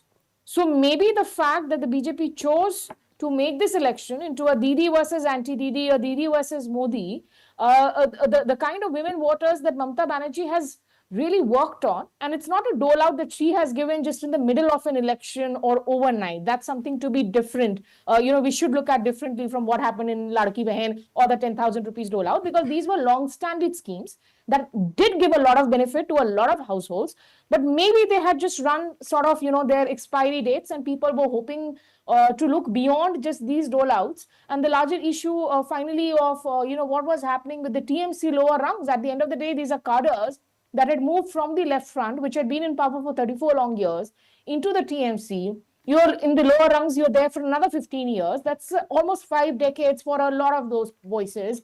That makes them perhaps feel like, they can get away with extortion, they can get away with a certain sense of lawlessness imposed on people that did not go down well. Nija, this whole thing of, explain this to me, like you must have seen this on ground also, the fact that there's no strong regional force that can rival Mamata. In the way that I said in Assam, you have Hemanta. Would you then look at this as people choosing Modi's leadership and trusting in that? Or do you think it was just the idea of BJP? Like the fact with the cash handouts is that now people know that whichever government comes, they're not going to stop it. We know that in Assam, Hemanta has a series of like cash incentives that he's giving. We know Uttar Pradesh it happens. So maybe there's also that sense that the good that's happening will continue. Every government will continue for it. So in terms of crediting BJP's victory, apart from the organizational, structure that you mentioned, the face, you think it's still Modi's face, which kind of... when people talked about it, they talked about Didi and Modi. You They felt didn't that. say BJP, they didn't say Suvendu Adhikari, they didn't take anybody else's name. So Modi was equal to BJP, Modi was equal to change. Now, because when women talk, particularly when they would say, I'm for change, put that. Parivartan. Yeah, Parivartan. That's a code word ki we are voting. It is BJP. They didn't, very few said BJP by name. But when they in the narrative, they would talk about Modi versus. So is it Modi's leadership they have endorsed? Partly, I would say, but I felt at that, going through in the hearing people talk that the biggest drawback for the BJP was not having a Bengali chehra. To project, to lead from the front, which have created confidence, which have countered Mamata's campaign that, Delhi would rule us, and so on. And young women, one young woman said to me, she said, first time voter, she said, we have problem, we go to Didi. Tomorrow if BJP comes, will we go to Delhi? It was a question mark in the minds of many. But, I think it is, I feel it is I call it a Generation Z vote in many ways. The younger people have opted, and they are aspirational. Remember also, women are aspirational. They are the most aspirational group in the country today, women. They have voted for, as I also say, Dil Mange More. So one quick question, and Atul, you can come in. This makes the succession questions in BJP very interesting, right? And, there is this whole thing of Modi, will he continue or not? What's going to happen? Is there a succession plan? Will there be a change midway? With these elections, he's kind of made sure that can now wait. Well, certainly, what will happen inside the BJP now with these results? This is people ask, why is West Bengal very important for BJP? It was the mother of all battles. One, if you get the better of a phenomenon like Mamata Banerjee, and she has been a phenomenon. You can say whatever you like. She's brought her party to this stage, fought with her back to the wall. If you get the better of her, you've got what Amit Shah called Anga Banga Kalinga. You've got Anga Bihar, your leader there. You now will get Banga there. Orissa already government there. Hemanta very strongly in the saddle in Assam. The entire East is with you. Solidly with you. West is already solidly with you. Gujarat, Maharashtra, Goa, of course Gujarat and Goa will have elections next year. Heartland with you, barring Himachal and J&K. Okay. Now the South is left. So, if you look at the, having won that kind of a victory, any voices of dissatisfaction within that you're referring to, and they will grow. Because with the Gulf War not ending, oil prices will go up, inflation will go up, economic hardship will go up in the weeks and months to come unless something gives way. and that will lead to dissatisfaction. Those voices will be stilled. Right. मेरा छोटा सा सवाल निर्जा आपसे है, अभी पहला reaction आया है जो ममता बनर्जी का इस नतीजे के बाद। उन्होंने कहा कि एक तो जो उनके स्टाइल है, उन्होंने इलेक्शन कमी काउंटिंग हुई है 2 राउंड 5 राउंड 4 राउंड 3 राउंड, तो इलेक्शन कमीशन इसको रोक रहा है, इसलिए टीएमसी कार्यकर्ता अभी होप ना छोड़ें और काउंटिंग सेंटर्स पे डटे रहें। एक उन्होंने कहा और सनसेट तक का इंतजार करें वहां रुक के। आपको लगता है कि ये केवल अपने कार्यकर्ताओं का मनोबल बढ़ाने के लिए, रोकने के लिए, या उनको एक उम्मीद देने के लिए, या कुछ उम्मीद देश में उनको लगती है अभी? मुझे लगता है देश वारे थे के लिए 50 कुछ के लिए तृणमूल के लिए, लेकिन दिशा एकदम साफ है। मुझे लगता है बहुत कन्विंसिंगली बीजेपी जीत रही है वहाँ, लेकिन ममता फाइटर है, वो अपने कार्यकर्ता का मनोबल तो ऊपर रखेंगी ही।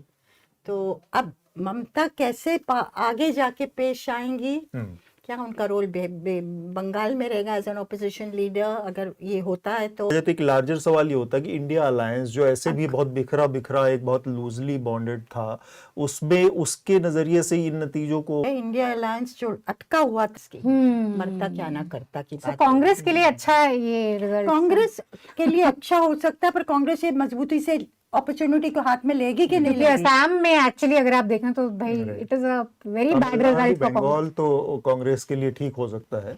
बंगाल था मामला कुछ समय पहले, तो कोई चांस ही नहीं है ना, क्योंकि ऑर्गेनाइजेशन नहीं, विल नहीं, जो भी है। अब तमिलनाडु में क्या राहुल गांधी चाहते थे विजय की टीवी से अलायंस करना, अब क्या वो उनको सपोर्ट करेंगे? इनका टीवी की भी तरफ से अच्छा रिलेशंस हैं, जो हमने सुनने में आया कि वो अच्छा। So Suvindhu Adhikari is leading, no doubt there.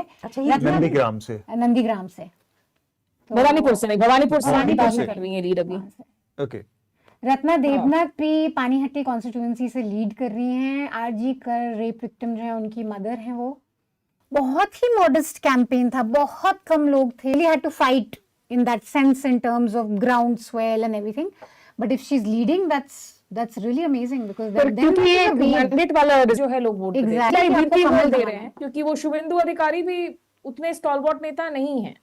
In fact Suvendu अधिकारी, दिलीप घोष, ये सारे नेता जरूर हैं, लेकिन वो मास इमेजिनेशन कैप्चर करने वाले लीडर्स नहीं है। वहां पर इमेजिनेशन को कैप्चर खुद नरेंद्र मोदी नहीं किया। जो मुझे लगता है कि इस दफा जो 2-3 चीजें बीजेपी थे, इस दफा कुछ बहुत अभद्र बयान टिप्पणियां आई कुछ बीजेपी के लोअर रंग लीडर्स से। थोड़ा सा इन लोगों ने ममता के खिलाफ अपने अटैक्स को थोड़ा कम पर्सनल रखा।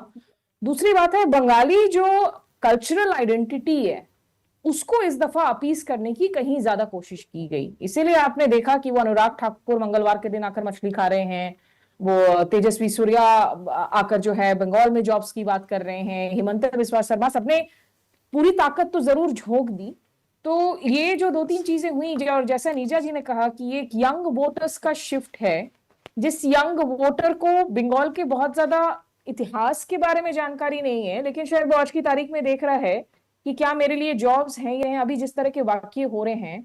कुछ वक्त पहले तक ओडिशा लगातार बहुत अच्छी खबरों के लिए, अच्छी सुर्खियों के लिए वो खबरों में बना हुआ था। जस्ट कमेंट मुझे दिया था मनीषा, मैं दुर्गापुर में थी, एक बंदा जो कि सड़क पर कपड़े बेच रहा था, हॉकर था, उसने कहा मुझे तृणमूल से कोई दिक्कत नहीं है क्योंकि मुझे किसी ने आज तक परेशान नहीं किया है, मैं तो अपने कपड़े आराम से जो है आई गो एंड सेल देम। इसी दिन जो ऑफ कोर्स नॉर्थ को पता ही था, बट पुरुलिया टीएमसी के पास सारे चौंकाने वाले, जिस तरह की हिमंता बिस्वा शर्मा की अपनी राजनीति है, उसमें भी एक बड़ा हिस्सा पोलराइजेशन का है। हिंदू मुसलमान के नैरेटिव के इर्द गिर्द काफ़ी उनका कैंपेन रहा है, हम देखते हैं। और अभी जो वहाँ पर रुझान है 122 सीटों के 126 में से, उसमें 78 सीटें भारतीय जनता पार्टी के पक्ष में है, जिसमें से 3 वो जीत भी चुकी है। कांग्रेस पार्टी 21 के ऊपर अटकी हुई है बहुत देर से, इसमें कोई बदलाव नहीं हो रहा है।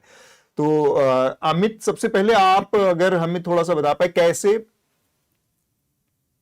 अच्छा, अभी हमारे प्रोड्यूसर ने बताया कि अमित अच्छा, अमित हमारे साथ है।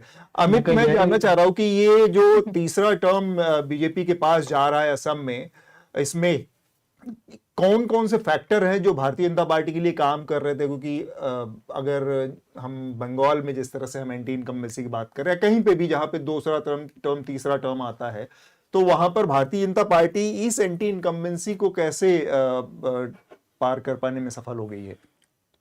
देखिए, असम में लड़ाई काफी आसान हो जाती है जब कांग्रेस आपका ऑपोजिशन होता है। और मैंने इससे पहले भी जब मैं आया था आपके अंग्रेजी वाले पॉडकास्ट पे, तो मैंने कहा था कि मतलब पिछले 10-12 साल में सबसे, बिहारी में कहते हैं ना, चाट चुनाव था, मतलब कुछ नहीं हो रहा था क्योंकि पता था। और जब आपके पार्टी का सबसे बड़ा लीडर में से एक 10 दिन पहले बोलता है कि भाई साहब हम उस तरफ जा रहे हैं, और आप अपने वर्कर से कह रहे हो कि काम धाम छोड़ो, पोस्टर फाड़ो, ताकि वो प्रद्युत बोरदोलाई दिखे नहीं कहीं कांग्रेस पोस्टर पे। ऐसी पार्टी के साथ के खिलाफ चुनाव जीतना मतलब जीतना मुश्किल बिल्कुल नहीं। देखिए, एंटी इनकम्बेंसी की जहां तक बात आती है ना, तो एक बात याद रखिएगा कि हम असम में, अगर हम, अब देखिए मैं पॉलिटिकली अगर बात करूं तो असम में I can very well argue कि एंटी इनकम्बेंसी के लिए स्पेस भी बहुत ज्यादा है, क्योंकि तरुण गोगोई की सरकार 19 साल थी, ठीक है, उस वक्त एक वायबल ऑपोजिशन नहीं था बीजेपी की तरह। लेकिन अभी मैं ये कह सकता हूं कि 10 साल हुए हैं, पहले 5 साल में तो कोई इनकम्बेंसी नहीं था, ठीक है। 2021 तक तो इनकम्बेंसी की बात ही नहीं उठी थी। 2021 से 26 के बीच में अगर मैं बात करूं तो देखिए, ऑप्टिक्स की बात करें या फिर जैसे आप कह रहे थे कि महिलाओं का समर्थन जो है, अरुणोदय की आज दिख रहा है कि या तो सड़कें बन रही हैं, या फिर जहां पर सड़कें टूटी वहां पर कोशिश की जा रही है सड़कें बनाने की। गुवाहाटी में, भले गुवाहाटी में बाढ़ के कारण हालत खराब हो जाती है, लेकिन फ्लाईओवर पे फ्लाईओवर बन रहे हैं। हमारे लोगों को ये सब पसंद है।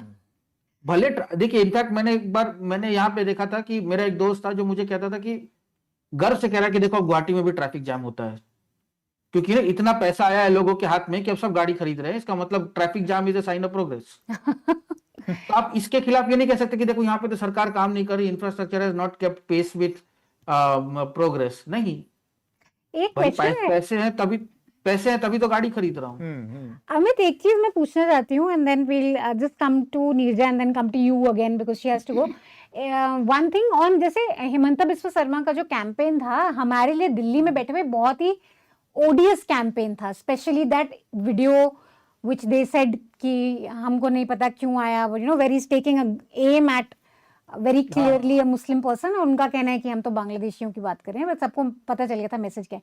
सो हमारा जो इमेज है वो एक बहुत ही योगी को राइवल करने वाले लीडर जो असम में हैं, बुलडोजर, यू नो। असम में क्या ये सबसे इंपॉर्टेंट चीज है इस जीत की उनकी छवि के लिए, या जैसे आप कह रहे हो कि डेवलपमेंट, असमीज लोग उनको ज्यादा देखते हैं डेवलपमेंट की निगाहों से, वेलफेयर की नजर से, और जैसे आप कह रहे हो उन्नति की नजर से, या आपको लगता है वहां पे ये hard line Hindutva is a bigger overriding factor? देखिए, हार्ड लाइन हिंदुत्व जो कम से कम जो हम मेनलैंड में जो देखते हैं वो तो है नहीं, ठीक है, वो होगा भी नहीं, क्योंकि असम जैसे, अब जैसे हार्ड लाइन हिंदुत्व में जैसे आप मीट की बात करें फॉर एग्जाम्पल, असम में कोई दिक्कत नहीं है, मीट खाते हैं लोग। बट हाँ, धीरे धीरे जो आपको दिख रहा है, जैसे अब रेस्टोरेंट्स में बीफ नहीं मिलता। 10 साल पहले जब मैं आया था तो मैं सोच भी नहीं सकता था कि असम में बीफ नहीं मिलेगा, लेकिन आज वो रियलिटी हो गई है, होटल्स में नहीं मिलता है। तो परसेप्शन है ना, जो आप लोगों को, जैसे वो आप वीडियो देखा था आपने कि वो वीडियो, तो उससे एक चीज मैं इस बारे में, मैं रेड माइक पे भी गया था तो मैंने बोला था कि ये सिर्फ दिल्ली वालों को बुरा लग रहा है, असम में इसके कारण किसी को बुरा नहीं लगा। क्योंकि देखिए, बीजेपी का यहाँ पे जो लैंग्वेज है ना, यहाँ पे डायरेक्टली मुस्लिम नहीं बोलते ना, कहीं पे भी डायरेक्टली मुस्लिम नहीं बोलते, वो इलीगल इमिग्रेंट की बात कर रहे हैं। वही मैं अभी थोड़ी देर पहले किसी को बोल रहा था कि आप इस तरह से देखिए तो लोगों को एम्पावर किया है, लोगों को बोल दिया तुम डिसाइड करो इलीगल इमिग्रेंट कौन है, क्योंकि सरकार तो कर नहीं पा रही। एनआरसी आपने किया, अब आप एनआरसी को बोलते हैं कि भैया एनआरसी में बेईमानी हुई है। सुप्रीम कोर्ट मैंडेटेड अथॉरिटी थी, उसमें आपको भरोसा नहीं है क्योंकि डेटा आपके हिसाब से आया नहीं, आप बोलते राउंड 2 करेंगे। फॉरेनर्स ट्रिब्यूनल आपने जो, मतलब आपने नहीं, 2007 में कांग्रेस ने जो कोर्ट्स बनाए थे उसमें 1 लाख से ज्यादा केसेस पेंडिंग है, और जो 100 लोग अगर फॉरेनर डिक्लेयर होते हैं, अगर उनके पास पैसे होते हैं वो हाई कोर्ट जाने की, तो 85% टर्नओवर हो जाता है।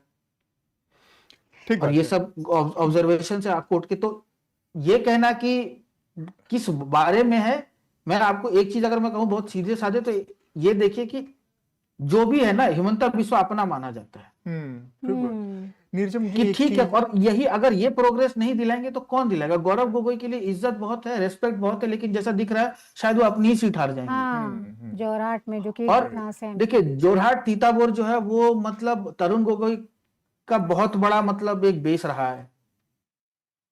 तो इस जगह से अगर आप हार रहे हैं तो ये कहीं ना कहीं आप ठीक है, इसके लिए आप डिलिमिटेशन बोलिए, जो बोलना है, एसआईआर बोलिए। एसआईआर की तो अभी जरूरत भी नहीं पड़ी। आसाम में तो डी वोटर वाला इशू 28 साल पुराना है, 1997 से चल रहा है। तो यहाँ पे तो डिलिजिटिमाइज लोगों को किया ही गया है ना कई सालों से। Amit, we'll come back to you. नीजर से last words लेते हैं, and then Ruhi is also joined us. We're very excited to have her. Big picture. क्या हम बड़ी चीजें ले जा सकते हैं इससे? Future of India, future of infighting within BJP या succession questions, and Mamta. और मेरा छोटा सा सवाल इसमें हिमंता का भी है। हिमंता जिस तरह से एक ब्लू आइड बॉय, मतलब पहले अमित शाह के क्लोजेस्ट थे, अब वो आरएसएस के भी उसी तरह से करीबी बनकर उभरे हैं, तो उनका कद कैसे बढ़ते देख रही हैं आप? देखिए, हेमंत बिस्वा शर्मा की जो शख्सियत है वो भी एक कारण है इस विक्ट्री का, क्योंकि in grip of the situation, tall leader, हर एक चीज को मैनेज करते हैं। नॉर्थ ईस्ट स्टेट्स में भी उनकी पैठ है। तो ये जो, और बीजेपी की लीडरशिप ने, दिल्ली वाले ने उनको एक ऑटोनॉमी ऑफ फंक्शनिंग दी है। कदम से कदम मिला के चले हैं वो अमित शाह के, लेकिन एक ऑटोनॉमी दी गई है उसको फैशन करने की, स्ट्रैटेजी वगैरह। तो उसका फायदा मिला। जो हिंदी हार्टलैंड स्टेट्स के बीजेपी की सवाल तो उठता मन में कि बाकी 3 स्टेट्स में लोगों ने चेंज के लिए वोट किया है, असम में नहीं किया है। इनकम्बेंसी के लिए किया है उन्होंने। उसका कारण क्या है? कुछ लोग मानते हैं डिलिमिटेशन जैसे हुआ असम में, वो भी इनको बीजेपी को फेवर किया, पर एक बहुत माइक्रो प्लानिंग जैसे कि बीजेपी करती है नेशनली, वो हेमंत बिस्वा शर्मा भी एक निपुण नेता है, उसमें तो दो राय नहीं है। आपकी डिफरेंसेस हो सकते हैं, इस तरह के जो वीडियोस की बात की है। और ये feeling anti Bangladeshi legal migrants की जो है वो 80 के दशक असम में। लेकिन to answer your question, the big picture, Manisha, the ramifications for India.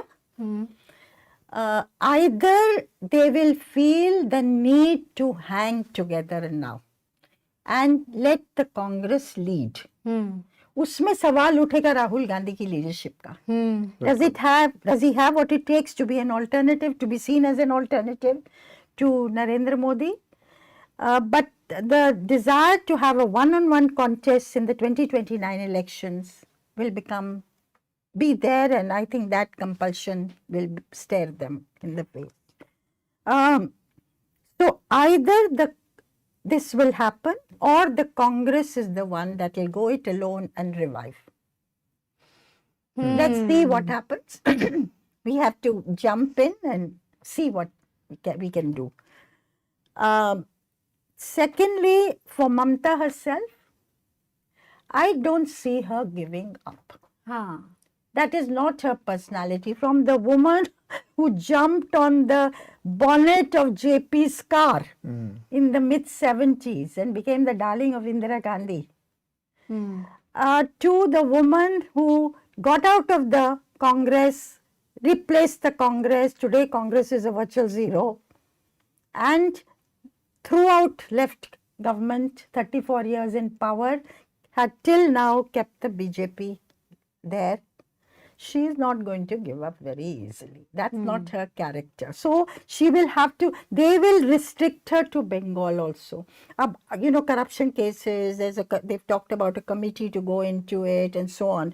Whether usme dhas jayengi wo, or how she sets the agenda for the opposition in Bengal. And it's not going to be easy also for the BJP to rule Bengal. It will require sensitivity of kind to be able to, deliver. Well, they embrace the fish this time. Yeah, so maybe to deliver as well as be, mindful of the Bengali character. That is the diversity of India.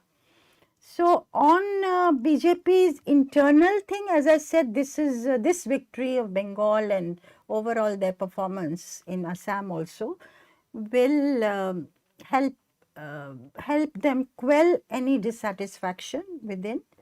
And as far as succession अभी 2029 का तो सवाल ही नहीं है. So then let's see, there are many. I mean, Hemant Biswa Sarma, by the way, RSS वाले योगी आदित्यनाथ, देवेंद्र फडणवीस के बाद हिमंत बिस्वा शर्मा का नाम लेते हैं as far as a future national role is concerned. So to that extent, he is getting accepted. Right. Great. Let's go to Amit and then we'll come to Ruhi in our studio. Amit, what were you most surprised by in this election? In terms of people who've lost? In Assam? Yeah. Nothing. I mean, in the sense that, see, I can always say that, oh, initially I thought it was a close competition. In the beginning of this year, it did seem like there was an election that was brewing. I'm not going to lie, okay? But first, Mr. Bora and then Mr. Thakur sort of made it clear that, you know, this party has no clue how to fight elections anymore. The same boring script of, you know, oh, we will do this, we will do that. That's what I'm saying. See, you have to fight BJP the only way BJP knows. That's what I agree with ma'am when she was saying that Mamta is not out. Mamta Banerjee has seen far more dark days than this. You know, that line of Faiz, Dil na umeed to sahi, naakaam hi to hai, lambi hai gam ki shaam, magar shaam hi to hai. That's Mamta Banerjee for you. We don't have that person here. As I said, Gaurav Gogoi is seen as a respectable, honorary leader, you know, a very good son of a very good leader. But he is not somebody who's on the ground. Half the time he's in Delhi. And the people you trust, that's the thing. Congress, BJP will, next 5 years, it's absolutely the same thing. In 2015. Yes. So, was in West Bengal, largely in Kolkata, North 24 Parganas. Two questions. One I have from you. Tied over it. Similarly, completely, because we were discussing this earlier also. Why do you think that is A? Even though I remember Haryana elections, we were hearing so much of Haryana and second MP. Yeah. Both state was like even though Mama was well loved in MP, but still, you know. So tell us about that. And then are you surprised by West Bengal? Assam, no one is. Really, Manisha, because I've consistently maintained this in my analysis since I've come back from Bengal, and while I was in Bengal, there was a very widespread anti-incumbency mood, and this conversation about 2021 also people want to change. I think this was far more pronounced, far more prevalent this time. Everybody was talking about Poribarton, and I think sometimes incumbency runs its course, and that happened with Mamata Banerjee. BJP was waiting in the wings, played its cards well, but this was essentially a referendum on Mamata Banerjee, a vote against the Trinamool Congress more than a vote for the BJP. It was a vote for Poribarton, and the BJP was the obvious Poribarton that people could bring in, right? I think there were many factors, and a lot of them voters were quite animated, vehement about. One was, of course, lack of industry, lack of development, joblessness, cut money, bribery at the grassroots level, corruption at the grassroots level. People were talking about how this is just a perpetuation of the left culture, which they had booted out in 2011, and Mamata had not reimagined her politics. And law and order, the crimes against women became a bit of a conversation point. And I think most importantly, people were tired. I think, you know, we think of anti-incumbency as anger necessarily. It's not always anger. Often it's just disappointment. Often it's just fatigue, right? So a lot of people were just fatigued by a 15-year incumbent, and they didn't mind giving somebody else a chance. And I think it's that sentiment that the BJP needs to worry about a little in the next 5 years, because it wasn't that we want Modi. It was more like we want to see change. right? ये ना मुझे भी इसी चीज को मैं नीरजा को भी बता रही थी that I think 2021 में मोदी का चार्म ज्यादा था on ground, because I think on the back of 2019 I think इस बार इतने लोग ये नहीं बोल रहे थे कि हम मोदी की सरकार चाहते हैं, even though he was the main face. He was the face, but I didn't feel like, you know, people are thinking about BJP Modi. ने इस बार मोदी और अमित शाह के अलावा बंगाल में अगर देखें तो बहुत स्ट्रेटेजिकली उन्होंने रिलाई किया बंगाल के लोगों पे. नहीं, बिल्कुल उन्होंने इलेक्शन को लोकल रखा. They didn't say anything that could hurt Mamata's image, in which, so, you know, with no more personal attacks. They were very clever, strategic about their approach in Bengal. I think because they read the mood right. They knew if they played their cards sensibly and they kept a little bit of a low this, they'd be able to bring in this anti-incumbency vote in their favor. So to answer your question, I am not entirely surprised. The kind of mood for change was a bit reminiscent of UP 2017, where people were talking so much about bringing in a new regime, and they were tired of the existing regime. Of course, the difference is there it was just a 5-year regime, here it's a 15-year regime. But I think the mood on the ground was quite clear. The only thing that I wasn't sure of was how the minority vote would play out, because it's a significant 30% lead that Mamata Banerjee begins with, right? So that gives her that edge over her opponents. And data will have to be analyzed to see how this vote has sort of impacted. I think SIR का भी impact पता चलेगा gradually. Seat wise analysis because में 27 lakh voters जो थे, ये अब बहुत seats नैरेटिव में। चला जाएगा कि बांग्लादेशियों को हटा दिया इसलिए ममता हार गई, बट वो 27 लाख वोटर्स कौन लोग ईसी ने भी बोला है कि वो लोग वही हैं जिनकी कुछ ना कुछ छोटी मोटी डिस्क्रिपेंसीज हैं, जिनको logical नाम गलत discrepancies है, बोल के। कहीं कुछ गलत है, they are not Bangladesh citizenship. जो उनका जो बांग्लादेशी वाला कॉन्सेप्ट है वो तो बियॉन्ड जो 27 लाख हटे हैं वो है। 27 लाख में बहुत जेन्युइन वोटर्स हैं। दैट्स द ट्रेविस्टी कि आपने इतना लेट किया है एसआईआर कि किसी को चांस ही नहीं मिला वोट redress देने का करने का। चांस नहीं मिला। उसका इम्पैक्ट क्या है, आई थिंक ये भी एक देखने वाली चीज लेकिन है। मनीषा जो भी at the end of the day it is a convincing win for the BJP बिल्कुल। एंड आई मीन अगर वो 3% आगे हैं तो बहुत ही कन्विंसिंग, मतलब ज्यादा, अगर ये ट्रेंड अभी तक चल रहा है 45 अच्छा 4% का ऑलमोस्ट अंतर है बंगाल में, जो कि पिछले नतीजों के और दिखाई जो तो काफी साइड बड़ा है। फ्लिप हुई है वहां पे एसआईआर का उतना इम्पैक्ट था नहीं। जो वेस्ट वाले जो भी सारे डिस्ट्रिक्ट्स फ्लिप हुए हैं वहां पे एसआईआर तो मैप के हिसाब से देखें, अगर जो बहुत कन्विंसिंग विन की बात आप कर रहे हैं, अभी आज के नतीजों के बाद पहली बार Bharatiya Janata party at least south छोड़ दें केवल, तो pan India right from western tip to eastern tip पूरे कॉरिडोर पे बीजेपी का कब्जा है। वेस्ट में गुजरात से लेके और नॉर्थ ईस्ट के सारे 7 सिस्टर में, बिहार के बाद बंगाल और असम ऑलरेडी है। तो अभी पूरा का पूरा ये कॉरिडोर ईस्ट वेस्ट का पूरा सैफरन है, यूपी से लेके बिहार से लेके और उत्तराखंड से लेके बीच में सारे जितने भी स्टेट हैं, तो कोई भी दिल्ली है, सब हरियाणा है, सारा मिला के राजस्थान, कोई भी स्टेट बचा नहीं है। तो इस लिहाज से बीजेपी एक उस टाइम पे अपने सक्सेस के सबसे पीक पे है आज की तारीख में, मतलब पैन इंडिया उसकी प्रेजेंस देखिए। ये हम हर बार कहते हैं पीक में, उसके बाद कुछ नया स्टेट जीत लेती है बीजेपी। बंगाल पहली बार जीता है ना, और नहीं दो जो बड़े स्टेट मोदी के सबसे पीक पे जाने की जो लोकप्रियता का सबसे शिखर था, उसमें भी बीजेपी कभी बिहार नहीं जीत पाई अपने दम पे। बिहार और बंगाल दो सबसे बड़े, और आप ये देखिए कि ये अगर कंप्लीट हो जाता है तो बीजेपी के लिए कितनी कंफर्टेबल सिचुएशन लोकसभा में है। अब आज की तारीख में ये जो पूरा बीच का कॉरिडोर जो इसकी बात हम कर रहे हैं, यहाँ से अकेले में मेजोरिटी नंबर आता है, फिर बाकी सारे स्टेट लोकसभा में जाके इरेलेवेंट हो जाते हैं आपके। लेकिन लोकसभा में भी देखिए है कुछ साल बचे हैं, अब कैसे ये एंटी इनकम्बेंसी बीजेपी, क्योंकि अब की बार भी लोकसभा में सीट्स तो बीजेपी की पहले से कम आई थी, है ना, तो वो शीन तो एक कम हुआ था, हर जगह कम आई थी, बंगाल में भी कम आई थी आयरॉनिकली। लेकिन क्योंकि 19 में बीजेपी इस पूरे इलाके में सब जगह 100% लेके आई थी, तो उससे ऊपर जा नहीं सकते थे, वो भी उसके आगे जा नहीं सकते थे।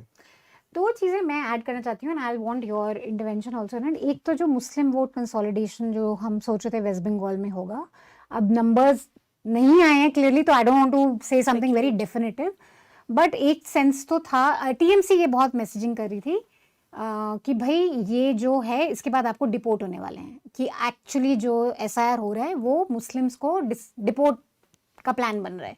तो एक्सपेक्टेड था कि बहुत फेयर होगा, और उस फेयर की वजह से जो मुस्लिम्स बिल्कुल टीएमसी के साथ नहीं है वो बिल्कुल एक साथ कंसोलिडेट हो जाएंगे। I wonder if that has actually happened everywhere in the way TMC was expecting, because we should remember one thing that चाहे मेन स्ट्रीम मीडिया में या पॉपुलर नैरेटिव में बीजेपी टीएमसी को मुस्लिम पार्टी बोलते हैं, Muslims खुद बहुत नाराज हैं काफी हद तक टीएमसी से, क्योंकि वो करप्शन से डील कर रहे हैं, या वो भी जो सेम प्रॉब्लम्स हैं। और आप हर वक्त आप ये नहीं सोच सकते अपने एग्जिस्टेंशियल क्राइसिस के बारे में, आप ये भी सोचते हैं कि डे टू डे आपका क्या, you know, who is helping you, who is not. So I remember like in 2021 one of the people in a Nandigram village Muslim said that, you know, उसको उनको क्यों बोलते हैं मुस्लिम पार्टी, हमारे लिए तो कुछ नहीं करा, जितना भी अम्फान का पैसा आया वो उन्हीं के लोगों को गया है, हमारे पास कुछ नहीं आया है। सो ये एक इंटरेस्टिंग चीज होगी कि क्या मुस्लिम एक्चुअली एसआईआर की वजह से वो कंसोलिडेशन हुआ है जो टीएमसी एक्सपेक्ट कर रही थी या नहीं, और एक बर्डन भी सिर्फ मुस्लिम्स पे कि वो ही बीजेपी से लड़े, हिंदुत्व पे लड़े, वो तो कोई फॉर्मूला नहीं है। दूसरी चीज जो मैं I want your opinion on it, Neelanjan से भी मैंने पूछा, मैं बार बार ये बोल रही हूँ कि एक चीज होती है जो एंटी इनकम्बेंसी जो आपने कहा, सबको वो फील होती है, और वो मुझे उतनी ज्यादा भी नहीं लगी 2021 से, उतनी ही लगी जितनी तब थी। लेकिन ये सवाल हमेशा आ जा रहा था कि भाई बीजेपी का संगठन बहुत जगहों में जहाँ पे उन्हें क्लियरली लाइक साउथ 24 परगनास में जाके जीत रहे हैं, काफी वीक है, तो कैसे ये चेंज होगा लास्ट में जो वो वर्कर करता है, बूथ तक ले जाता है आपको। ये do you think central police की जो डिप्लॉयमेंट हुई है, that led to the BJP voter which otherwise would have said, okay, maybe it's not safe to go out and vote, to really come out and feel safe? I have a bit of a contrarian view. I know a lot of people say Bengal में voters बोल नहीं रहे हैं. A famous pollster has not even done exit polls saying कि Bengal में बोल नहीं रहे हैं. I traveled quite extensively in the state. People were speaking, and people were speaking far more openly than they have earlier, because there was a very massive mood to bring about some change. It's a very simple thing. आप रोक सकते हो लोगों को, लोग डर सकते हैं, लेकिन जब एक तरफ की ज्यादा बाढ़ निकल रही है तो फिर लोग डरना बंद कर देते हैं. So one was the central forces deployment, of course, and the second was that people were quite determined to go and vote. Right? They wanted to vote for change and they were quite determined. And because so many people around, so many people said कि आप कहीं पे भी पूछ लो, लोग change का कह रहे हैं. That's why the fear was less. Because people knew कि बहुत लोग चारों तरफ similar विचारधारा रख रहे हैं, तो इसीलिए उनका डर थोड़ा कम था. I think that's been a major factor. People have gone out and voted, and जहाँ ज़्यादा अगर लोग दिख रहे हैं तो आप कितनों को रोक सकते हैं? How many? Why would people be scared? And I agree with you on one thing. I mean, compared to everyone else in the country, I do think people in West Bengal talk a little less. Compared to say when you go to UP, they'll give you a pravachan. They do. But you're right that compared to 2021, younger people were speaking out more openly about education, one, government schools. The fact that if you compared Kolkata to every other big city in the country, we are, we don't have anywhere to go, our friends have to leave, there's no work here. So I think comparison to other metropolitan cities, like where are we today? The sense of stagnation, the young people are openly talking about that, I feel. Even in rural Bengal, so I usually do, if I find a larger trend, I usually do short videos. Very few people said no to coming on camera. Very few people. If you go and see my social media also, you'll see so many people openly saying that they want change. They are tired of the TMC. Only maybe 3-4 people said हमारा चेहरा छुपा दो, उनका चेहरा blur हुआ है. उसके अलावा 2-4 लोगों ने बोला होगा कि हम नहीं बोलना चाहते. बाकी लोग बहुत they were very willing to speak. I think एक और चीज मनीषा, रूही, मेरा है सवाल, मतलब इफ यू रिमेम्बर पिछले इलेक्शन में हम बाकी जितने भी इलेक्शन होते थे इसमें योगी आदित्यनाथ को बहुत प्रोमिनेंटली यूज, हालांकि पोलराइजेशन था यहाँ पर और हिंदू मुस्लिम इसमें बहुत यूज करती रही बीजेपी. बंगाल उसका एक बड़ा फर्टाइल ग्राउंड उसकी पॉलिटिक्स के लिए रहा है फिर भी. लेकिन इस बार जैसे हर बार कुछ ना कुछ बहुत वायरल होता था योगी आदित्यनाथ का, इस पूरे इलेक्शन में बहुत स्ट्रेटेजिकली है या कैलकुलेटेड है या फिर अनजाने में ऐसा, इस बार एक भी रील वायरल कोई क्लिप योगी आदित्यनाथ का बहुत ही जो ब्लेटेंट होता था, जो अटैक होते थे मुस्लिम कम्युनिटी के ऊपर, गाय या इन सब चीजों से रिलेटेड, कोई भी सिंगल रील या क्लिप कुछ भी वायरल नहीं हुआ योगी आदित्यनाथ का. नहीं तो बीजेपी का जैसे ट्रम्प कार्ड होता था, बीच में अचानक से इग्नाइट करने के लिए बीजेपी लॉन्च कर दी थी योगी आदित्यनाथ की हेडलाइन के दिन खत्म. Now the new Clement is Hemant Biswa Sharma. He was there at the rallies in West Bengal. He is beating Yogi Adityanath hollow in communal polarization, dog whistling. उनका एजेंडा ही ये है. चलिए, I'll come to Assam later. But yeah, you're right. BJP played its cards smartly in Bengal. मैं यही बोल रही हूँ कि उन्होंने बहुत ही low profile strategic campaign रखा, because they saw fertile ground. That's why they didn't think they needed to whip up communal sentiment. They knew कि anti incumbency vote है, उसको आप टैप करो. आपको कोई जरूरत नहीं है इस तरह की बातें करने की, which could potentially backfire. So why take that chance? So they were very smart about how they planned their campaign in this election. As for Assam, I think a lot of people have, so I'm half Assamese, it's my mother tongue. So I feel there is a bit of a cursory understanding sometimes outside of Assam of how that state functions. I've consistently said that Hemant Biswa Sarma's communal talk is not for Assam. It has zero takers in Assam. वहाँ की fault line ही नहीं है, वहाँ की fault line ethnicity की है. उतना ही anger used to be against Hindu Bengalis, उतना ही anger. Nobody in Assam is talking about Hindu Muslim. Nobody in Assam is talking about कि अच्छा हमारे CM तो देखिए हिंदू सनातन धर्म को आगे लेके जाएंगे. It's purely based on his performance, and there has been work that has happened in Assam. It's visible, tangible work which matters to people, and that's what the voter is voting around. So clearly the chief minister's talk, the kind of bitter conversation that he does, is to become a national leader, to become a national headline, and to be able to have some perhaps competition with Yogi Adityanath, right? Because you have, who are the tall BJP chief ministers you can think of now? Fadnavis, yes, but Fadnavis is slightly low profile in the way he talks. It's Yogi Adityanath and Himanta Biswa Sarma. So coming from a very small state that doesn't capture the nation's imagination, he has managed to become a national name. Yeah, but would it be correct to say that his rhetoric, I mean, जब आप मियाँ बोलते हो तो Assam में aren't they understanding this as Muslim?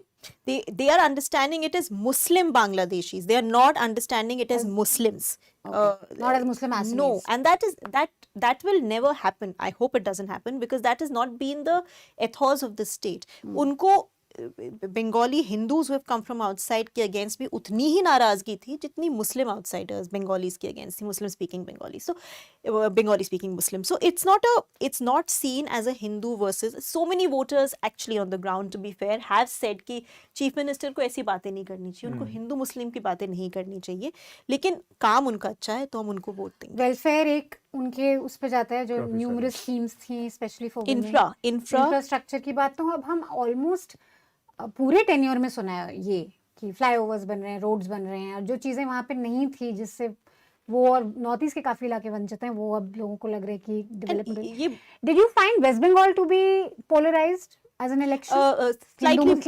Slightly more than Assam. In fact, Bengal में कई लोगों ने बोला कि हिंदू धर्म को बचाना है, सनातन हिंदू धर्म को बचाना है.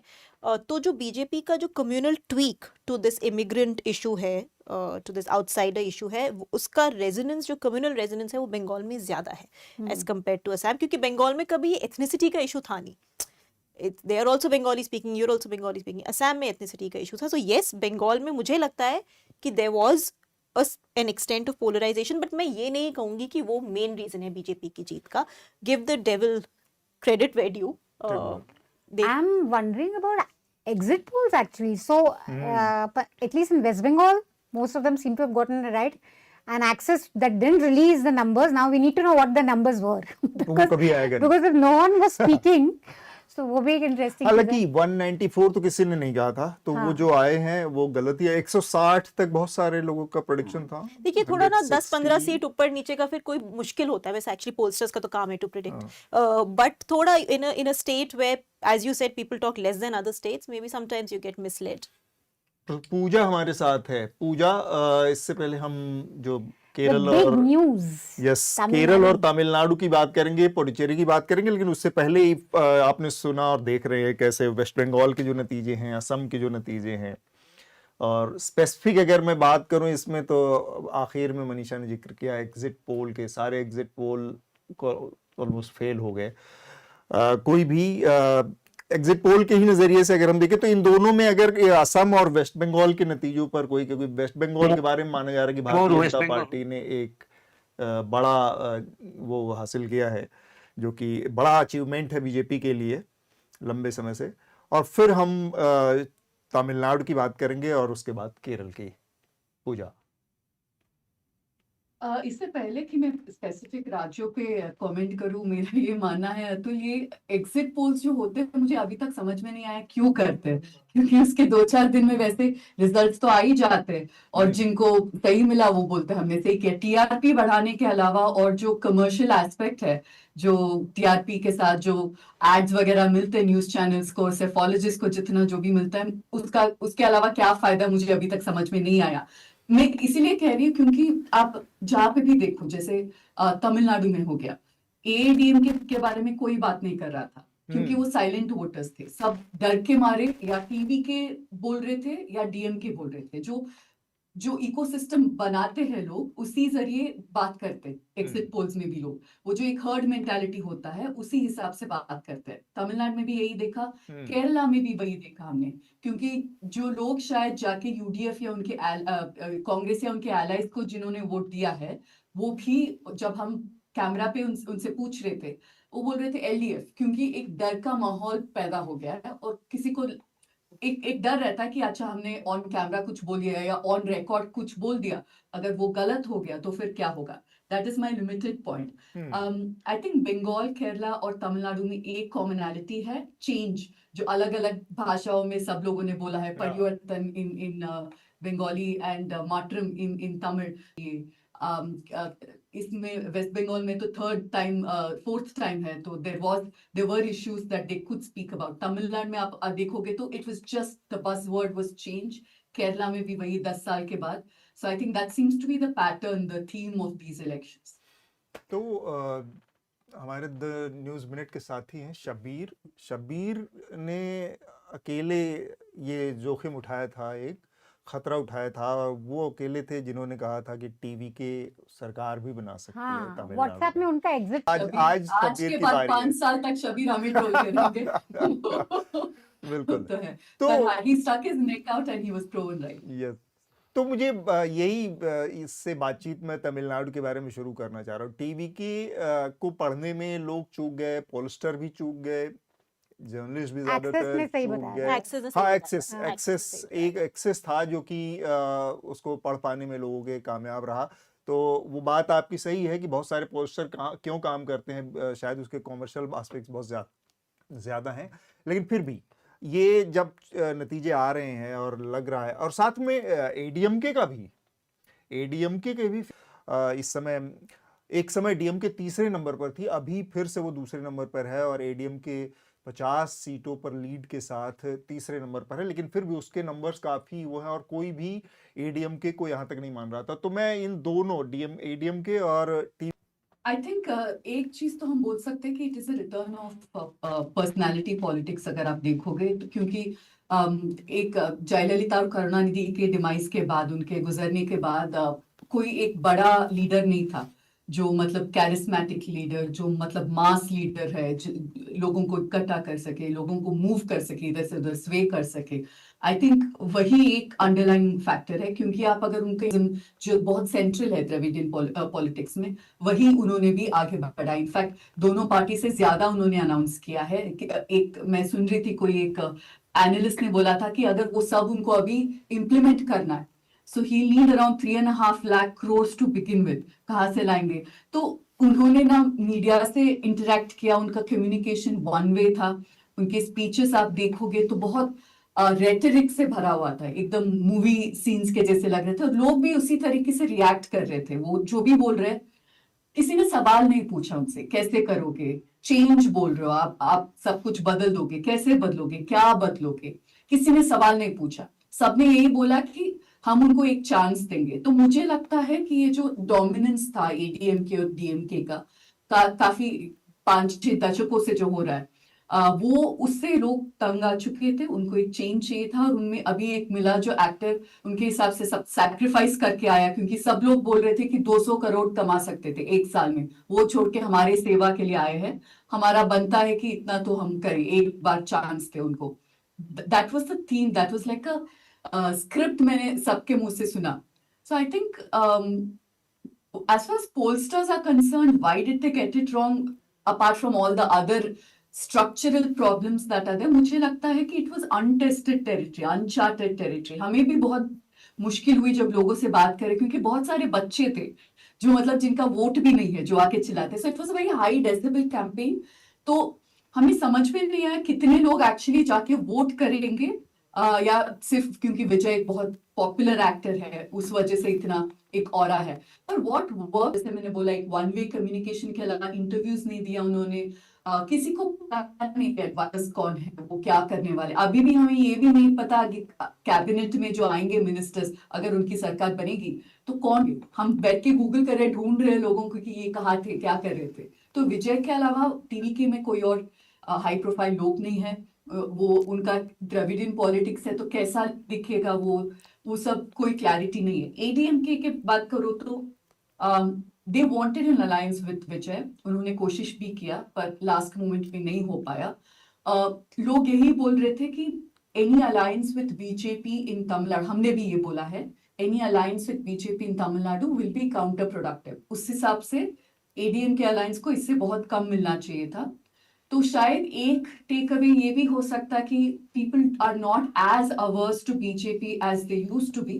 मैं ये नहीं बोलूंगी कि एक्सेप्ट करने लगे हैं लोग, पर शायद अभी थोड़ा टर्मोइल हो रहा है, थोड़ा सेटल होने के बाद समझ में आएगा कि एडीएम के कैंडिडेट्स को क्यों इतना नंबर्स मिले।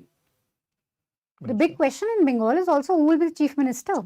I think they'll have to Clear, make Shubhendu I think Adhikari? they'll have to make Shubhendu purely because अगर आप ग्राउंड पे किसी से भी पूछते, of course Modi is the main face, पर आप किसी से पूछते तो they would कि आप सीएम का फेस नहीं, आप फिर भी क्यों बीजेपी को करना चाहते हैं, तो they would say कि शुभेंदु। हाँ कि नहीं शुभेंदु ही है शायद, वो तो देखेंगे मोदी जी बना चक्रवर्ती तो नहीं देंगे। हो जाएंगे? सुवेंदु We will और all do Hemant some Biswa discount Sharma को टक्कर दे सकते हैं in his rhetoric. Hemant at Biswa least. Sharma को टक्कर देना बहुत मुश्किल है, I can tell you he is a पर very आज different का kind of स्टेटमेंट बहुत ही politician. पोलराइजिंग था शुरुआत में कि हाँ, हमारा हिंदू सारा हाँ। इकट्ठा हो गया। पहला स्टेटमेंट हमारा सारा पूरी हिंदू तरह से इकट्ठा हो he गया, said बहुत ही कि polarizing। हिंदू वोट कंसोलिडेट हमारे हमने पीछे, अपना उन्होंने कर ऑलरेडी लिया, कर वो दिया है देख लिया, हिंदू हम मुस्लिम। जीत जाएंगे।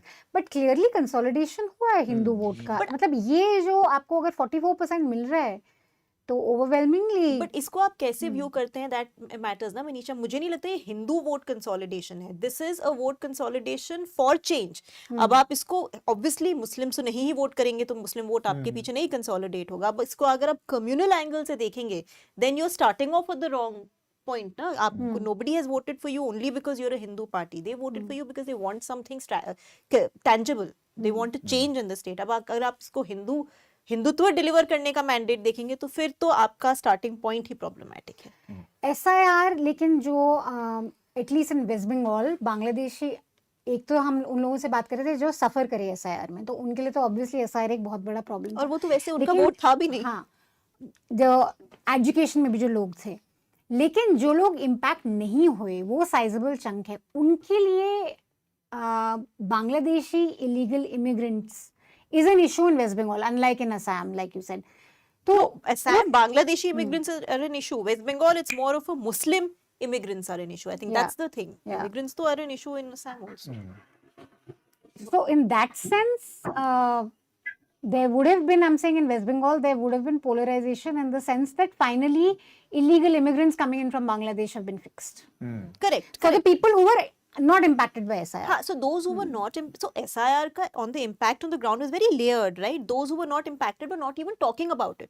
किसी जिनको impact नहीं हुआ, किसी ने उठ के नहीं बोला कि अच्छा SIR हुआ है, उसकी वजह से ये हुआ है. Only those who were impacted were talking about it, and in that only those from the minority community were resentful, because I met many people who were saying कि हमारी Hindus, हमारी wife का नाम नहीं आया नहीं है, but they were not particularly angry. But minority community naturally, you can't blame them, was doubting the intent of the BJP ना। जब पार्टी का ही मैंडेट ही हिंदुत्व मैंडेट है तो आप माइनॉरिटी होगे तो TMC क्वेश्चन की भी करोगे। इसमें बहुत क्लियर मैसेजिंग थी कि अभी इसके बाद आपको डिपोर्ट करेंगे। अभी ये पहला है आपको हटाना रोल से, उसके आगे आपको डिपोर्ट किया जाएगा। So I think that messaging everyone got. Shabir? Yes, Shabir भी हमारे साथ है। Congratulations firstly. Thank you Manisha. तो आज पार्टी मिलेगी? You wanna dance? ना, मैं तो प्रदीप गुप्ता नहीं हूँ डांस करने के लिए। अच्छा, अभी पूजा से हमारी बात हो रही थी तो मेरे दिमाग में दो सवाल आए थे, लेकिन अब क्योंकि शबीर भी हमारे साथ है तो शबीर से ही पूछ लेता हूँ। टीवी की और विजय का तो सरप्राइजिंग है और दिख रहा है नंबर। मैं एडीएम के नज़रिए से थोड़ा सा मुझे बताएं आप कि शबीर जो वो भी कोई लीडरशिप ऐसी नहीं है, कोई बहुत ज़्यादा जो लोगों को अट्रैक्ट कर सके, कोई सुपरस्टार या पावर उस तरह की नहीं है। जयललिता के जाने के बाद से पार्टी बहुत बिखरे बिखरे हालत में थी और उसके बाद भी, इसके बावजूद इस बार जो परफॉर्मेंस है ठीक ठाक अच्छा परफॉर्मेंस करने में कामयाब रही है। तो एडीएम के इस रिसर्जेंस में आप किसकी भूमिका देख रहे हैं, क्या किसका रोल देखते हैं? नहीं, बस एक ही आदमी का रोल है, वो है एडपाड़ी के पळनिस्वामी। उसको पता था कि वो हार रहा है, लेकिन उसने इतनी कोशिश की, अपनी जान लगा दी इस इलेक्शन में जीतने के लिए, तो उसका तो थोड़ा बहुत रिजल्ट्स और थोड़ा बहुत इम्पैक्ट है।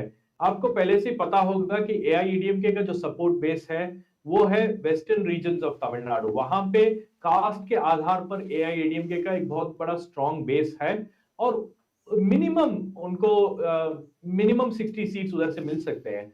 तो उसके आधार पर एआईएडीएमके ऑलरेडी थोड़ा बहुत कॉन्फिडेंट था लेकिन AIADMK का प्रॉब्लम ये है कि वो बीजेपी के साथ उनका जो गठबंधन है वो एक फैक्टर जो है वो बीजेपी को पुल डाउन कर रहा था।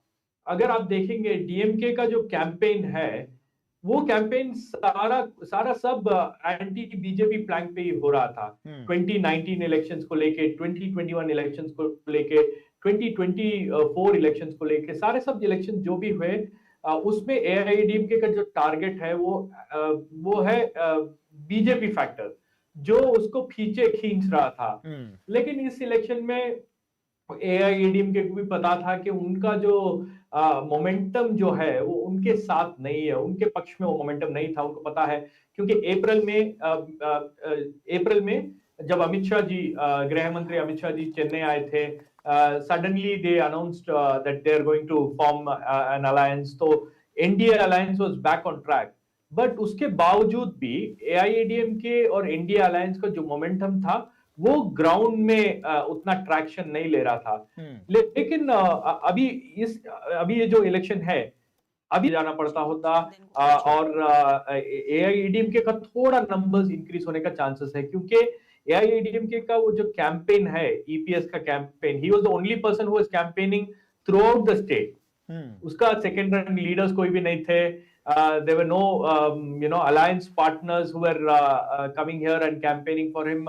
प्राइम मिनिस्टर का कैंपेन था, बट प्राइम मिनिस्टर का कैंपेन तो आपको पता ही है, वेस्ट बंगाल में जितना उन्होंने फोकस किया उतना तो तमिलनाडु में फोकस नहीं किया।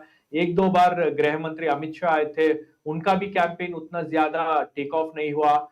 5-6 चीफ मिनिस्टर्स आए थे बीजेपी रूल स्टेट में। ये जो टीवीके और विजय की हवा में वो चीफ मिनिस्टर्स का कैंपेन भी किसी को रजिस्टर ही नहीं हुआ। लोग को पता भी नहीं चला कि बीजेपी रूल स्टेट से चीफ मिनिस्टर्स आए थे। तो माहौल कुछ कंप्लीटली अलग था। तो EPS का कैंपेन कहीं ना कहीं थोड़ा it started working, but it was not enough. So the best case scenario is that they are not going below 45 और 50 सीट्स। वही नंबर था उनका उनके ओपिनियन पोल्स और उनके प्री पोल सर्वे में भी। I think they are holding to that number and that is predominantly because उनका जो स्ट्रॉन्ग होल्ड है वो वेस्टर्न रीजन, वो उनको वो सीट्स रिटर्न कर रहा है। वो कास्ट के आधार पर करता है, जाति के आधार पर वो होता है। तो वो कन्वर्शन तो EPS को, AIADMK को उसका फायदा तो मिला है। एक और सवाल बस में, वो क्या चीज थी जो टीवीके और विजय के बारे में जिसको आप देख पा रहे थे, समझ पा रहे थे, और ज्यादातर पोलस्टर या बहुत सारे जर्नलिस्ट जो है वो समझ नहीं पाए, किसी ने भी इस तरह से उनको नहीं आंका इतना मेन कंटेंडर के तौर पर? वो क्या फैक्टर्स थे? जी बस एक फैक्टर था, वो है ऑल्टरनेटिव। यहाँ 2 द्रविडियन पार्टीज का रूल चल रहा है तमिलनाडु में। It's a bipolar contest, DMK या ADMK या DMK। तो ऐसा ही कुछ माहौल है। और तमिलनाडु में after the demise of both leaders Jayalalithaa और करुणानिधि, कई तरह का एक लीडरशिप वैक्यूम है। वो लीडरशिप वैक्यूम को MK स्टालिन ने थोड़ा बहुत फिल किया। EPS लीडरशिप वैक्यूम को फिल करने के लिए ट्राई कर रहे थे, बट उतना ज्यादा नहीं हुआ। तो एक करिस्मेटिक फिगर, एक स्टार पावर के साथ एक बंदा आ रहा है और वो कैंपेन कर रहा है, और उसको ये 2 द्रविडियन पार्टीज उसको आने नहीं दे रहे हैं। Like that is the perception that was conveyed to the people के जितने भी हर्डल मिल गया, और people started seeing him as an alternative. और हालांकि बात यह है कि विजय का कैंपेन भी जो है, it was a very calculated move, a very well thought strategy. Vijay ने अपने आप को ये नहीं बताया कि मैं DMK और AIADMK को इधर फाइट कर रहा हूं, मेरा टारगेट बस DMK है, मैं DMK को फाइट कर रहा हूं, मुझे DMK को हराना है, मैं DMK को फाइट करूंगा। AIADMK के बारे में उसने कुछ नहीं बोला, कुछ नहीं बताया। बीजेपी के बारे में उसने कुछ नहीं बताया। वो strategy I think it has work, because Tamil Nadu में जो है वो एक फैक्टर है कि एक है DMK और एक है एंटी DMK। अगर आप DMK के पक्ष में हो या DMK के खिलाफ हो, यही जो बाइनरी है वो तमिलनाडु पॉलिटिक्स है। तो इसको सही तरह से समझ के विजय ने उनकी स्ट्रैटेजी को कॉइन किया था, and that strategy has work for Vijay. उन्होंने AIADMK का पोजीशन ले लिया। He was seen as a contender for Shabir, Dravidian parties, particularly the DMK. Okay, Shabir, sorry. I'm just going to cut you in because Rui is here with us only for 10 minutes. So we just want to get her closing thoughts and then we'll come back to you. So hold that thought on Vijay.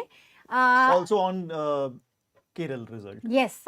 So, Ruhi, Election Commission website, it's a conclusive wave election that's gone in favor of BJP. You can clearly say that now. Yep. 45% BJP vote share, 40 TMC, which is 5% more, which is stunning.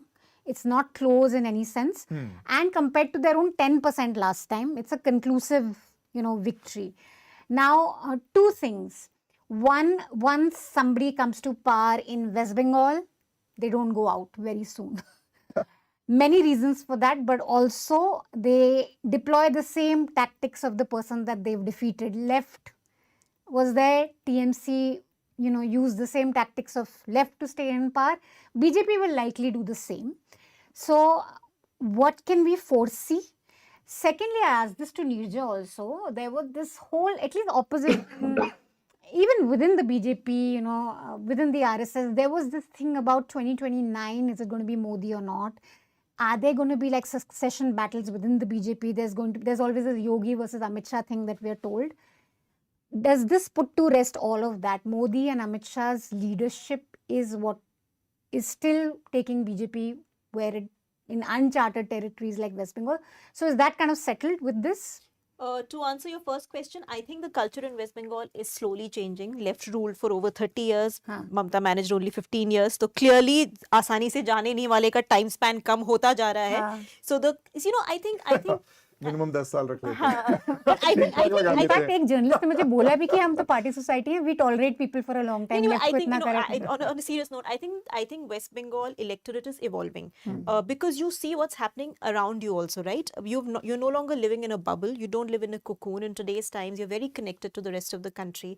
You see what's happening everywhere, and that's why the electorate expectations also grow very fast now across states. That's something you're seeing across India. So I don't think this trend ki आ गए हैं तो रहेंगे ही, will continue like that.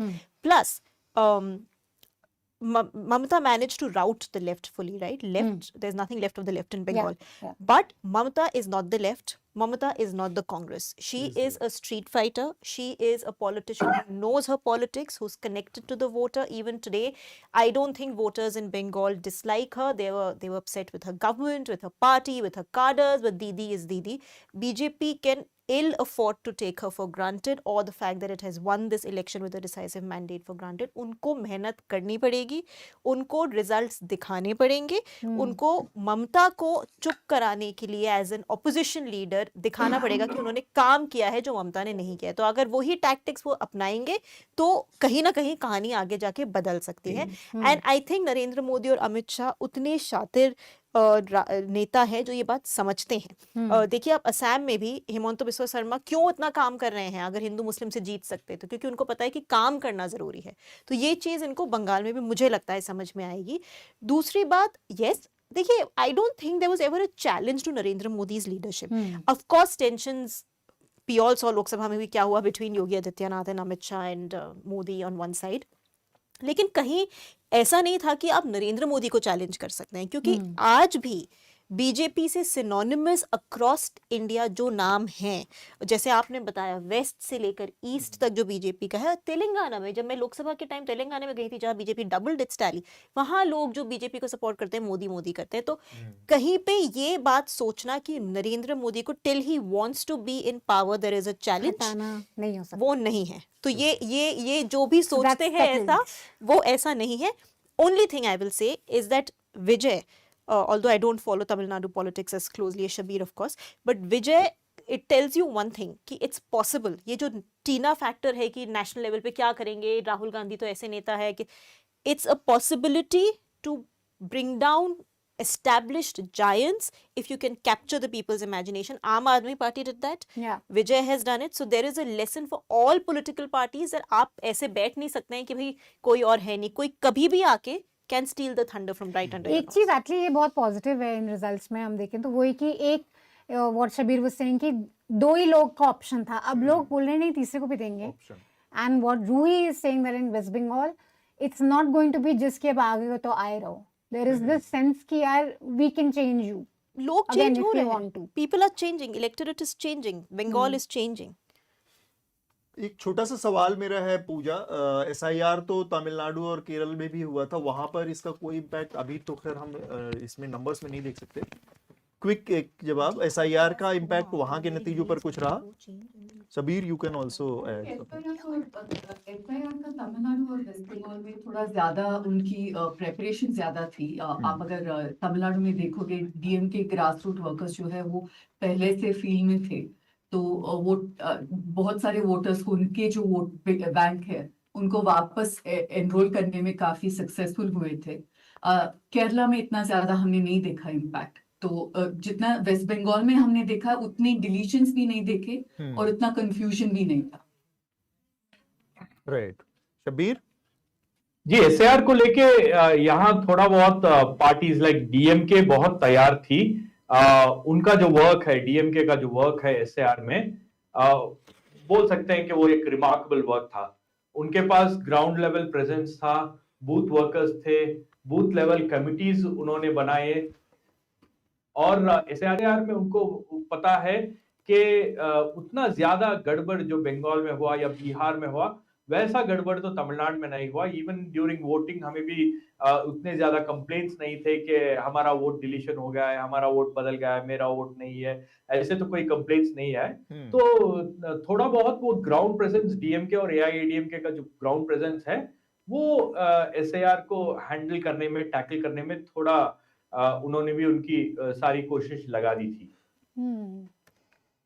So I think SIR का impact तो हम लोग बंगाल में अब बहुत ग्रैनुलर जब आएगी सारी डिटेल्स तभी पता चलेगा। बट एक चीज़ जैसे कि अब सिर्फ 4 सीट्स ईसी ने अभी डिक्लेयर करी, of course trends and leads we know, but जैसे मोंटेश्वर है एक असेंबली कॉन्स्टिट्यूंसी जहाँ से बीजेपी जीत रही है, और ये टीएमसी के साथ थी सीट, और 30,000 के मार्जिन से वहाँ पे जो लॉजिकल डिस्क्रिपेंसीज के डिलीशन से वो 23,000 थे।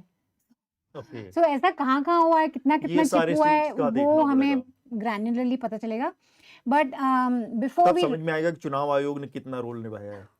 पर ये फिर बोलेंगे कि एक्चुअली ऑफ कोर्स सारा डेटा से ही हम बताएंगे, बट ये जो 45% है वो थोड़ा हर कुछ हुआ है हेल्प करने के लिए। I don't think it can be if the TMC comes tomorrow and says कि it is just SIR, it's not it. I am sure SIR has had an impact क्योंकि स्केल इतना बड़ा था डिलीशंस का, और सिर्फ लॉजिकल डिस्क्रिमिनेंसी, चाहे आप मान लो कि बाकी जो डिलीशंस हैं वो सही हैं, वो होने चाहिए थे, लेकिन 27 लाख वाले तो नहीं है सही। तो उनका 27 लाख इज ह्यूज नंबर, उसमें क्या कैसा इम्पैक्ट है वो अलग चीज़ है, बट 45% वोट शेयर लेना मतलब कि एंटी इनकम्बेंसी थी बहुत क्लियरली, जो कि मतलब मुझे वेव इलेक्शन में इसलिए कह रही हूँ बिकॉज मैंने रिपब्लिक टीवी के एंकर हैं आपके फॉर्मर फ्रेंड्स पूजा, चौंटू पान है वो, और हमने उनका बड़े मजेदार एक शो भी करा ताराकेश्वर से, जहाँ पहले स्वपन दास गुप्ता थे, हाँ उनको अरेस्ट किया गया था। इनफैक्ट संदेश खाली के टाइम वो बहुत उन्होंने ममता बनर्जी गवर्नमेंट को बहुत, किसी ने उसमें अभी लाइव कमेंट बॉक्स में भी डाला चौंटू पान से बात करो, मैंने नहीं तो क्योंकि मैंने उनका पूरा दिन फॉलो करा और लिटरली उनके कैंपेन में कोई भी नहीं था। तो ये तो एक वेव इलेक्शन ही हो सकता है कि लोग कमल को वोट कर रहे हैं बहुत क्लियरली, और वो उनका मैसेज भी यही था कि 5 Kamal. So when we would ask people sometimes कि ये कौन है, दे वुडंट नो कि ये चौंटू पान है, but clearly it's a wave election in that sense. If a Chontu Pan, former Republic anchor, is winning. No such luck for you, Pooja and Shabir. You continue to remain journalists with News Minute and cannot win elections. Very bad. But okay, to wrap this up, I think we can come to Pooja and then Shabir. Most surprising thing that you found in this election? I know journalists go on the ground and we come back with impressions, but results always surprise us. We're always like, oh wow, I didn't see this coming. So any, oh wow, I didn't see this coming moment for you? And the big message to you, to your mind for the India alliance, because South is still where they feel कि भाई अभी ये तो हमारे पास ही है. So with these results, it will be an India alliance by the end of today, Manisha, honestly. Because we're picking up that end of today, Congress will be in formal conversation probably with TVK. And if that was to happen, they will walk out of the DMK alliance. But do they have numbers, Congress? Sorry, they Four have seats. 4 people as of now, but TVK will fall short of only few people. So he will look at smaller parties too. And in Tamil Nadu, Congress is a small party in that sense. Yeah. So the conversations have started. Whether it will fructify or not is something we'll see. So I don't know if there will be an India alliance. As far as the wow factor is concerned, I think in both Tamil Nadu and Kerala, one aspect we saw in common was this larger than life people, because most of the cabinet in both the states have been routed. Most of the ministers have.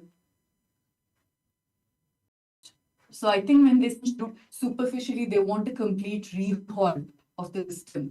Whether it'll be for better or not, but change is something different, and I think surprising. Shabir, surprising. Oh wow. Manisha मेरा तो कोई yes. हाँ? तो मनीषा मेरा तो कोई surprising factor नहीं. I saw what is there on ground और थोड़ा बहुत आइडिया था कि TVK is surging ahead and every other political party जो भी है वो अंडर कर रहा है TVK का जो ग्राउंड प्रेजेंस है, उसका जो सपोर्ट बेस है. All said and done, Vijay is from the film industry. तो फिल्म इंडस्ट्री का थोड़ा बहुत दबदबा तमिलनाडु पॉलिटिक्स में रहता ही है.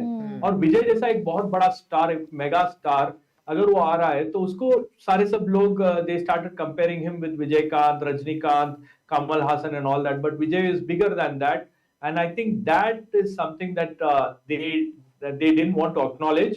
And secondly, underestimating a political party or his supporters, his fan base,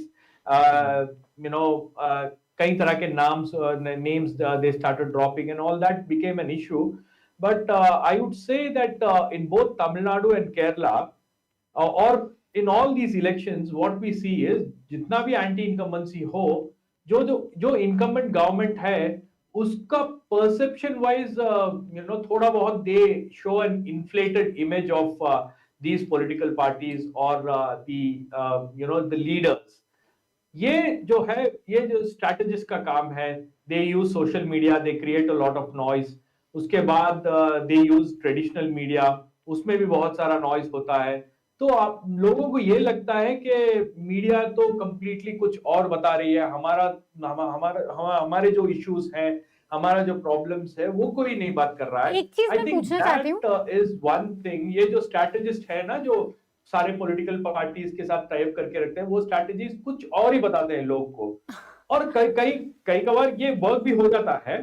लेकिन आई थिंक वन इलेक्शन में ये हो सकता है, लेकिन दूसरे इलेक्शन में लोग भी समझते हैं कि हमारी समस्या कोई नहीं बात कर रहा है, हमारी समस्या जो बात कर रहा है मैं उसको वोट डालूंगी. तो वहां ऐसे लीडर्स आ जाते हैं. One quick thing I want you to come in, Shabir. One is like the people saying कि भाई this is ultimately a good thing for BJP in Tamil Nadu, because that thing of Dravidian politics now doesn't seem to have that hold. कि भाई you have a third option coming in, so that will warm up people for a fourth option like a BJP. How correct is that? Is it too early to say that? And secondly, in terms of, one more question I want to add, and then you give me your answer on both these. What does Vijay stand for in terms of Tamil exceptionalism, Dravidian ideology? Where do you place him? See, Manisha, Vijay is also a Dravidian party. Vijay कुछ अलग नहीं बोल रहा है. Vijay is not saying that I'll bring spiritual politics in Tamil Nadu like what Rajnikant said. Vijay he identifies himself as another Dravidian party. His roots are Dravidian. That is what Vijay is trying to portray. उसके जो icons हैं, he has iconized Periyar. Periyar is the founder of the Dravidian movement in Tamil Nadu. He is an icon. Velu Nachiyar and who have been Kanyakumari, which is known as BJP stronghold. वहाँ पे सारे seats में BJP third position में है. The contest is between DMK and TVK. BJP is not winning anywhere. BJP का Union Minister L. Murugan is not winning from Avinashi constituency. जो BJP का politics जो है, वो एक 20-30 साल पीछे चलेगा because of Vijay's emergence. And I think if Vijay is on the right track, anti-BJP track, probably he'll become a rallying force in Tamil Nadu and he will become an anti-BJP coalition ka. He is the one who will be heading the anti-BJP coalition. Earlier it was DMK. Now I think Vijay has the opportunity. If Vijay falls short of the numbers, if he is not able to cross the majority mark, Congress has 4 MLAs. CPM has maybe 2 or 3 MLAs. So all these MLAs, VCK, and all the other parties will come and join with Vijay to ensure that they keep BJP out of Tamil Nadu. So I think that's the larger agenda which will come handy for Vijay if he is falling short of the majority mark. And there have been several attempts in the past where top leaders of BJP have been trying to meet Vijay. They have been wanting to hold talks with Vijay. They have been inviting him to join the NDA alliance. But Vijay has been categorically very clear that मैं कुछ भी करूंगा, लेकिन मैं BJP के साथ कोई गठबंधन नहीं करूंगा, कोई अंडरस्टैंडिंग नहीं करूंगा. I think that is one of the reasons why his movie got blocked and he was facing a lot of other issues. तो बात तो बहुत सीधी है कि anti-BJP plank is still there, it's still relevant, and any party which is going to join hands with the BJP or which is going to allow BJP to come inside Tamil Nadu, probably people will not like it. I think the mandate is clearly not for that, and if Vijay is going to take a very drastic step from what he has said earlier during his campaign, I think then he will have to do a lot of answering. But I think Vijay will not do that because his team, his party men are all very clear that BJP के साथ कोई वास्ता नहीं रखना चाहिए. अगर BJP के साथ, if you identify yourself, then your survival, your future, all of that becomes questionable. You cannot be a one election phenomenon, right? If Vijay wants to survive in politics for longer, then he has to agree and accept the ideology that Tamil Nadu represents. Great. Thanks, Pooja and Shabir, for joining us. Thank you so much. And we shall be Thank you, Manisha. looking forward to more reporting from you guys from the south. So, Atul, what's the final election numbers looking like? West Bengal is clear. I'm on the EC website right now. तो 2 घंटों के बीच में कुछ बहुत ज्यादा बदला नहीं है. जो हम जितने देर से हम लोग ये बातचीत की है इस दौरान, असम में अभी भी 122 सीटों के रुझान आए हैं. इसमें से 71 सीटों पर बीजेपी आगे है, जिसमें से 11 वो जीत चुकी है. और कांग्रेस के सीटों में 2 की कमी आई है. जब हमने बातचीत शुरू की थी तब वो 21 पर थे, अब वो 19 सीटों पर आगे हैं. तो ये नंबर थोड़ा अभी बदल सकता है, लेकिन भारतीय जनता पार्टी को इसमें साफ बढ़त है और उनको बहुमत मिलता हुआ दिख रहा है.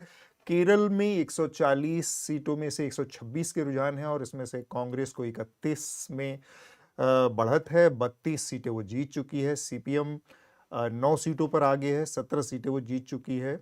और IUML जो कि कांग्रेस की सहयोगी पार्टी, इंडियन यूनियन मुस्लिम लीग, वो 14 सीटों पर अभी बढ़त बनाए हुए और 8 सीटों पर वो जीत हासिल कर चुकी. CPI 3 पर आगे है, 5 जीत चुकी है. पुदुचेरी में AINRC 1 पर आगे है और 9 सीटें वो जीत चुकी है. बीजेपी 3 पर आगे है, 2 सीटें जीत चुकी है. और इंडिपेंडेंट 3 जीत चुके हैं. DMK को 1 सीट मिली है और 1 सीट पर वो आगे है. कांग्रेस 1 सीट जीत चुकी है.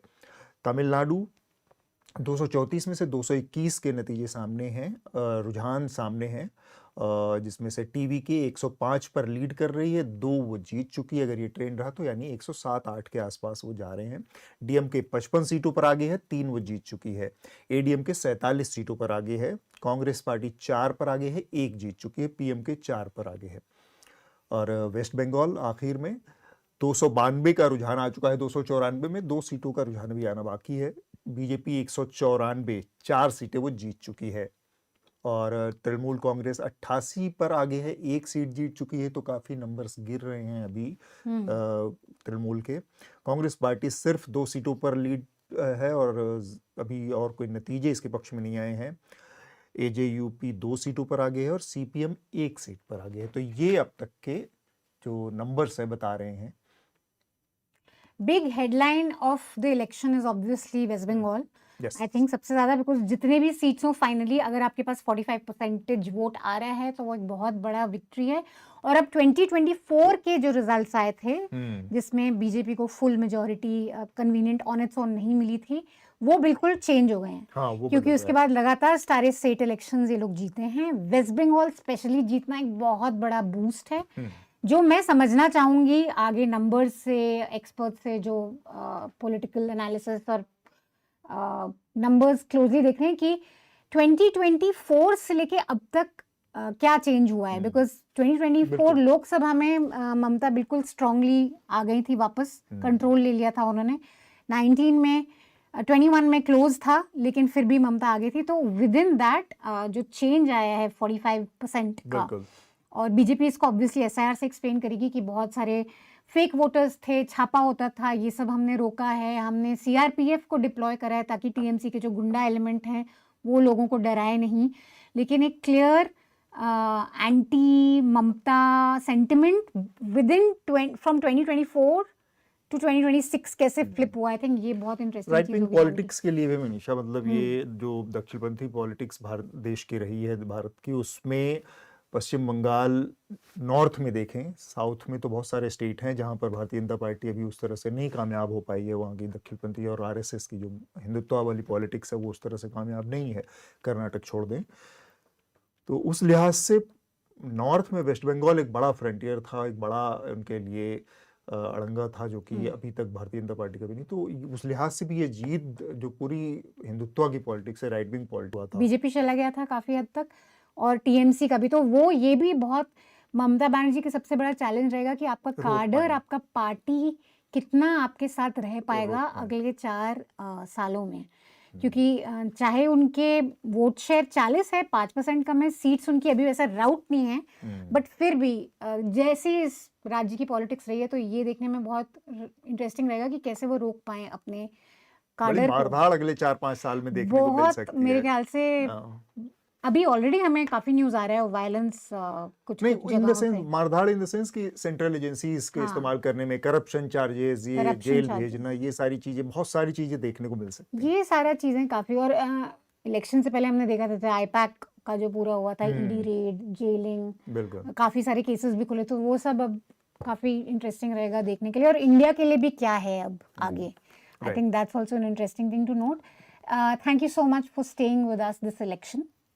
Let me remind you, all our election coverage from Assam to West Bengal to Puducherry to Tamil Nadu to Kerala was all ad-free. We did not take a single ad money to give you all the ground reporting that we did, conversations that we got from you from all these states. I hope you checked out everything that we did on our YouTube channel of News Minute and Newslaundry. Thank you so much for supporting our work. Whether what the exact seats are, you're going to have detailed pieces on newslaundry.com and on News Minute by tomorrow as everything solidifies. So do keep tracking us and keep following us. Thank you so much again for supporting us. Please subscribe to Newslaundry. The QR code is in front of you. If you guys believe in the work that we do, if you guys believe in the ground reporting that we did for you, and you find some value in whatever we've done this election, do continue to support us. Thanks so much, and we shall have the results, final tally on Newslaundry and News Minute website by the evening and by tomorrow morning also. Did the United States bomb a girls' elementary school? That was done by Iran. आज आपकी दुकान मैं ही चला लेता हूँ.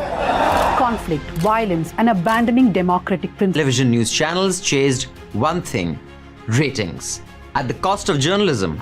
Republic TV, of course, by far the leader in India's #1 English channel. The government says ratings are the problem. They are. We have said so for many years. But that raises a bigger question.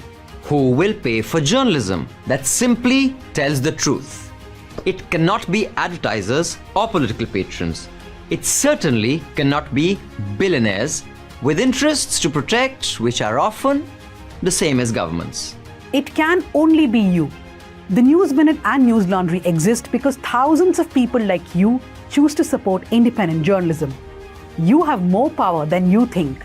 Show your love and support by subscribing to Newslaundry and the News Minute.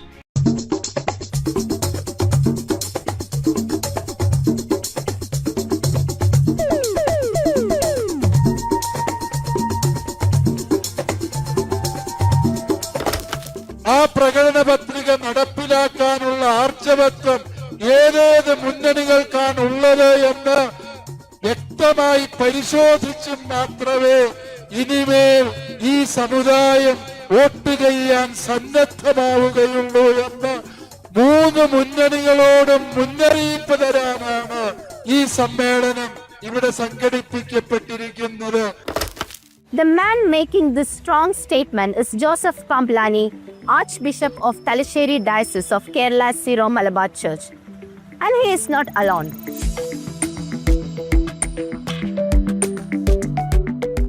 Even before elections were officially announced, political leaders across parties were reaching out, trying to gain what is called the Christian vote.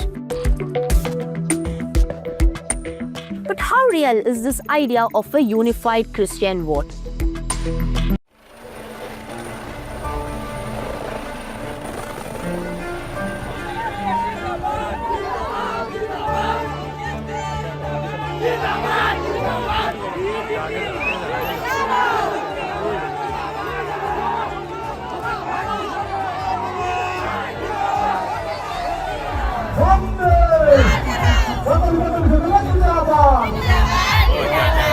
We are at a rally of Himanta Biswa Sarma, Assam Chief Minister and BJP leader in the Barpeta region of Assam. We've been following him. Yesterday we were at a Himanta event in Hoja in central Assam. Now we are in lower Assam. At these gatherings, Himanta Biswa Sarma says that his search for a successive term is a done deal because of all the extraordinary work he's done. But there is a darker side to the Himanta. Illegal immigration has always been a hot button, a sensitive subject in Assam. The fear that millions of Bangladeshis, Hindus and Muslims will come into the state and alter its culture and its population.